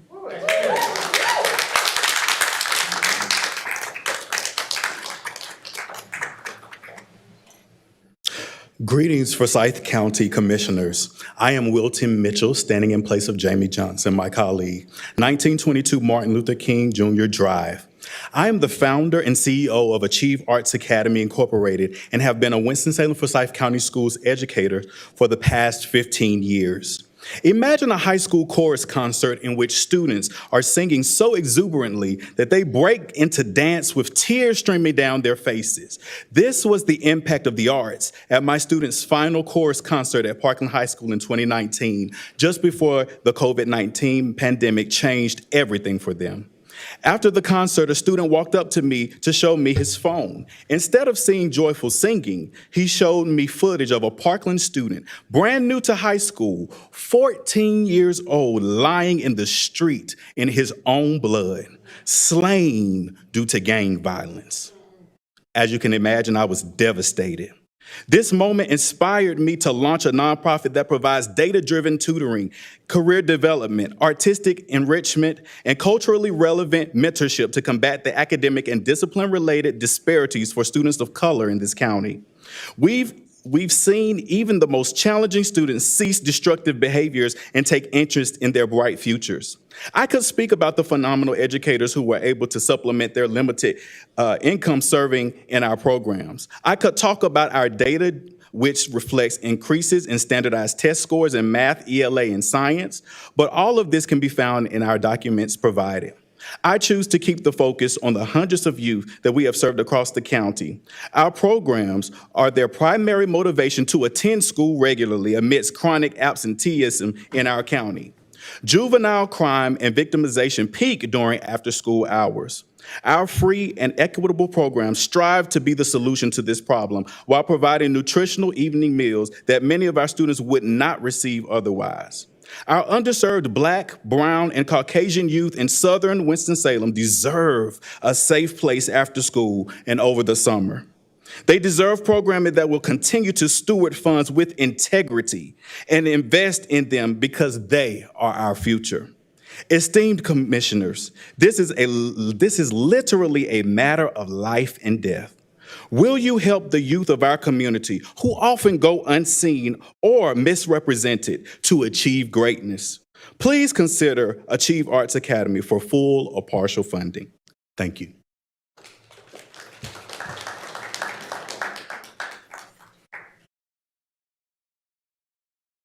The next speakers are Dr. Thomas Wilson, Isis Kelly,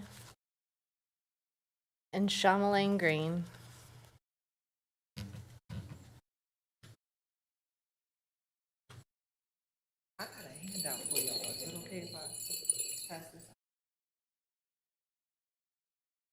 Just pass it around. Okay. Ladies and gentlemen, boys and girls, people of all ages, welcome to the WSSU Paralympic Sports Day! That's what I hope that you will be hearing in the parks and recreation facilities and all up and down MLK very soon with your support. My name is Dr. Tommy Wilson. I'm an assistant professor at Winston-Salem State University in the department, of health, physical education, and sports studies. And we want to get the community more active. So specifically with the Paralympic Sports Day, it's the evidence-based program created by some of my fellow alum and colleagues from the University of Virginia, implementing awareness and raising awareness of physical activity for those who have disabilities. How many of y'all know someone who has a disability in here? Woo, look at that. Yes, everybody. And the disabled community is something that anyone could potentially join, whether it's because you get older and you might have a mobility disability, people have valiantly served our country, or even accidents, or maybe something that you were born with. So with that being said, the Paralympic Sports Day is designed to help engage community members in adaptive physical activity sports like goalball, which is what you all just saw. It's a sport for those who are blind and visually impaired, as well as tether running, when someone has a cord and you run back and forth. I'm not gonna do it because I'm gonna get out of breath, okay? As well as seated volleyball and a ton of other sports. It also serves as an opportunity for our undergraduate students to get hands-on engagement with community members in their training who are enrolled in the physical education, sports management, and therapeutic recreation programs. That being said, we did a pilot of the study this spring. We had 18 participants, undergraduate students. We also had 17 volunteers and about 50 general participants. And that wasn't too bad for a Friday afternoon on a college campus near Ramfest, okay? So with that being said, the early preliminary findings have already shown it's a hit. People want more of it, and we want you all to be involved. It'd be open to community members with and without disabilities. So I hope you all please consider funding the request. And then I hear my timer, but I want to hear y'all say it. When I say Paralympic, you say Sports Day. Paralympic! Sports Day. Paralympic! Sports Day. All right, thank you all so much for your time and consideration. Have a blessed night.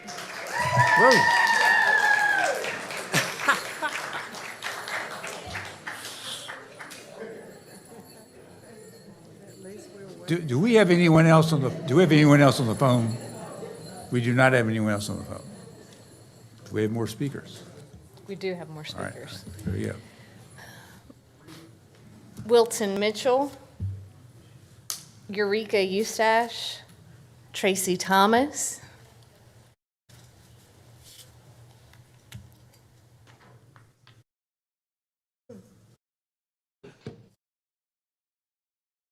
Good evening, Chairman and Commissioners. I am Eureka Felipe Eustache, and I serve as Chief Development Officer for Arts Council of Winston-Salem and Forsyth County. I'm here tonight regarding Community Grant Application 14299 and our request for support of arts and education programming serving Winston-Salem Forsyth County Schools. First, thank you for the difficult work you do in balancing the many needs of Forsyth County. We recognize the challenges of this funding cycle and sincerely appreciate your consideration of organizations serving our community. We at Arts Council are grateful for your continued support. Tonight, we respectfully ask the board to reconsider funding for artist contracts supporting arts and education programming in our schools. Arts and education connects artists and artist organizations with students by funding programs designed to awaken intellectual and creative curiosity. These funds directly support local teaching artists and artist organizations.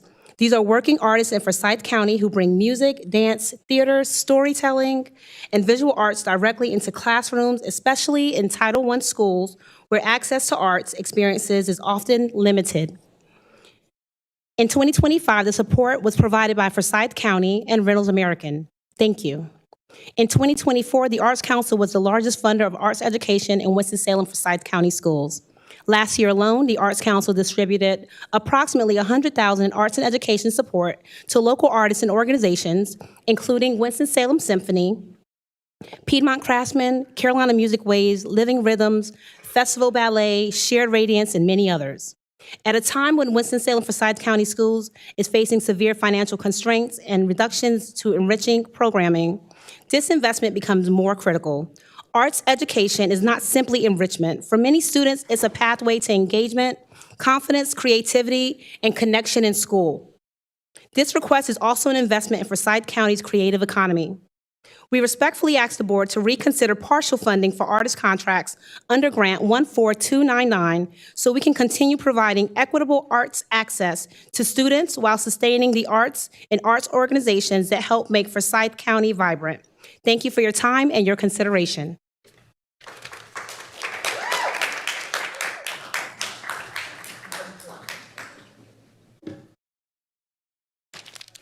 My name is Tracy Thomas. I live at 3003 Bittersweet Road, 27107. I'm with the Carolina Federation. Again, my name is Tracy Thomas. I'm a homeowner in Winston-Salem. I'm here to tell the commission that business as usual is not working for us. To deny the school board's request is to steal from our children. In 2025, I worked 12-hour night shifts with mandatory overtime every single week and a 45-minute commute. And I did this because it never stops getting harder to make ends meet. What astounds me even still is that many of my colleagues working the same hours that I did had second full-time jobs. Ultimately, I lost said job for not reporting to work when there was 10 inches of fresh snow on the ground. We are living in difficult times. We're told to be responsible. We're told to have an emergency fund and to build a nest egg, despite tariffs, inflation, wage stagnation, unprecedented hikes in fuel costs, food costs, and revaluations leading to higher property taxes. Collectively, it feels like a pay cut. I don't mind putting in the work if that means that the children in our city get what they need. What upsets me is the thought that requesting what our children need is deemed excessive. Meanwhile, the North Carolina tax system empowers the wealthy to avoid their financial responsibility, which, in turn, exacerbates the burden on working families. I'm not a teacher. I'm not a staff member. I'm not even a mom. But I know our children deserve the best.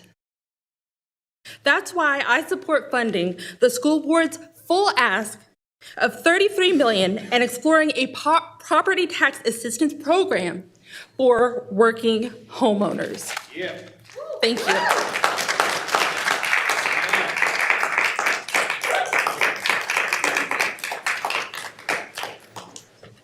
The next speakers are Kenneth Tizer, Bob Wilson, Mike Klein.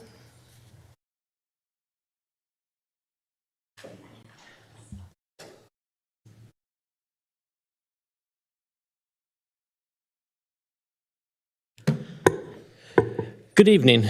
My name is Kenneth Tyser, 3126 Fortnight Road, Pofftown, North Carolina, 27040.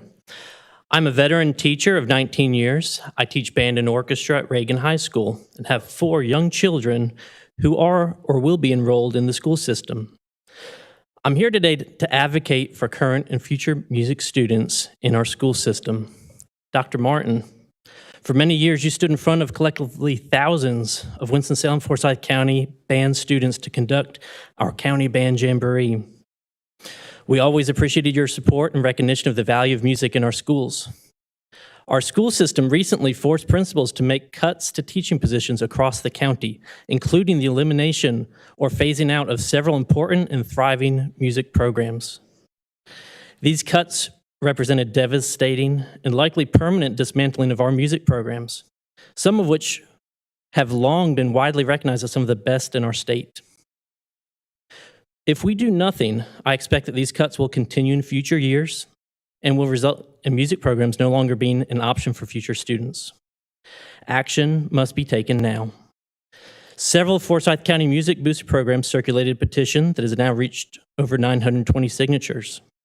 We are calling on the county commissioners to work with the school board to ensure that band, orchestra, and chorus is offered and fully supported at every traditional and magnet middle school and high school in our county. In a time of declining student enrollment, we cannot afford to cut any programs that attract and retain students and their families to our school system. In addition to my role as a music teacher, one of my children attends preschool at the Special Children's School as part of the inclusion program. The school is wonderful and one of the hidden gems in our county. I want to personally invite the county commissioners and any other decision makers to visit this school and personally witness why its vulnerable students and incredible staff need to be protected from the planned cuts. Thank you.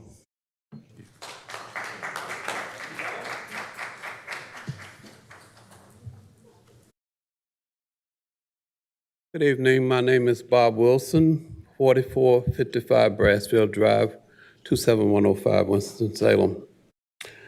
Tonight I want to talk about money, not feelings alone, not politics alone, money. Forsyth County has invested heavily in Collegium. In the county's own records, Collegium received $275,000 in FY in 2024, 2025, $225,000 in FY 2025 and 2026, and appears recommended for another $225,000 in the next budget cycle. Beyond community grants, the county's own financial report lists the Collegium Museum capital project at more than $33 million. So my question tonight is simple. What is that level of investment done to transform East Winston? Because East Winston does not need another shiny building downtown that our children may visit from time to time. East Winston needs solutions rooted in East Winston. We need culturally responsive, emotional intelligence. We need upstream investment. We need programs that understand our children, our trauma, our history, our families, our schools, our future. If millions of public dollars can be invested in one institution, the public dollars can also be invested in Black and brown-led solutions that are rooted in the community carrying the greatest burden. This conversation should not only be about who submitted an application correctly. This conversation should be about who keeps receiving public monies, who keeps getting trusted, and who keeps being asked to prove themselves over and over and over again. When organizations receive funding because they say they serve children, we have a right to ask whose children are they centered on, whose communities are being transformed, whose leadership is being strengthened, who is benefiting from the needs of Black and brown people. East Winston does not need to be studied by outsiders. East Winston does not need to be saved by organizations with no deep roots in our lived experience. East Winston needs investments in its own solutions. The emotional intelligence factory at Skyland represents the kind of upstream work this county says it wants: emotional wellness, children, families, education, workforce, development, community healing. That Wilson- is Mr. Wilson. not extra. I beg pardon. Can you begin to wrap it up, kind of way Okay. over? So that is infrastructure, and that's what we're concerned with in East Winston. We are looking for East Winston to support and create East Winston. Thank you.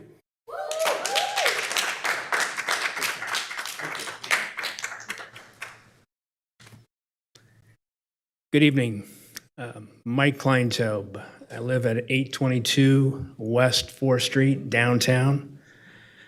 And this has been a great night tonight. I feel lucky to live in this community. And this is unreal to listen to everybody here in our community with how much they care about our community.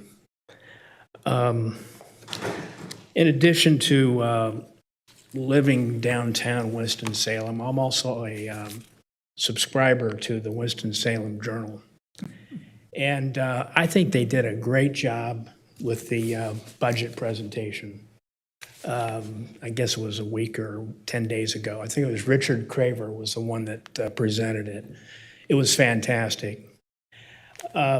This edition here was May 10th, Sunday, May 10th. It's got our superintendent on the front there, along with our sheriff. And not a real good article below, so I'm not going to get into that. But what I wanted to say about our superintendent, Dr. Phipps, I haven't heard anybody mention his name tonight. I've been here, right, since 6 o'clock. I was in the overflow room. Dr. Phipps came here December 1, and he came here for a swearing-in ceremony, and Dr. Martin, you were there. I talked to you just after the swearing-in, and you gave me some words of encouragement for Dr. Phipps. He's done one heck of a job, and he gave one heck of a presentation last week to you. I would encourage you to get together with Dr. Phipps over the next week, 2 weeks, as you figure out what you're going to do with the school. Dr. Martin, you gave Dr. Phipps and the school board a lot of ideas to go back into their budget. Take a look at some of those items, the $50,000 type items. See if you really need those kind of contracts. I'm encouraging the board and Dr. Phipps to do that. And hopefully they'll get back to you and they're going to show you a whole lot of savings that can go against that, against the budget. There was one fellow tonight that talked about creativity, and he talked about rebate programs. I'm going to look into what that means there. But the creativity part, I think that's where you come in, Dr. Martin. You've really helped us with creativity, not just here on the commission, but formally with the schools. Thank you very much.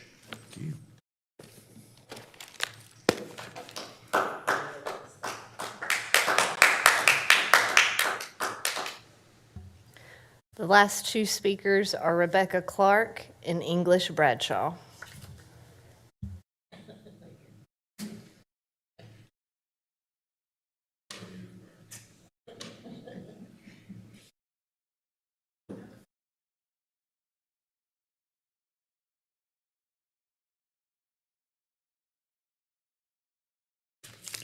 Good evening, everyone. I'm not the last. I can't believe it. I was telling everybody, I was betting everybody I would be.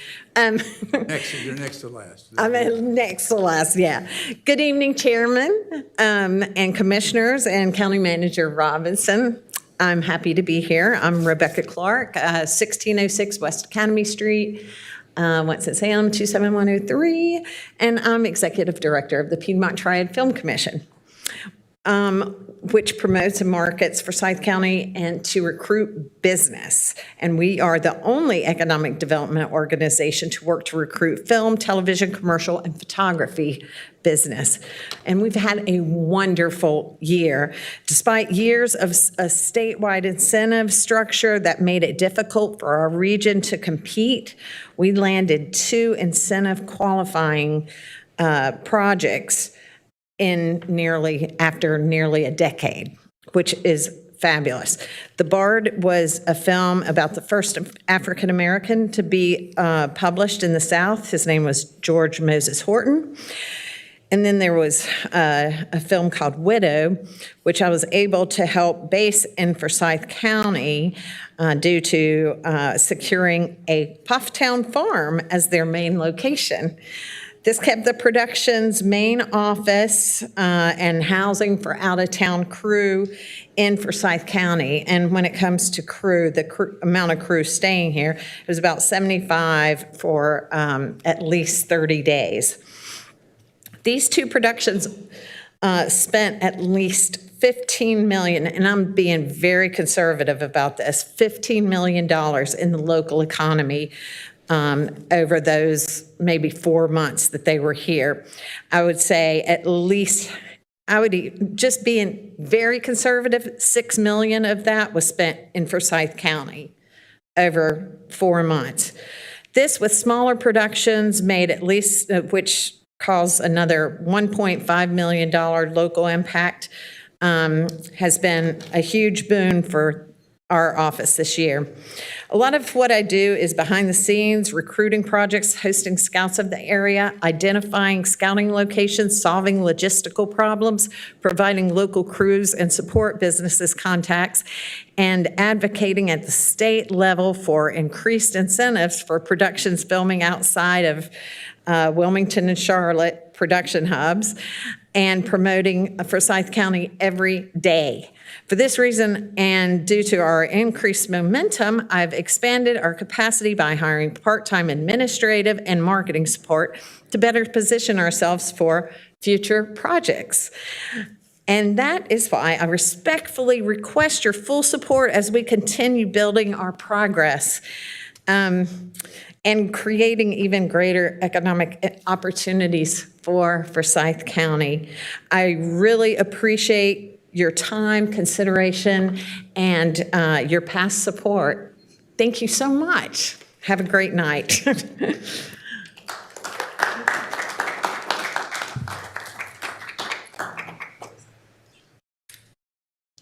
Dr. Bradshaw, it might be past our bedtime, buddy. Wow. I pity y'all. After all of this, I feel you. But I want to tell you that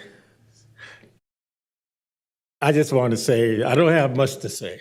We don't say anything unless we have something to say. And we are recognized by our activities, what do we do? So my question, the reason that I'm here tonight is past my midnight quite a bit. I'm here, and I've been taught to, since I'm in this battle, we're fighting to the last bullet, and that's what we're doing. I really want to say to each one of you, and I want you to hear me clearly, that I really thank you.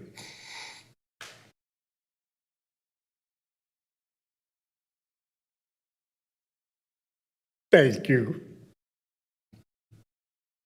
Thank you. That's all I got to say.